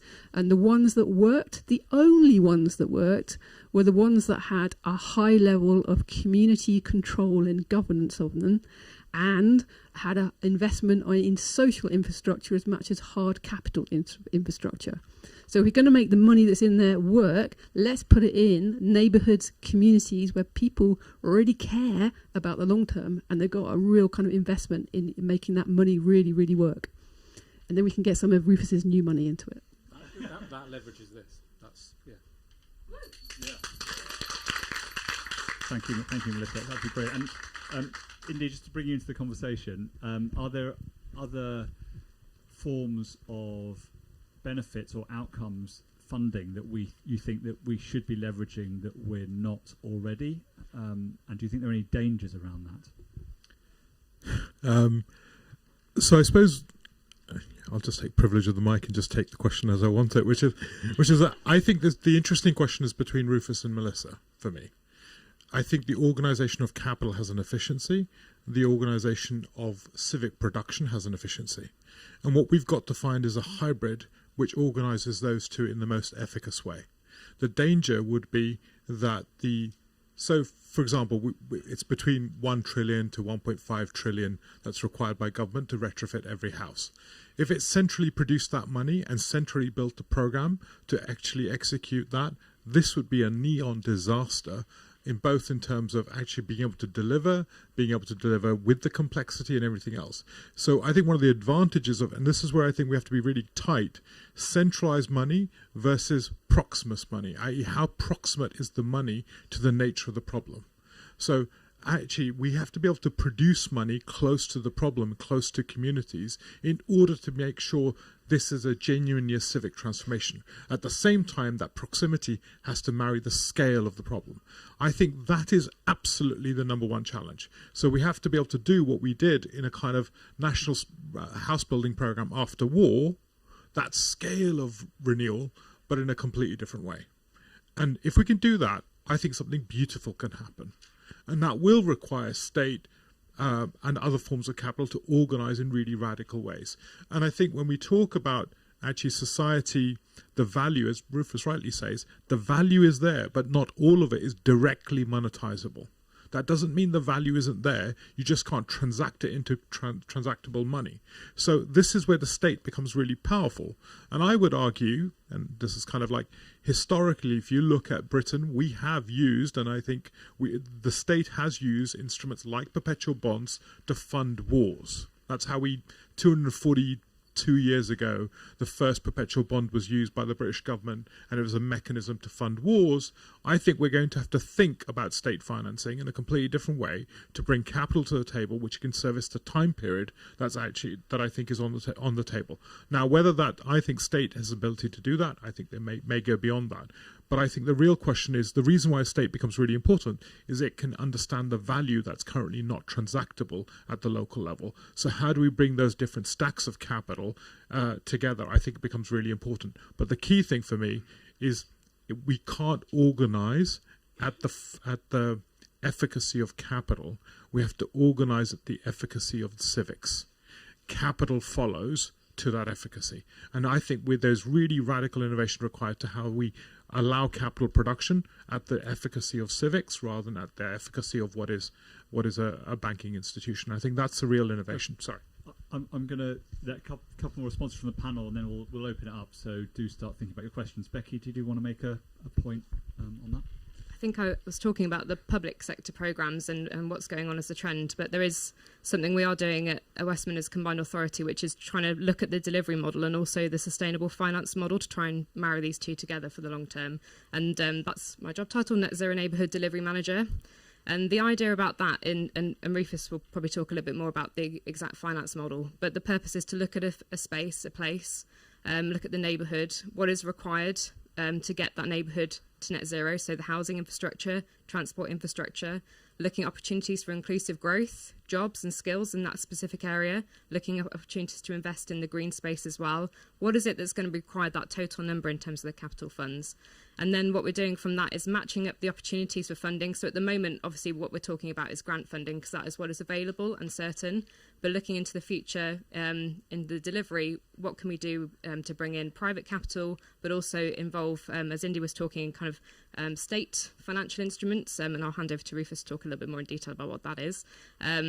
But to provide sustainable capital to deliver. So we've got our own funding. We've got 1.65 million. Again, tiny amount of money, but it's the seed funding to get this concept in place and to look at the sustainable finance model. And what we'll be doing in that is delivering phase 1 and also supporting the research and the data collection to build that finance model looking into the future. So we are looking at that, bringing together the capital with the kind of community proximity so we can deliver that. And I'll hand over to Rufus because he's got more information on the detail of that. So we're working on a programme for an organisation called the Cities Commission for Climate Investment. They've just rebranded themselves. It's essentially most of the big cities in the UK, includes Birmingham, and funded by Bayes to scope out a national demonstrator, a little bit like the work Becky's doing within West Mids, but at a national scale, where we're trying to scope 1,000 home scale demonstrators, number of them across the country. And so we've been doing a lot of modelling about the exact numbers, what the funding model could look like, etc. On our numbers at the moment, and there's lots and lots and lots of assumptions that go into this and lots of sensitivities within it.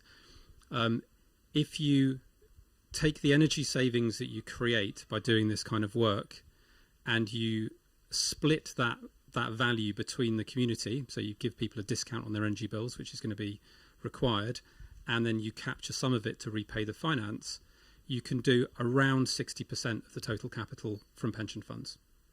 Now, that all depends on what scale of discount you put in, and you can swing that ratio back and forth. But it's on the numbers you were talking about, so 28 million, 29 million homes in the UK, 30,000 of retrofits, 1.2 trillion. That's a lot of pension fund money. The UK pension fund industry manages 2.4 trillion pounds, so it's the right sort of scale. So you've got a 40% gap that's got to be a grant.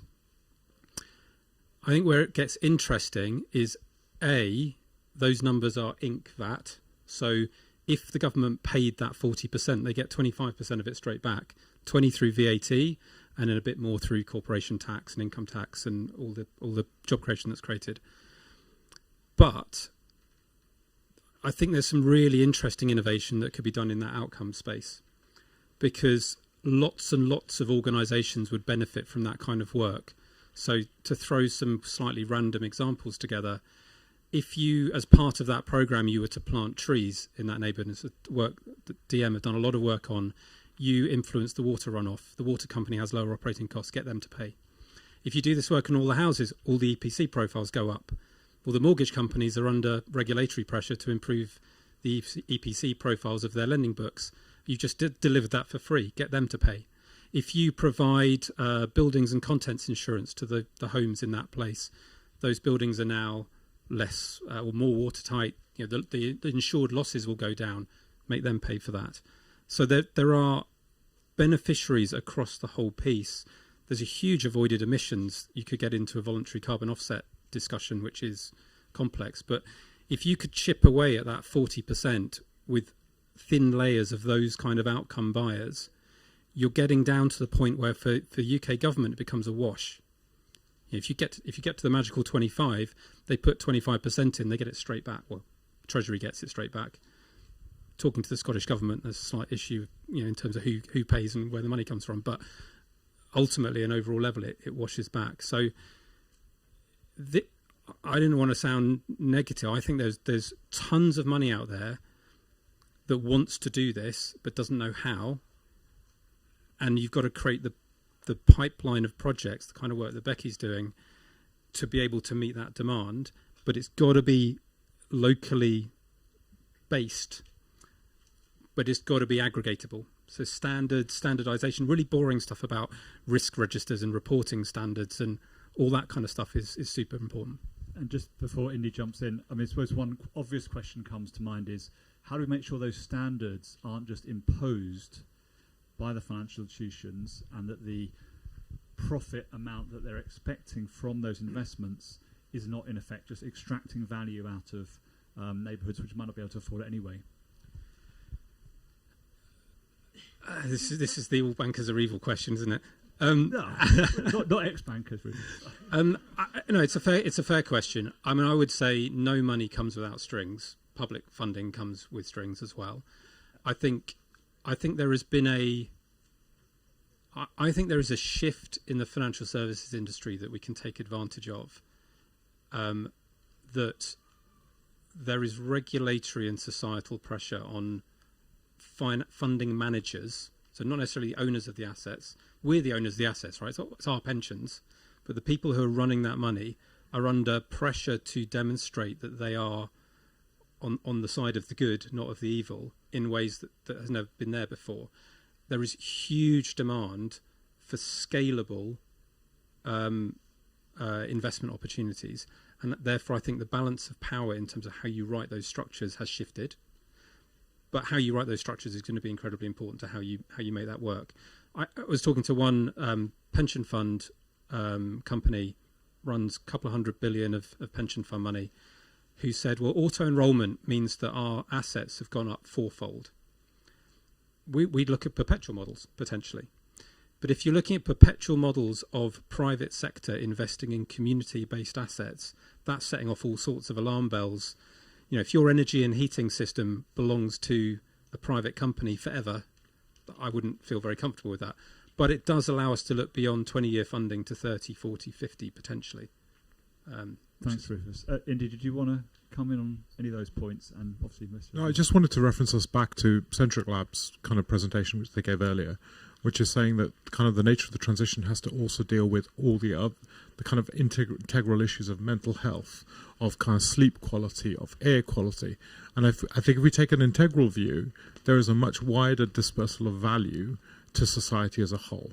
And I think there's a risk of taking a pure energy-centric view when we're only going to get one shot at this, really, at this scale of program and scale of investment.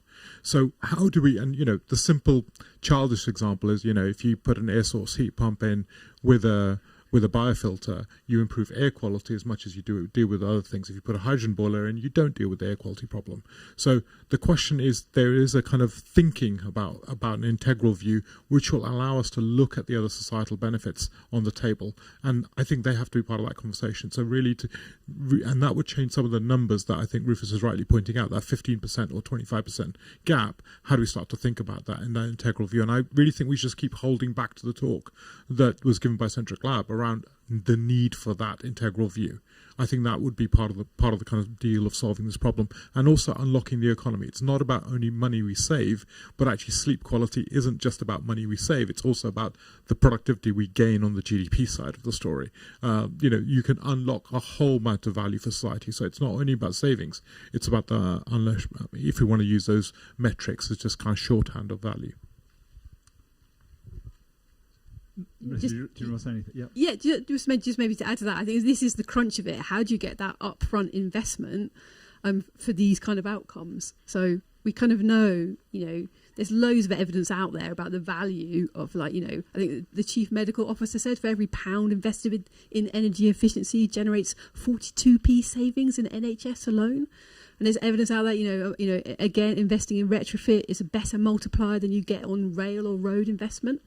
But somehow, because those outcomes are diffuse and long-term, it's really hard to get that kind of buy-in at the front when you need it, when you need to buy that green kit to retrofit your home or do something.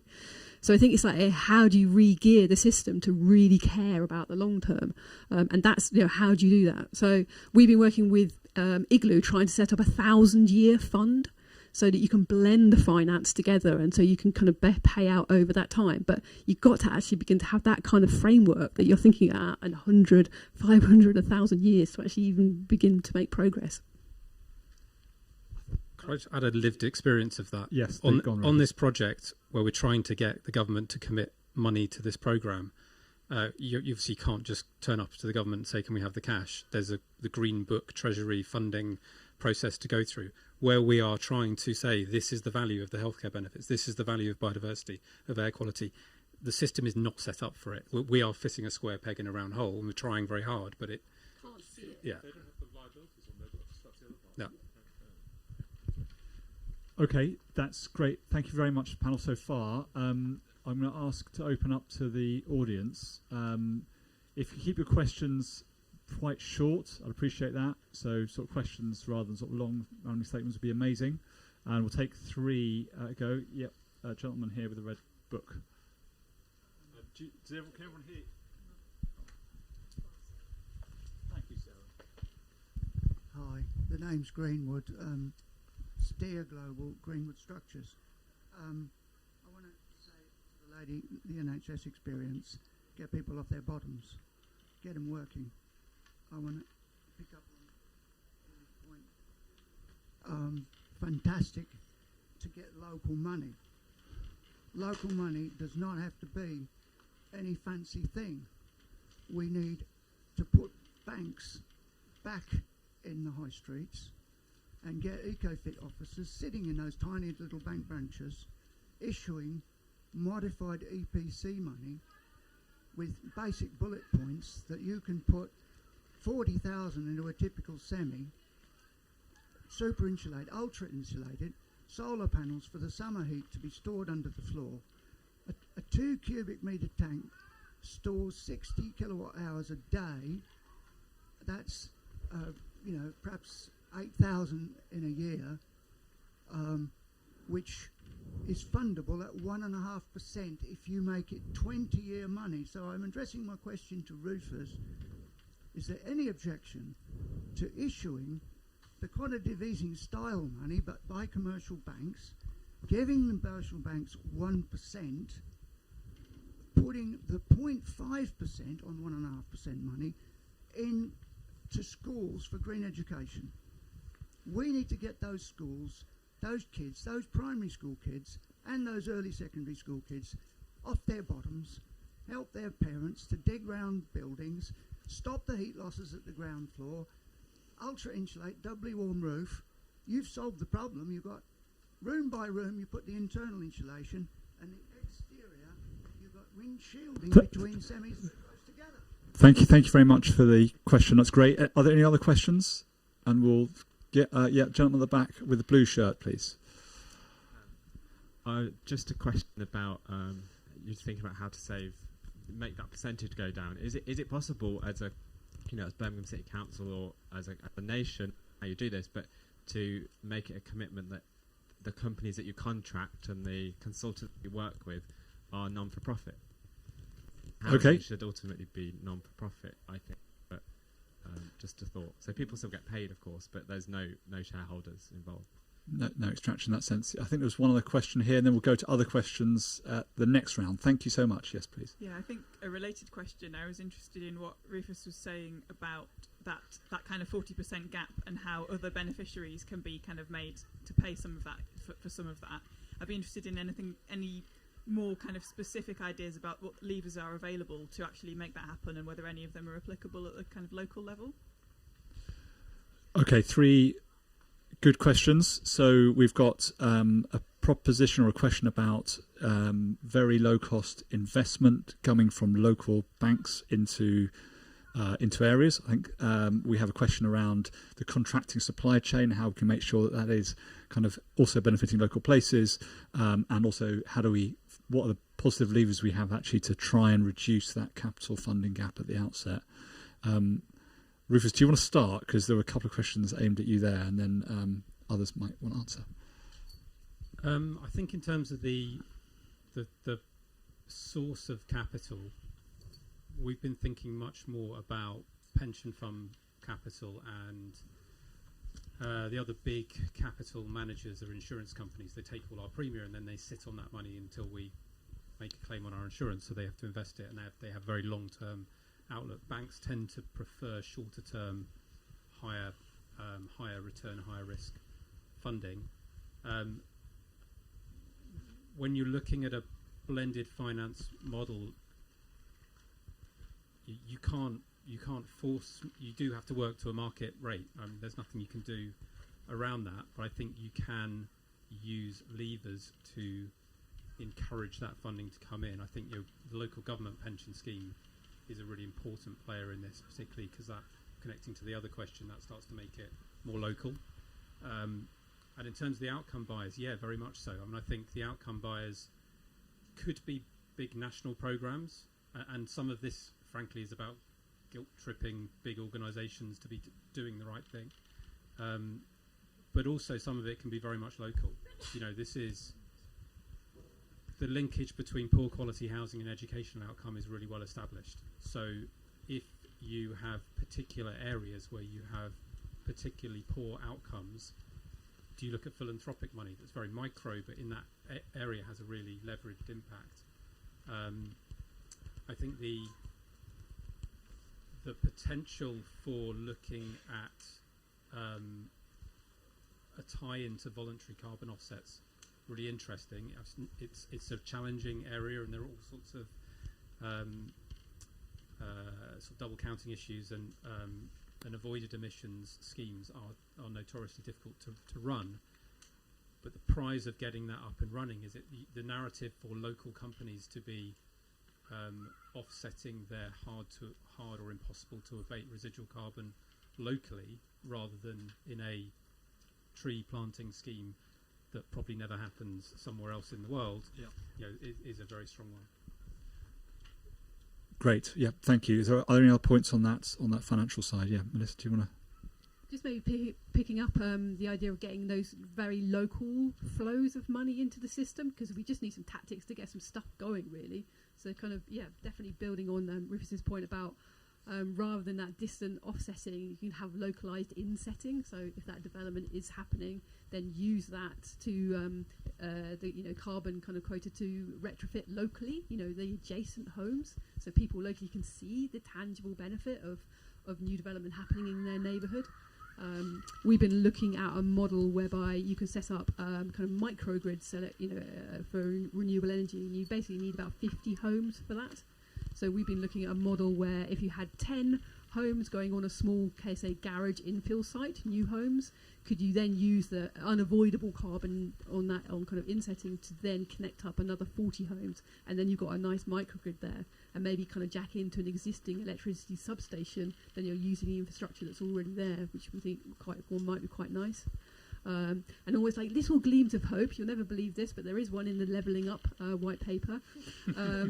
It's quite remarkable, but there is a proposal in there, buried in there, around a neighbourhood share for SIL, which so that you get 25% goes directly to the neighbourhood for the neighbourhood and community organisation to decide on, which it's not going to be mega, it's not going to be the trillions that we're after, but it does begin to get some flows there that you can maybe trial and experiment. And certainly experience, in our neighbourhood, we've got a developer coming in and a £31 million development. And at the moment, us as a local community, guess how much we're seeing of that? It's almost like, it's always invisible. It's so small, it's invisible. We're getting £600. This is quite insane, really. But so if that neighbourhood share kind of happened, we'd get nearly 300k, which definitely would be a good starter kind of fund to get a street kind of retrofit going.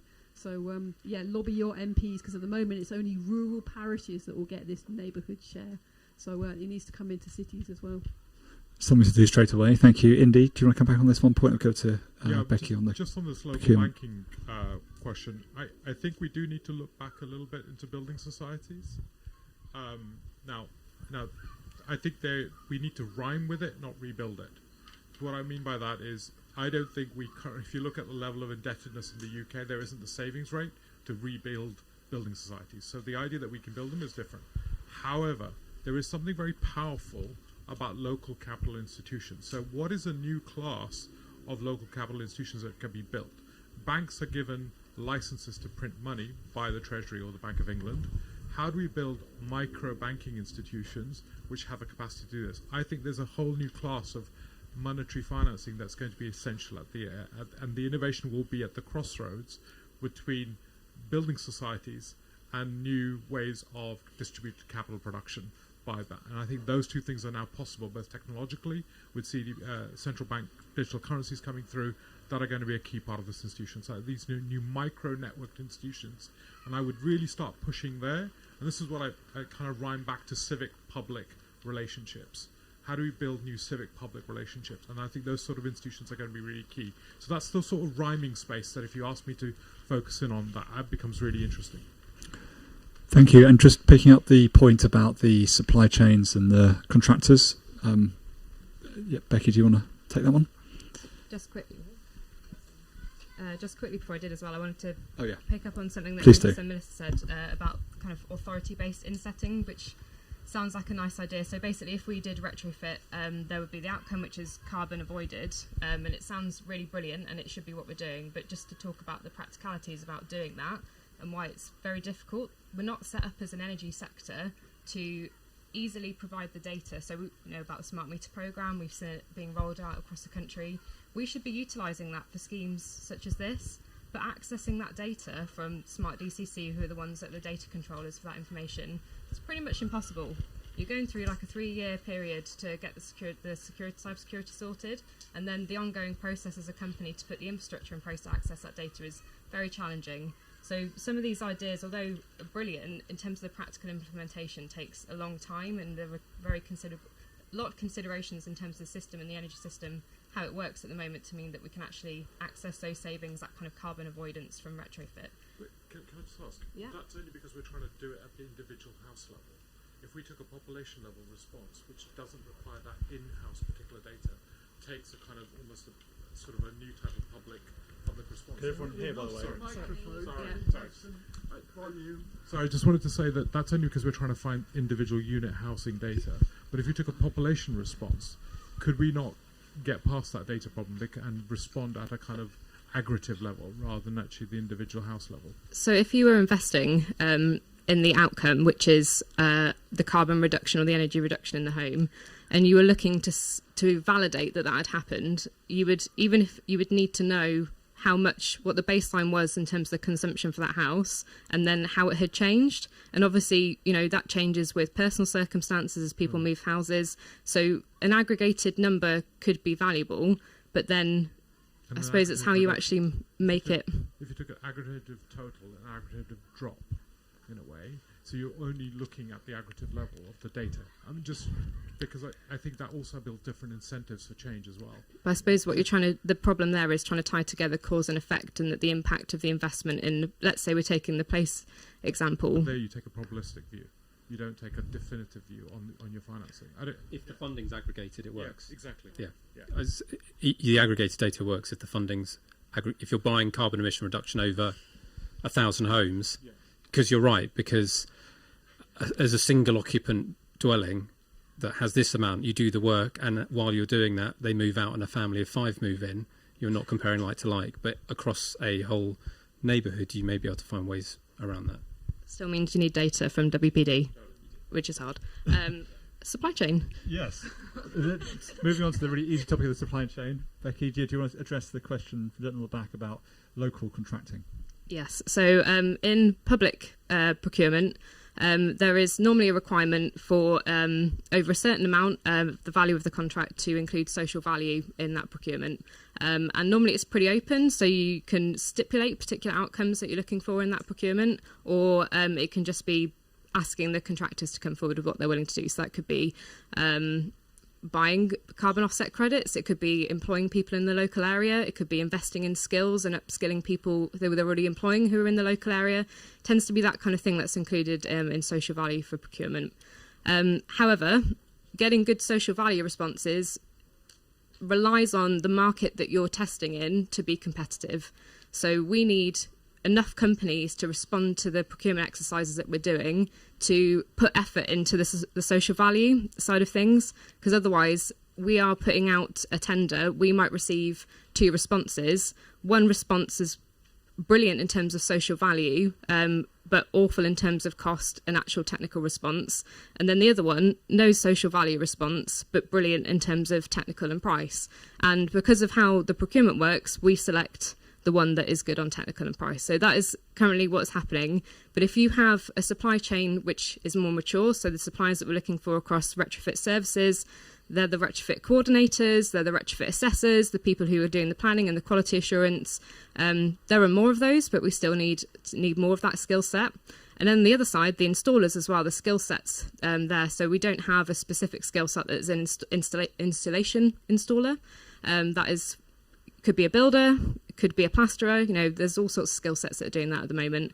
But the people who are coming into public procurements, there are not a lot of installation contractors, which means that it does become quite difficult for us to set the benchmark really high for social value. And that includes kind of asking for things like a not-for-profit in this environment. So we need more maturity in the supply chain to mean that we can have a competitive environment to improve on social value. Panel on that tomorrow. And if you want to set up your own installation company, it sounds like to me, from what you're saying, Becky. Are there any other questions? We've got another 15 minutes. Yes, the gentleman in the stripy t-shirt. Oh, sorry. Thank you, stripy top man here. Thank you. This is really fascinating stuff. So I'm wondering now, to bring it back down to some of the organisations here, community organisations. What should small nascent community organisations, sustainability organisations, and so on be doing now, if there's a place for them to play a role in those 100 home, 1,000 home aggregated projects? And also, it's a bit adjacent to the previous answer, what can we be doing with local micro trades to make them able to participate in that investment? Two absolutely brilliant questions. Thank you for asking those. John, thank you. Great ideas. I'm really encouraged by this panel. Thank you. And I just want to throw two things in. The Stern report 16 years ago now showed the catastrophic costs of us not doing this. How do we factor those in? And the NEF in the last few weeks has shown that with the recent interest rate hike, 57 billion is being handed to banks in extra unexpected profits. How do we factor those sorts of big money in? Thank you very much. Yeah, amazing questions. And there's a gentleman at the... Sorry, Sarah. There was a gentleman at the back with a green shirt on. I think there were any... Mr. Wolf? Anyone got an... Hiya, I'm Wolfgang. I'm involved in the social housing decarbonisation fund schemes, and the question is coming, but the moment we've got a situation where the supply chain issues mean that it's very difficult, and the timescale, because government wants quick results which you can quantify and sell, means that the work is very difficult to get it done properly, and there's been a big documentation of that. It's worse than that in many cases. So what do people think of the argument that capitalism actually likes inefficiency? For example, electric vehicles, washing machines, and individual houses, and really doesn't care about other values. There was a glimmer of caring about it. There are people putting pressure on their pension funds, and there is an issue in banking. But ultimately, it is the elephant in the room. So all these projects that we're involved in, and we work our socks off to try and set good examples in different ways, are worth doing because they demonstrate what can be done and how to do it and how to get down to the community level. But instead of doing them on the basis that one day they'll see reason because they'll suddenly wake up one morning and thinking, shit, social value, I forgot about that. Actually, we should do it to arm people to strike and demonstrate so that there is that capitalism is forced to do it. It's a very difficult to say in the modern world without looking like a loony lefty. But actually, the moment anyone gets up and starts saying we need to do it at that sort of level, they get torn apart and hounded out of office. So we need that grassroots information to be geared to action, I think, and we can't wait around for it. It's more than Insulate Britain. I think that's great, but I think it's got to be mass action. But that was not a question. The question is, do you think that capitalism is geared to inefficiency and doesn't really care about other values, and isn't it the elephant in the room? So it's not. Okay, thank you very much, Wolfgang. That's great. So absolutely brilliant questions. Huge range. Let's start, I think, with the first question, which is if you are or working with or want to work with your neighbours and your communities and get things going, what do you actually do now? I'm actually going to got the panel here, but also going to bring Imi in here because she's actually doing some of the stuff as well. But I'll probably start with you, Becky, just because I think you have been starting to talk to them in the official capacity that at the Command Authority. to do as a community organisation. I feel underqualified to talk about this, actually. I feel like IMI's way better because I have been at the point of trying to be humble in the knowledge that I have the money that needs to go in the place, but I do not understand the place, and I'm relying and working with community organisations to give me the intelligence and the connection with the place to mean that we can actually have the money go to the people who need it the most. What can community organisations do to prepare now? I mean, with the Net Zero Neighbourhood programme in particular, we will be working with community organisations to use them as the conduit to talk to people about retrofit. So I'm trying to think of a practical way to say that there's probably a space to kind of get more engaged in retrofit. What does it mean? How to talk about it with what the benefits are, specifically how to retrofit homes. But the person who knows the most is IMI. So how to do that and talk to people in a way that's the most relational and do that on a community base. I really think it should be handed over to IMI, who can talk about the detail, but I would say that's a place to focus. Thank you. I don't know if, Melissa, do you want to comment on that as well? Because you obviously work in your community very closely, so and you've been trying to raise money for your projects you've been working on through a CLT. We are a community land trust, so we're doing this at a ground level, and I think probably maybe two of the most useful things that we've done. One is that we've worked with our community to set our own rules of what kind of development we want on our terms. So we've got a community design code. There's a sense like often communities you feel like you're under siege and you have to be grateful for any old crappy development that comes your way. And the only kind of power or agency you have is kind of screaming no at the planning kind of appeal. So trying to get up front and trying to say, yes, and trying to shape what is the development we actually want here, and kind of visualizing that and making it tangible is really, really helpful. And it's a really powerful thing that this is what we want to happen here. That's, really good. And then the other part of it is, most development usually washes through a community. It's a big kind of, house build or whatever else, and the value of anything really kind of just washes through. So what we've been trying to do is localize the production so that, using all these opportunities of community wealth building. So we've set up a little community factory where we do digital fabrication. We make components for homes. We want to be starting making components for retrofit. And I think that's just really exciting because, one, you're building community wealth in terms of infrastructure, skills, jobs, but you've also then got the know-how to mend, adapt, repair over time as well, and you're in control of that, so you're building that agency. And it's really visible and tangible locally. You can see the kind of difference that you're making because it's in your hands, which is really, really powerful. And that's a really kind of powerful way to communicate as well. A couple of tactics there. Brilliant answer. Imi, do you want to come in on the same question? Yeah, I mainly want to come in on, because I was just going to say, I'm sitting here watching Melissa talk, and I feel like Melissa's been such a pioneer in this space for such a long time. She's based in Knoll West in Bristol and has really shown the way in which you can affect what's possible in the world from the places within which people say it's not possible. And so for me, the most important thing here is I don't know how to do it precisely for this challenge, but from today, we know that the challenge is big enough that it's not possible for community organisations, big or small, all over the country, to not start to gear themselves up and to start understanding and becoming literate in these challenges, because all of us are going to be orientating closer and closer to this being either something we can be in the forefront of, like the question asks, or that starts happening to us and we're not in a place where we're able to deal with that. And there's people in the room here, like Gavin, I can see, and Scott was here earlier from Link Road. And there's a panel tomorrow afternoon, as well as a whole day on Link Road around this. And so the first things first is that you don't have to be an expert in retrofit to start gearing yourself up to be part of this story. There's lots of tools out there. But then also, secondly, to not always think about it in the organisational lens. Everybody's a neighbour in some way or another.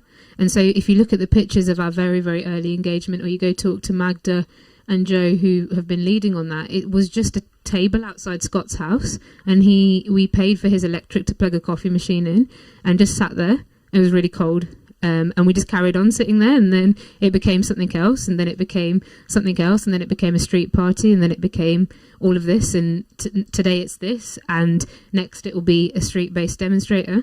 But in that last point I want to make is obviously that part is me saying you don't have to be an expert, you can get on with repurposing. So over Jubilee weekend, everybody was out and having brunch and celebrating the Royals or playing on the street or whatever. And we were on Link Road with you guys with our big IPCC stand, solar panel build, talking retrofit, and we just repurposed the existing things rather than trying to make it something extraordinary and exceptional, because people are really interested. And you just have to trust that they are, and Scott and Gavin will tell you loads more about that over the next coming days. But last thing is just that we have got an emerging thesis on this, which is that everyday participation matters, easy entry points into the conversation, whatever it is, whether it's from a climate angle, from a bills angle, from you're doing something cool angle, to nurturing the collective agency, so access to data, access to knowledge, access to all of this, putting this here in this field, rather than in the centre of the city and making it inaccessible or, somewhere where people don't feel like they're welcome. Democratising the knowledge in all different ways. We're not there entirely, but we spent a whole day trying to go through the retrofit reports that were quite technical and complex. Unlocking and cultivating the imagination beyond today. So you'll see on Saturday loads of what-ifs about things beyond just insulation. And finally, really, really completely constantly reaffirming that narrative that Araceli talked about this morning, which is that actually people, and what Indy said about not seeing things as individual challenges, people in their places don't see it as just this individual challenge.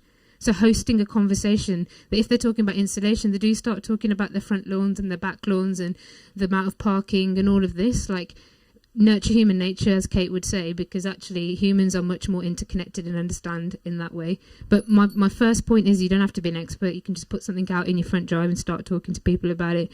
For a bit, they'll think you're mad, and then after a while, it will just turn into a great street party. And Scott and Gavin, I'm sure you can talk to them around here, but also they'll be in the festival tomorrow and all day Saturday as well. Thank you, Amy. That's great. And we had two other related questions. One about the cost of not investing, and is there a kind of, perhaps, I don't know, as Johnny was suggesting, a windfall tax or something, there was kind of significant unforeseen profits being made by financial institutions, and then a similar, a related question maybe around whether capitalism inherently creates significant inefficiencies, or we could reframe that around perhaps allocates value in the wrong place, maybe. It's a different way of putting it. But I don't know, does anyone want to come on those 2 points? I think the question was, does capitalism want inefficiencies effectively? And the answer is yes, I would say.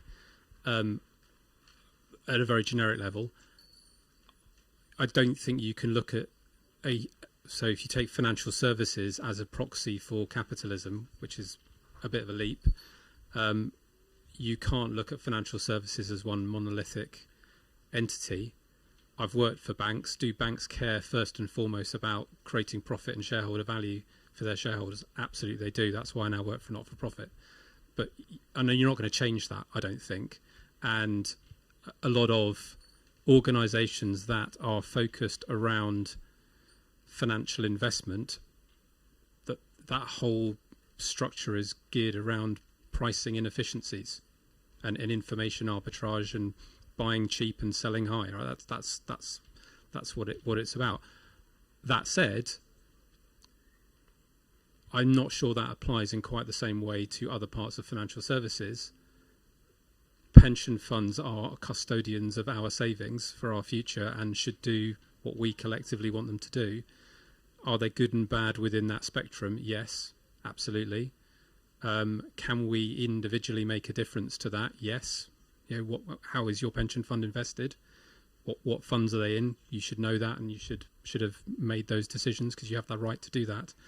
So it's a more nuanced answer. I don't think I'm not saying finance is great and it's all there, but I think there is absolutely something we can lean into, and there is willing capital that is struggling to find a way to invest.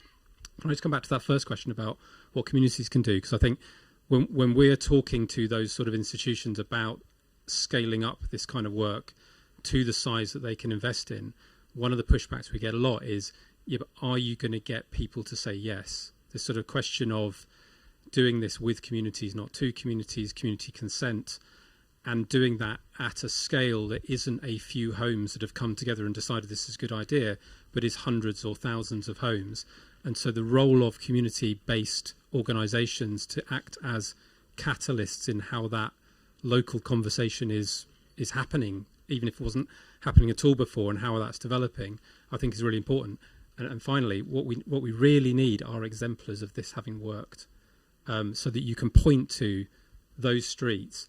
And I would move away from the word retrofit, because if you do this in a place-based way and you're thinking about the transport infrastructure and the green infrastructure, you're changing places as a place to live and a lived experience. And we should be thinking about those outcomes, not about carbon and, you know, energy savings, really. Yeah.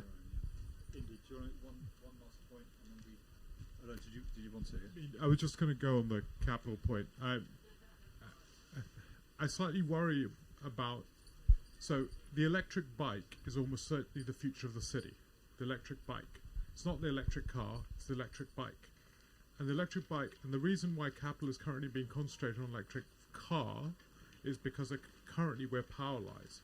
So I think one of the big questions is, how do we understand the total cost of certain things? Currently, capital only understands the cost of the production of the car, but doesn't understand the cost of production of the infrastructure, which is the roads and all the other externalities which are actually ignored from the total cost. So I worry that it's not about actually capital or capitalism. I think we've engineered markets and engineered systems which actually drive externalities which are unpriced. If you price externalities into the system, capital will have to find a way which is efficient, which is the electric bike. Right. So I think we're designing the wrong conditions for capital to flow, and thereby the capital is flowing in bad ways, which accumulates short-term wealth. On that note, sorry. We've apart from reinventing capitalism, we've discussed a huge range of things today, and I think we've covered both local, capital, investment, different thoughts on all these issues, plus the amazing work that's actually happening in the West Midlands already. So I'd just like you to put your hands together to thank the panel who's done an amazing job. Thank you both very much. Thank you.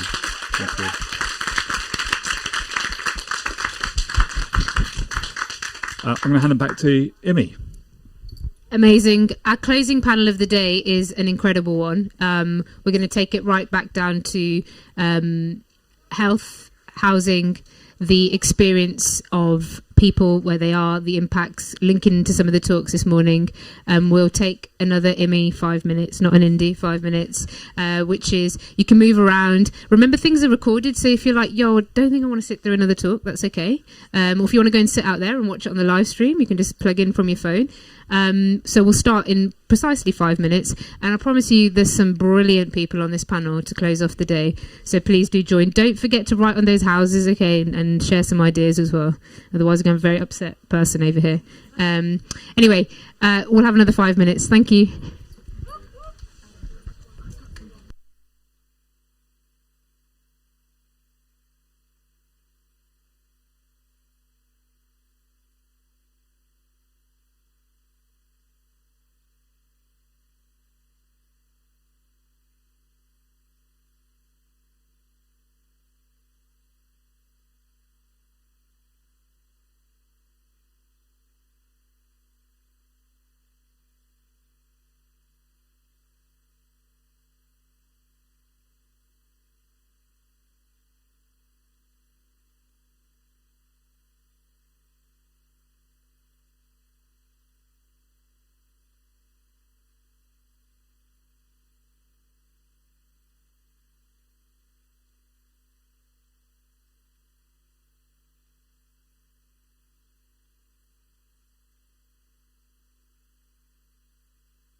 Hey, we are going to come back in and grab a seat and start getting ready for the final panel of the day.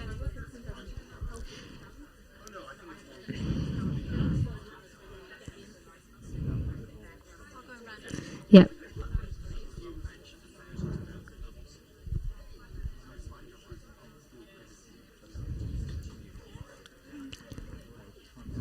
Okay. P.S. Hello to everybody on the live stream, wherever you are. Don't know where they are. Hello, there we are. Hi, everyone. Thanks for sticking with us all day. I'm very excited to have you here, wherever you are. Let us know on Twitter or Instagram or somewhere else where you're watching live from and what stood out for you. We'd love to hear more. Okay. Super duper excited about this closing panel because, we have a seat, but that is because there's just an extra seat, is there? Yeah, I think we'll get rid of it. That's a good idea. I'm excited about this final panel of the day because my reason for really getting involved in this work. Do people want to come to the front a little bit more to the front to make these guys and then when people join, they can join backwards from the back. Sorry. Yeah, it's just a really quick. Yeah.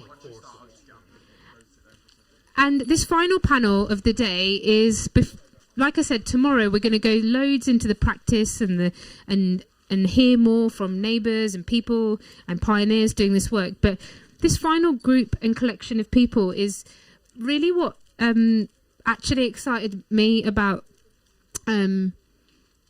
thinking about how, what I mentioned before, community civic organisations like ourselves who are interested in this idea of systemic challenges.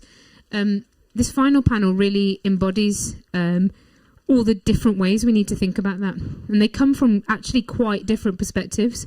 But I hope by the end of this session and by the end of the day, we get much closer to that point that Araceli and Indy talked about this morning, which was that you can't see these as individual challenges. They're not things that aren't deeply interconnected and interdependent. And so being able to curate like people who might not like actually often be on panels together into a space to help us see the connections between all the talks we heard this morning, or the work that Insulate Britain are doing, or the work that Dark Matter Labs are doing, or the work that Araceli and Joss talked to us about, to what you heard from Jack, to the experiences of these guys, for me is the really exciting bit of this festival. Unlikely allies, unlikely neighbours, people coming together to think about the connections between all of our work. So I'm not going to give too much time to actually introduce, because everybody on the panel today is going to give you a quick lightning talk about their perspective that they come at this from. And as a really top level idea, they're going to share with you in lots of different ways, whether it's from lived experience, from a systems perspective, from health movements, the impact of poor quality or underperforming, or however you want to describe basic bad housing, and the existing housing and homes that we have. And I think that I just want to really encourage us to listen to some of the experiences here and to bring out the connections and the ideas that you know as well, so we can capture them on the washing line outside later, because I think you'll all start to go, yeah, I know this thing, I understand it, I think this is an interconnection, and to sort of really trust our own instincts and ideas on that, especially if I can see a number of neighbours from the local area. You will know from your experiences the impact the homes you've lived in, the homes your peers have lived in, has on your health, on your mental health, on your the people in your area, on your people in your families, in communities, in movements you're part of.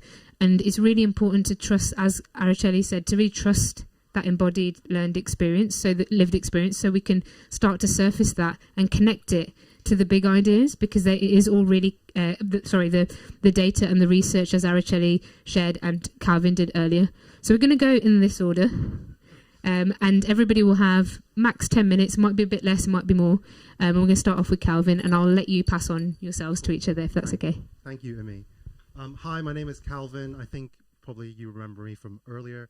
So this panel discussion is kind of, or mini provocation session, is framed around the topic of the underperforming home, which I guess is the bulk of what retrofitting is about. And being from Dark Matter Labs, I guess my focus is to look at the kind of systems kind of perspective of it, and how the home sits at the epicenter of kind of intersecting multiple systems. And a bit of context, I think this presentation we put together as a provocation to Birmingham City Council's housing department, as a way of getting them to think above and beyond kind of the usual siloed ways that kind of local government departments are structured to think in. And I think this is probably obvious to everyone here. You know, the home sits at an intersection of multiple values. It's crucial in shaping our kind of health, which Rob and Izzy will kind of, I'm sure, go into more detail about. But there's strong correlations, for example, between obesity in public housing and kind of the kind of bad street connectivity and issues like that. And ambient humidity is linked to childhood asthma hospitalizations. The home is also linked to social value. Children in overcrowded homes are more likely to miss school and have lower educational attainment. It's linked to environmental value. As we heard from Sarah earlier, the home is responsible for 20% of our carbon emissions, and domestic gas boilers are also responsible for around 12% of nitrous oxide kind of pollution, and also economic value as well. Whether or not the neighborhood is walkable actually has a tangible effect on children's upward economic mobility. And the home, with lots of working from home, is also increasingly becoming our work environment, and that's going to affect our economic productivity.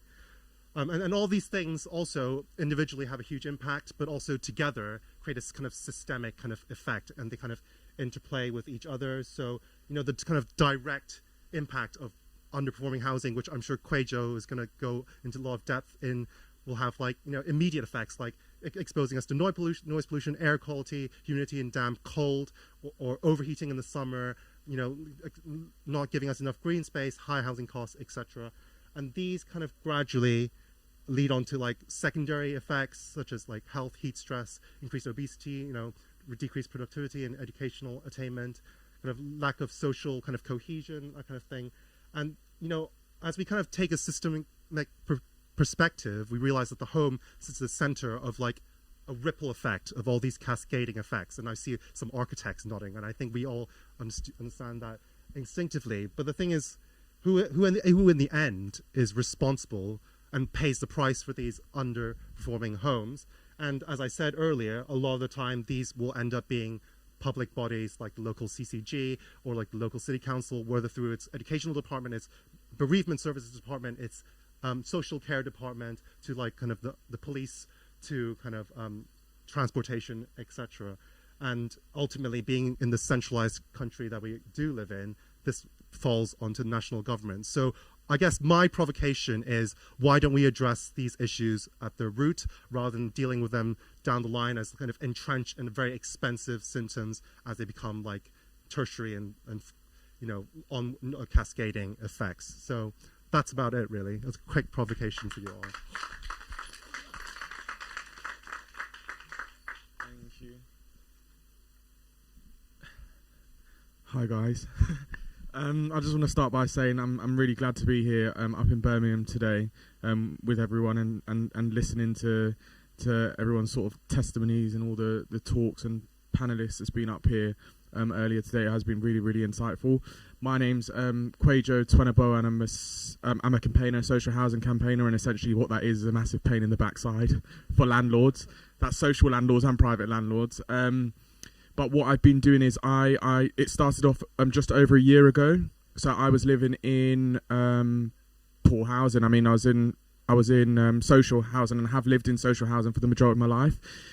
But in this specific case, my landlord, my provider, happens to be the biggest in Europe, and they're known across the country. And me and my sisters were living in this accommodation that was absolutely falling apart. We had cockroaches, mice, damp, mold, asbestos. We had a kitchen that was almost 100 years old. The units falling apart. We had a bathroom we couldn't even use, lights filled with water, having to shower at the gym. And whilst that was happening, my dad then became ill. So he was diagnosed with stage 1 esophageal cancer in 2019. living in this environment, and he deteriorated quite rapidly to stage 4, meaning he was bedbound, couldn't walk, couldn't eat, couldn't drink. He was being fed through a tube in his stomach. Meanwhile, there were cockroaches crawling around the house, there was mice, all the same conditions I described, and he was receiving medical treatment in those conditions.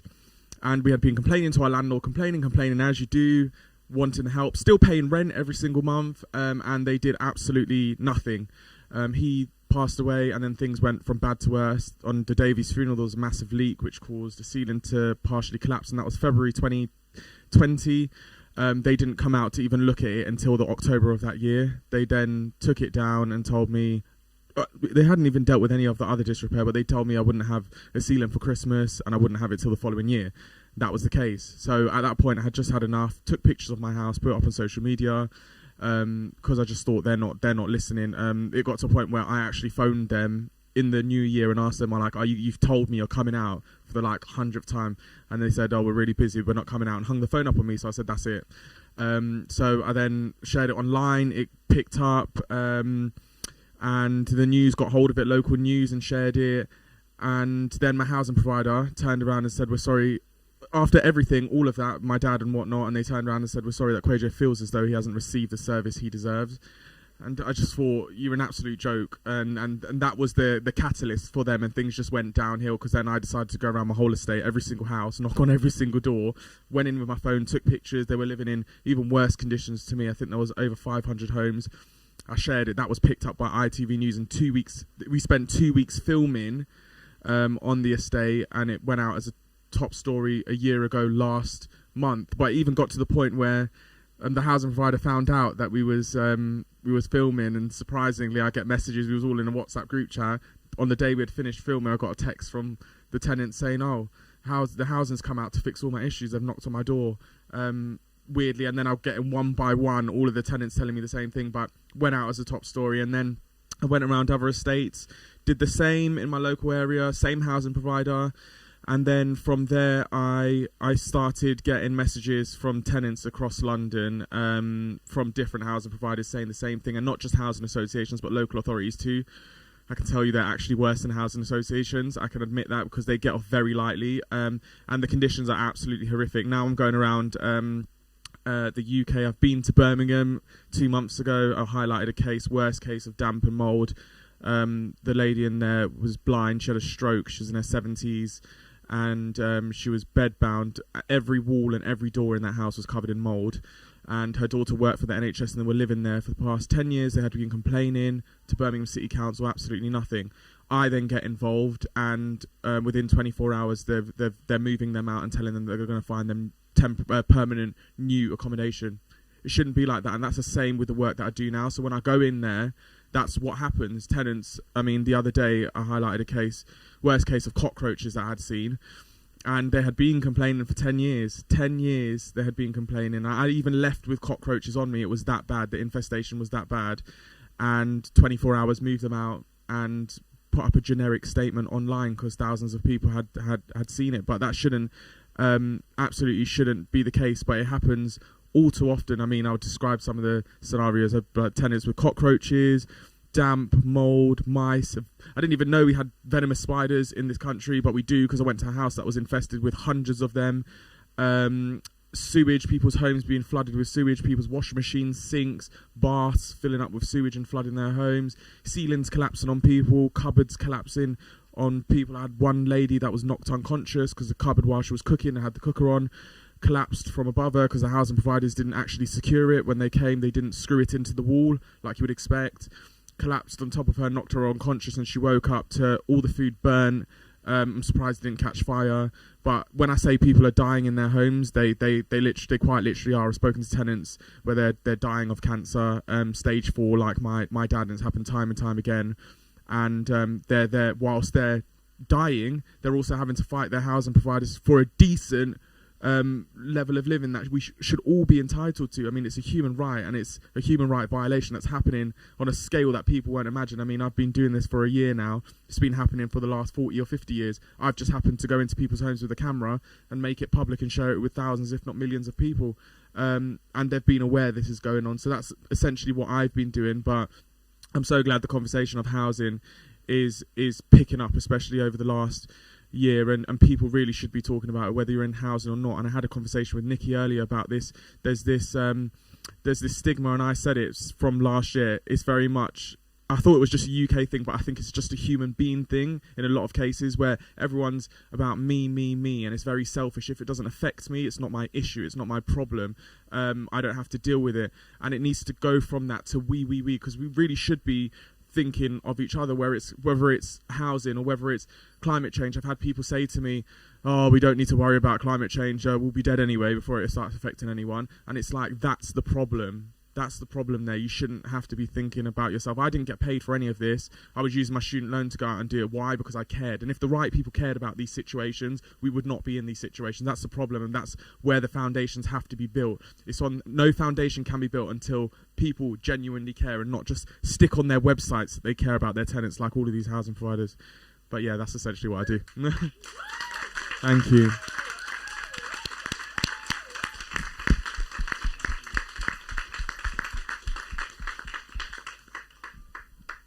Thank you so much. I don't know how to follow that really, but yeah, incredible work. I appreciate it. And yeah, I hope that you're able to kind of keep holding them to account, because it's so important. And sorry, so I'm Izzy Braithwaite. So I'm a public health doctor by background.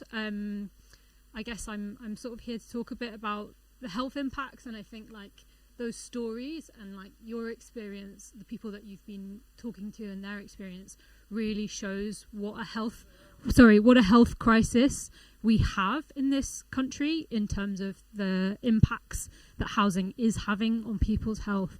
You can like hear from those stories that it's an acute crisis in terms of physical health impacts, from cold, from inability to, be warm enough in your home over winter, from the inability to breathe properly because of damp or mold, or because you've got pests infesting your home. Like, we know that we have some of the worst quality housing stock in Europe. So that's like one of the reasons why retrofitting is obviously so vital and so urgent in this country, much as it is globally. But we know that we've been neglecting that in this country, and we've got this very kind of leaky, poor quality housing stock that is in quite a state of disrepair. So that's, I think, like where we're starting from. And I know that when I used to be working as a doctor, I would see so many people whose health conditions were being really impacted by the situations that they were having at home in all sorts of different ways. And that sense of what can I do about this as a doctor beyond like write a letter, and I don't know how much the council's really going to pay attention to that letter, like what can you kind of do about that situation that feels quite kind of intractable for people, has kind of led me, I guess, to start moving in the direction of public health and trying to think about the connections between health and housing and the kind of root causes. And the mental health side of it, I think, is also really, really important in terms of what does it mean like to live in an overcrowded home? What does it mean not to have tenure security? What does it mean not to have kind of affordable housing? So it's this kind of whole picture that we probably need to be like thinking about, and the ways in which, if we can kind of properly think about that whole health picture, then actually there's huge benefits to be gained in terms of what improving our housing stock could mean for our health as a society and as communities. So like really improving people's well-being, really improving our quality of life, our ability to, contribute meaningfully to society, to be healthy for longer. And then, what does that mean for savings for the NHS, for what we end up needing to spend on social care? So linking back to that previous discussion, there's a report out from the Building Research Establishment that estimates the cost of poor housing at about £18 billion a year. And I personally think that might well be a significant underestimate for various reasons. That's kind of societal costs. And they talk about the fact that there's still a need for a kind of full 30-year like life cycle assessment of that. So they recognize that there are quite a lot of limitations to that assessment. It's not the full cost picture, but that's the sort of scale, I suppose, that you might be thinking about in terms of just how much this is kind of costing us, the impact that it's having. And the other thing to say, obviously, is that this is not an evenly shared issue. People on low incomes, people particularly in the private rented sector, but also social housing, are like badly affected by a lot of these issues, and by poor quality housing, of which kind of cold, very leaky housing is amongst the biggest issues that affect health. And so I guess those were sort of some of the key things, but I think a lot of that is probably stuff that people are, you know, maybe already quite aware of, or maybe it feels quite intuitive. But the other bit of kind of provocation I think I wanted to just bring to the discussion is that I sometimes worry a bit that there can be a tendency, and I think it's been alluded to already in some of the discussions, there can be a bit of a tendency in policy spaces and for organisations like BAYS, for example, to want a kind of nice, neat, one-size-fits-all approach to retrofit. And we're going to have a big programme and it's going to be X £1,000 per house, and this is how we're going to do it. And here's your kind of cookie-cutter approach, and go and like, let's train up all the installers, and they just do the same thing broadly for each house. Maybe it's a few different options.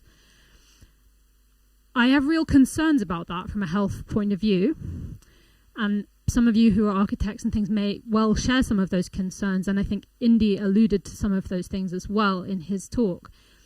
And that's because of this kind of this systems perspective, the fact that actually you need to think about the different things people are experiencing and being exposed to in their home environment. People spend on average 90% of their time indoors.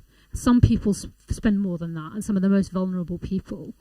So that indoor environment's usually important, and if all that you focus on is making the building envelope as efficient as possible and as airtight as possible, then all you're going to do is make it really warm in the winter, but you're setting it up to trap all the pollution that you produce inside the home. And if you don't build in adequate capacity for ventilation, then you're not going to be helping people, particularly people that maybe smoke indoors and so on, to have clean air to protect their respiratory health.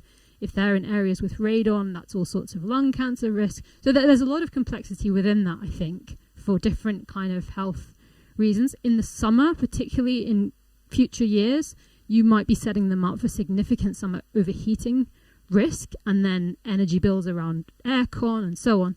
So there's like a need for quite careful consideration from a kind of whole house perspective. And I think that if we're advocating, or if we're trying to work towards something that's really good for people's health and it's good in the context of climate change, then we just need to be conscious that it's not like a simple approach. It needs to think about different things.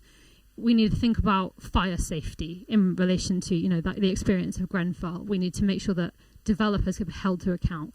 We need to learn from the experiences of people who've been badly impacted by poor quality cavity wall installations where the installers went bust really quickly, and then they can't get that resolved, but they're left with the bad consequences. So that's my slight kind of concern, if it's done badly, that there can be bad health consequences, but with obviously the general picture that there's lots of health benefits to be gained from it if it's done well. And I will hand over to Rob. Thank you.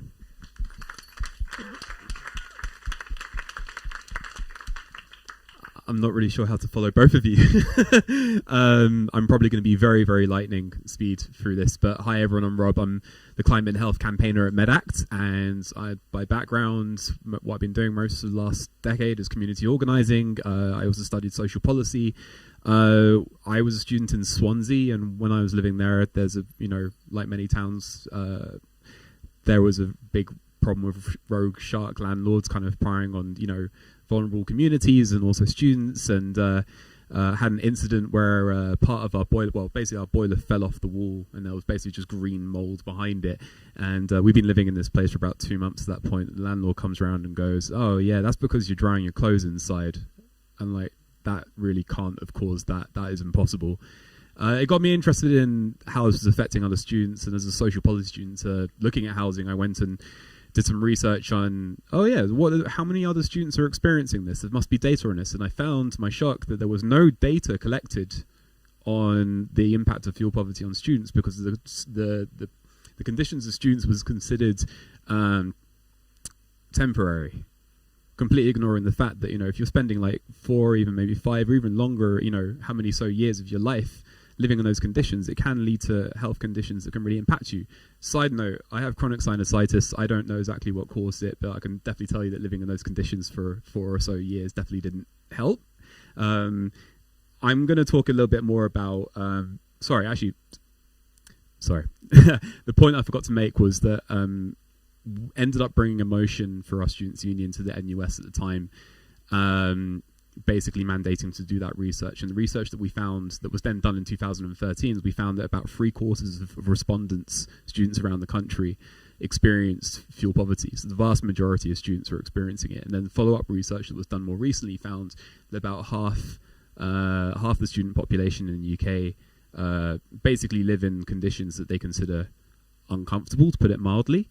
So this is just sort of like just one indication of one particular demographic in this country where the sort of official data on what, how they're being impacted is just completely ignored. And if you're thinking about, student population, a lot of student population, particularly at some of like the better funded universities, are particularly, not necessarily the most worst off demographics. So, extrapolating, if that data is being overlooked, think about how deep the problem goes.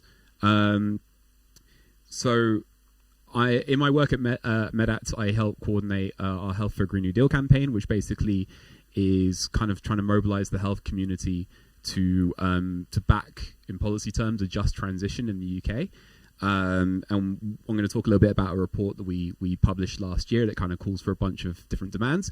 But what kind of was the impetus behind this work? Even just before the pandemic, there was a report that was released by Michael Marmot, who's, if you don't know him, he's quite a well-renowned public health researcher, and his team, they basically showed that they did this sort of assessment of health inequities in England over a 10-year period from 2010 to 2020, and they found that, not only had like life expectancy and health outcomes stalled, but in some places they'd even reversed, and this was just being exacerbated among every single sort of division in society you can imagine, regional, racial, gender, and everything. And that kind of set the scene for the pandemic and the outcomes that we saw. And something that really interested us at the time was the way in which there was clearly a need to have an intersectional approach, and that's why I've been really happy to sit in this tent all day and listen to people who are also talking about the need to address the whole picture and not just one element alone.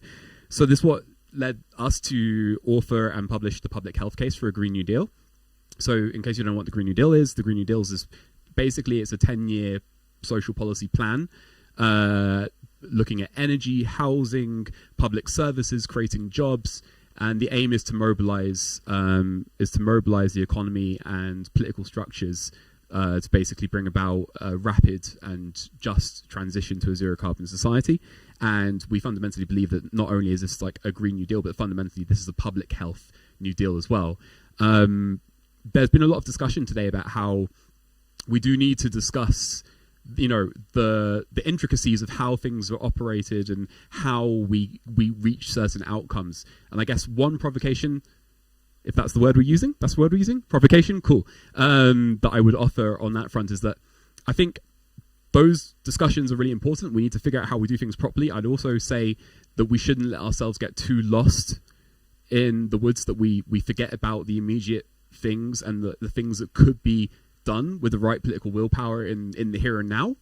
So, like, for example, I'm going to just pull out one demand relating, on housing that we highlighted in our briefing, which came from the New Economics Foundation. They found a couple of years ago that over the course of one parliamentary session, an investment of £34.7 billion could be used to do whole house retrofitting of about 8.7 million households. and with indirect and direct job creation taken into account, could create around 220,000 jobs over that same course of that parliamentary session. And of course, we need to take these other provocations, like doing it in the right way and not just one cookie cutter approach that misses out lots of things. We need to take that onto account, but at the same time, let's not lose sight of the fact that we can have a rapid transition. We shouldn't just be resigned to the idea this is going to be a really long thing that's just going to, because if we resign ourselves to that, we've lost. We have lost. If you read the IPCC report earlier that was released earlier this year, we do not have much time left, but we shouldn't let that urgency scare us from the task at hand either. Because the truth is that we can achieve a lot of radical change with the right political willpower. And on that note, I want to talk a little bit about why we organise the health movement. We organise the health movement and the health workers and health community on the one hand because, they're trusted professional voices that the public recognises, and they provide impartial, objective facts that speak to the issues directly. At the same time, when we're thinking about the stress and the burdens that we're seeing on the NHS for health workers and many people working in hospitals, this is also a workers' rights issue. Some of the sort of mental and physical strain that's been put on the health community itself, especially during the pandemic, is something that's taking its toll. We're seeing mass burnouts. We're seeing medical students dropping out. We're seeing all these things, and that's terrible because we've got staffing gaps that need to be filled at the same time. So I think one perspective we sometimes lose sight of is the fact that actually health professionals are almost seen as like a class above, but actually we're all one. And actually, in many ways, there is like a tradition of like small L labour struggles that kind of the work that the health community is doing kind of sits within. And I'm going to end on this point, but that's like the other provocation I kind of wanted to bring. I'm taking liberties bringing more than one provocation, but the other provocation I wanted to bring was that I've heard a lot of discussion here today about, there's so many discussions we need to have and these new lexicons that we need to figure out and these new things we do. I think that's great. We do need to figure out the new answers, but at the same time, we should also not lose sight of the histories that we sit within. And, I could talk about the whole world. I don't have time to talk about the global picture right now, but if I'm going to narrow it down to the UK, for example, my grandma grew up in the Jewish refugee community in East London in Whitechapel in the 1930s and 40s. And at the time, they had this big problem with the British Union of Fascists, who were trying to divide the Irish immigrant community and the Jewish refugee immigrant community. And the struggle that actually ended up rooting, it wasn't the Battle of Cable Street, some people might remember. It wasn't just that alone. It was actually the tenants' rights organising and fighting for better housing conditions that brought Irish, Jewish and other families and other communities together. That was the thing that united those communities, because once they saw the commonality in their struggles and how they saw themselves actually all as, working class, it's the thing that brought them together. And I think that history of those trade union struggles, those small L labour movement struggles, there's so much there in terms of how communities can have autonomy, how that can scale up to mass national program that's coordinated on the state level, because we do need to mobilize the full forces of the state if we want to achieve the things we want to achieve. We can't lose sight of that. There are a lot of answers already there in our history that are ready to just be used. Thank you.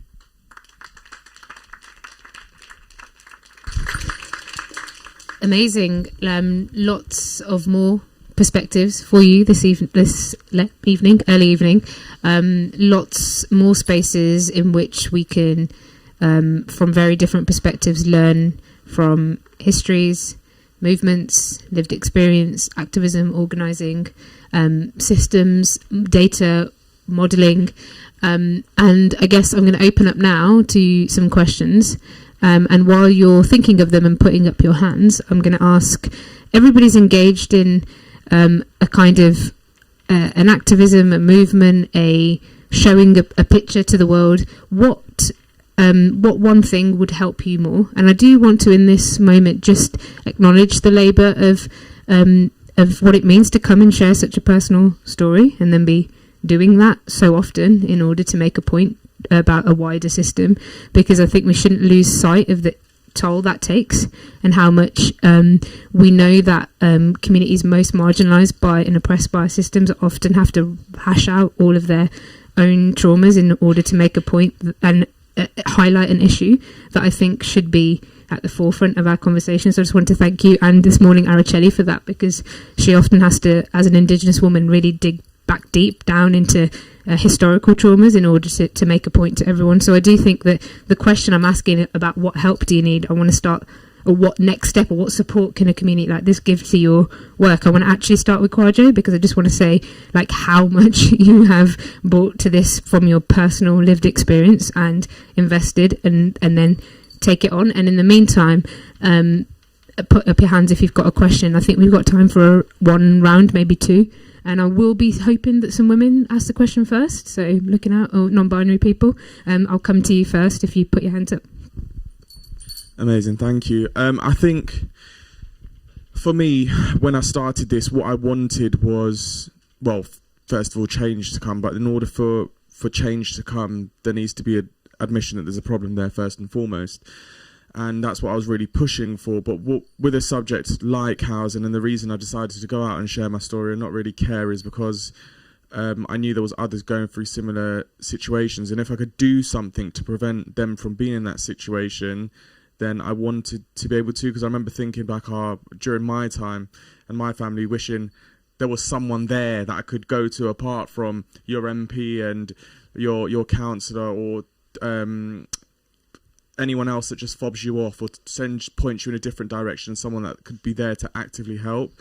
And I think what's important is that keeping that conversation going and everyone having that conversation, no matter if you live in social housing or you live in poor housing or not, because ultimately there are people out there, there's thousands, absolutely thousands. There's 4-point-something million people living in social housing, and a lot of them are living in crap slum conditions.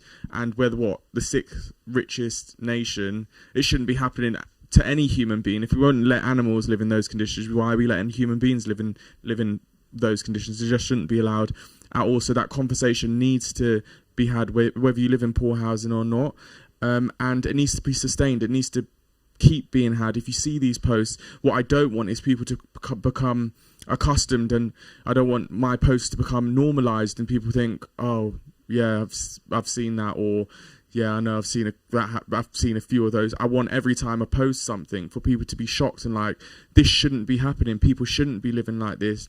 And like I said, whether you live in poor housing or not, to speak about that, whether it's people that you work with, whether it's your friends, whether it's your family, because especially with this subject, it's very sensitive to people. So people living in these sorts of conditions aren't going to want to go out and say, or aren't going to just come out and say, oh, guess what, I'm living with mice in my house, or I'm living with cockroaches, or my house is falling apart, my ceiling collapsed the other day, because people are embarrassed. There's this stigma that comes along with it, that it's your fault and you're living like that. And even when I make posts, I see it in the comment sections under some of the just ignorant people say they should go and do this. Why haven't they gone and poured bleach from the pound and gone and scrubbed it off? And it's like that you don't understand the scale to how bad these things are, and it's very ignorant to make those comments. And the tenants that I work with do see those comments, and it does upset them.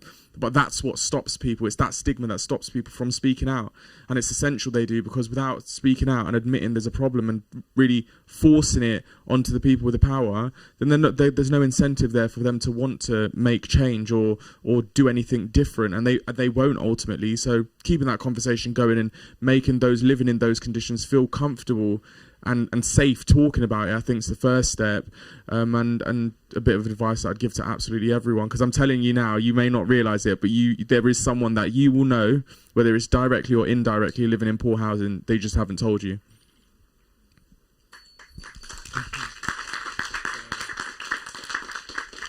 Alvin, as someone who's always working with data and starting to paint new pictures of how we can think about these challenges, what, from a community like this and those watching all over, what support does someone like you need?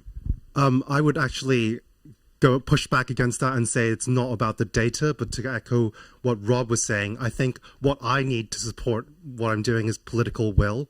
And I think, we know that this is possible. We look back at, as you were saying, historical examples like the Metropolitan Borough of Finsbury in London in the 1930s, where they not only built the Finsbury Health Centre as a pioneering model for kind of free kind of public healthcare like the NHS, but also they did it alongside kind of slum replacement and with new, affordable, high standard kind of housing. And they understood that there was like a systemic and integral approach to it. And now, we're seeing more contemporary examples, maybe not so much in the 1930s anymore, like the NHS in Oldham, in Greater Manchester, where they've actually started to invest some of their own budgets into retrofitting social housing because they have understood that kind of value argument. But like, I think the commonality between those two examples, one from the 1930s, one from 3 years ago, is political will, and I can like fiddle around with the numbers as much as I like and trying to iron out the technocratic issues, but in the end, if there's no political will to kind of take this up,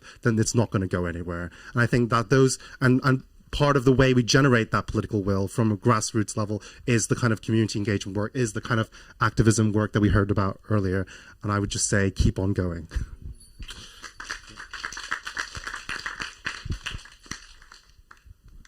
Okay, from the health movement perspective, what support do you guys need? Really keen to connect with others working on this from different angles, I think is one thing. Would really echo the point about kind of political will on this. I think obviously it's a huge challenge that needs to be tackled from so many different angles, and will need a sustained response over many years with lots of investment from different sources. I think we obviously heard that in the previous session. On the kind of NHS investment point, I think there is something there, and what Manchester has that most of the country doesn't is devolution, and so there's a significant advantage they have in that they can make the investments and then the savings align, and that, like they have a way of making that join up that most of the country doesn't, and the Treasury could do that but doesn't for this kind of issue at a national level, which is frustrating. But basically most of the NHS kind of can't do that, because if it were to invest it, it doesn't work as well if you don't have devolution. So there's something there about whether we push for more devolution or whether we kind of start to recognise that making the health spending work on this needs a change of structures. So some more thinking with others about that, I think, would be great. I don't think I have anything really to add on top of that. I think Izzy's covered that all. I think if I can offer like what do we need from like I guess a third sector charity perspective, if that's okay. I would say for anyone here who's working in the third sector or the charity sector, the voluntary sector, whatever you want to call it, I think we need to recognise our own position in this, because there's been a lot of discussion about democracy today, and like I don't think we can't lose sight of the Tory government and their kind of ideology. Part of their ideology we should never forget is outsourcing social services and social responsibility, and if you remember David Cameron's big society thing from about 10 years ago, which has kind of been bubbling on the surface and reiterated in different ways ever since, they saw the voluntary sector, the charity sector, as kind of like replacing a lot of the social services they wanted to defund basically as part of austerity. And I think that poses a challenge to us, right? That there's lots of amazing work we're doing, lots of amazing projects we're doing, but isolated and on their own and not part of like a bigger coordinated picture, I think we need to ask ourselves who could we accidentally end up serving if we're not very careful. I hope that's not too vague. Absolutely. So we've got devolution, we've got seeing these as joined up issues, we've got returning the dignity and nobility to people who are living with such shame and in such terrible conditions, and the actual support that people like Grey Jane need in not becoming just desensitized to the scale of the challenge and the political will. So I am going to prioritise any women or non-binary people who ask a question, but we've got time for two. So if you stick your hands up, I'll come to you first. Let's go to the third one. Hiya. I just wondered from each of your perspectives, what do you think we need to do to get the public on board with this?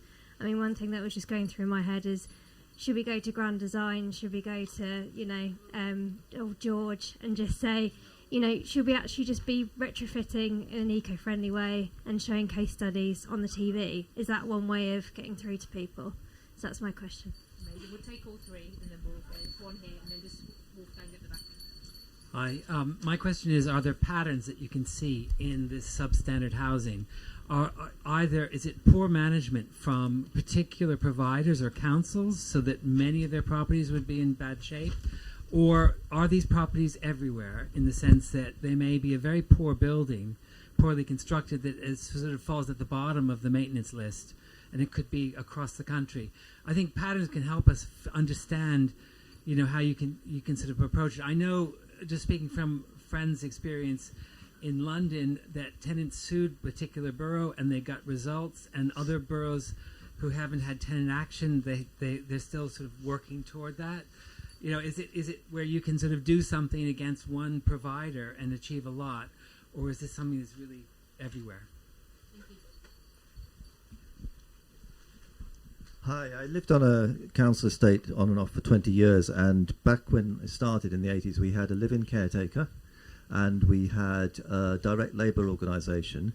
Wasn't perfect, and during that period I was involved in campaigning as well. But the question is, how have we got to where we've got? And I think we all kind of know the broad picture, but I think it is important when you've got a corpse on the slab, which is our society in some ways, not corpse, because we continue to be alive, but to look at what happened. And so that period saw the removal of all the barriers to profit and the reduction in spending on local authorities.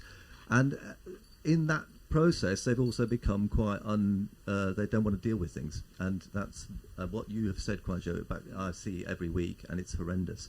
So they're not necessarily better than Clarion or anyone else. And so the question. So I think your fight is a really good example of what you can do in here and there. I think that the bigger picture is that there is no incentive for the state to go back to actually sort of giving more resources to these sort of values that we all want, because every political party agrees with that. So the direct action has to be extended to the point where we can create new accountable state structures for the country. That's not a question, but I think it should be possible for anyone, not just me, to also give something of their experience. And the final thing is on the point that Izzy made, which is that I'm involved in this social housing retrofit for a council, and not only does their arm's length management organisation, basically it's a very, very long arm that they keep the management at length from. I've been in houses with trees growing through them and damp and everything, but the work that we are doing is not being supervised. There are not the trained workers to do it, and it's being done to a base timetable so that they can tick a box and say this has been done, and it's accidents waiting to happen. I spend long nights trying to avoid those accidents happen. And my partner is very aware of the fact that I feel, it's probably something what you as a doctor might feel like. The tenants are at stake here. We've got to try and make this shitty scheme work. But it is a shitty scheme, and it's a deliberately shitty scheme, because it's a laundering system. The state as it is a laundering system for our money to go into the pockets of big capitalists and to go into the pockets of small businesses to make them feel like it's okay, but they're not necessarily doing that well out of it. And for the tenants as victims in this situation, potentially they'll come out of it with a result, but it will be a result that a lot of people have sweated blood over to get, and we want that to be extended. So we have to struggle to make that work. We can't rely on the small government schemes. We've got to take some sort of alternative government structure as our aim, but we've still got to keep doing what we're doing. And I was inspired by every one of the four people. So sorry this isn't a question, but I thought some of the stuff I knew was useful.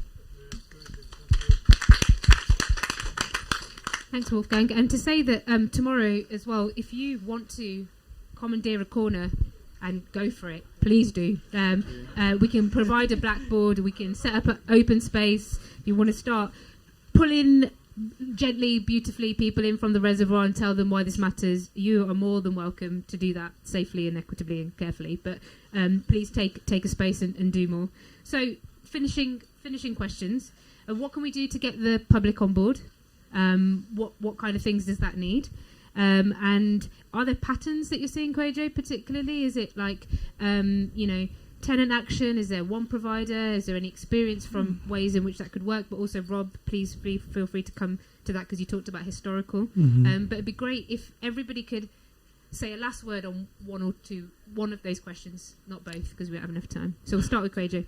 Yes, so in regards to housing, I have to say I completely agreed with the points made when I'm talking about disrepair in councils and housing association, housing providers.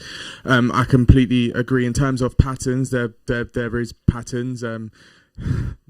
not great ones. I mean, they all seem to be, in terms of the housing associations, what I've learned, and councils, is they work very similarly. I don't know if the structures or in terms of complaint, they're all failing in the same areas, if that makes sense. And it's across the board, across the country. I don't know what strategy they're using, but they are failing massively and that's the pattern that I've seen from it. And it's small housing providers, but even the larger ones. And the thing is, talking about some of the issues that is wrong with these housing providers, is some of them have just become, the problem is they've become too big, and what they've done is they've no longer prioritised their role as providing homes for tenants, and tenants being the priority. Just like in the NHS, it will be the patients, or in education, it would be the children or the students. And what they've done is they've turned into property developers and prioritised building homes and getting funding for that, as opposed to prioritising the safety and the health and safety of their tenants. So when I go around and I'm highlighting these cases,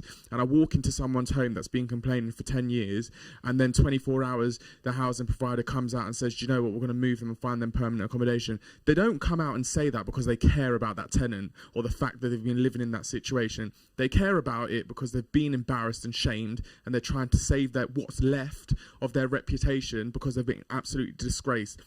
That's what it is, and that's the problem there. Because what they should be doing as a public provider, I mean, there's some private landlords that are just as bad, but as a public provider, tenants should be their number one priority, and that's what I'm pushing for. And fundamentally, the reason it's gone wrong is because they haven't been for so long. When they're walking in and blaming tenants for damp and mould and saying, open your windows or stop drying your clothes indoors, when they live on the 11th floor of a tower block, and it's not just them dealing with damp and mould, it's the whole side of one tower block. I mean, after Grenfell, you would have thought none of this would be happening. 5 years on, I'm going around showing that no lessons were learned, not just by the housing providers, but also by the government, and that's why I'm having to fight so much. But in terms of what more can be done to get public support and public people on board, and I think that's grown massively over the last year with the cases that I've been highlighting, is the fact that there will be a general election, and there will be a general election coming up, and these need to be the questions. Why are people being allowed to live like this? Because if you look at the last few days, the candidates that are standing for Prime Minister, not one of them have mentioned housing or the issue with disrepair, but ITV, myself, BBC, all these so even on social media, all these organisations have been highlighting it and showing that people are dying in their homes. But it's not a priority of the government. It's not a priority of these candidates. Why? Because it comes down to that fundamental reason that they just don't care. And if it doesn't affect them, it's not their problem. And it should be a priority. Because if this was the NHS and this was happening in the NHS, people will be struck off, they will lose their job, and they won't be allowed to work in that industry ever again. It's not the same with housing. And it's sad.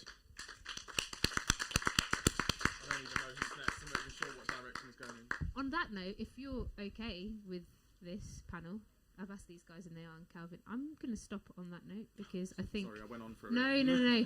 Because I think, Kwejo, like you've so succinctly and beautifully and powerfully summed up the heart of what this was about, is, and what Araceli talked about and Centric Lab talked about, is that people are living this experience. These are not homes that are even close to thinking about what is a healing home. There's no nobility and dignity in talking about, for people to admit the state that they're living in, the way that they are being demonised and shamed, and the challenge is being individualised as if people haven't done enough. And the way that a big part of this story about how we get the public on board is that we have to all see our role and stake in this, and everybody from their position will have a different vantage point, right? Kwejo is organising so powerfully from a devastating lived experience of this, and we as people not experiencing those, if you don't experience those real lived experiences, have a real responsibility to amplify and support that. Others will have it from the perspective of having an example of how you can do it so beautifully. That many of us will do it from many, many different points, from small p politics, big P politics, from organising to labour movements to creativity, the arts, to organising, to convening, to narratives, to storytelling, to big picture, to demonstrators, to arts and creativity. And we all have to bring that level of nobility, dignity, urgency, connectedness, humility, speed and thought and care, we have that responsibility to start forging the connections between us all and moving those forward in holding those in power to account for pushing for new models, new innovations, but also to make sure that we really understand that at the heart of this is not only a human rights, nobility, dignity, disgraceful situation for so many people in this country, for the impending energy crisis and the crisis and bills and fuel poverty that's already on us in the 6th richest country in the world, but also, as we heard this morning, to make sure that it doesn't just stop with, it's not my problem now, or I'll probably be dead by the time any of this really gets serious, and to make sure that we are centering that first talk, which is, this is our children, their children, and as Melissa said, 100, 200,000 years into the future, the legacies and the connections and the stories that we tell and the work we do will have an impact on what happens next. So on that note, I'm actually going to close the day by saying thank you to everybody, because I hope you'll all agree, from Insulate Britain to Quajo's movements, to the role of data, research, politics, the health system, to big pictures, to the work of Melissa Mean, to everybody who's talked today, and to those neighbours who I've seen and I've chatted to, there really is a role for every single one of us. We have all the tools, we have all the energy, so many of the things we need technically are already there. Apparently there's enough money, just poorly organised. And from a perspective of who we are and how we organise together at a street or neighbourhood level, let's remember that the best of, and this is going to be a terrible sentence to say, but I hope you'll know the spirit, the best of the pandemic was the fact that we were able to turn to each other and fill the gaps and fill them with love and care and mutual aid and organise in a way that wasn't able to be done in a centralised way. That street by street, WhatsApp group by WhatsApp group, neighbourhood by neighbourhood, we were able to fill the gaps in a crisis that weren't able to be filled or were not being fulfilled by a centralised top-down approach. And even with the vaccination programme, when it came to it actually getting delivered, it was still volunteers working with the NHS. It was still the rugby club supporting Get Mine and making sure those thousands of people got through the door. So that it's really important not to diminish who we are and our power, our agency, and the necessity of that street-by-street neighbourhood scale work. And not to say that it's the only scale, but it's absolutely one that will be crucial. And I hope this first day on this site has been a good big picture start to what tomorrow will be so many pioneers, so much practice, a chance to play the governance game, to play Climania, to do many other things as well. So if you're particularly from the local area, make sure your neighbours come down tomorrow. You know there's going to be good lunch. You know there's going to be good coffee. You know the people are going to be great. The sun's going to be good. The speakers are awesome. So let's make this movement an irresistible, urgent, bold one, and know that we've all got everything we need to take this forward. And can I ask you to all extend a huge round of applause for these guys and for everyone today.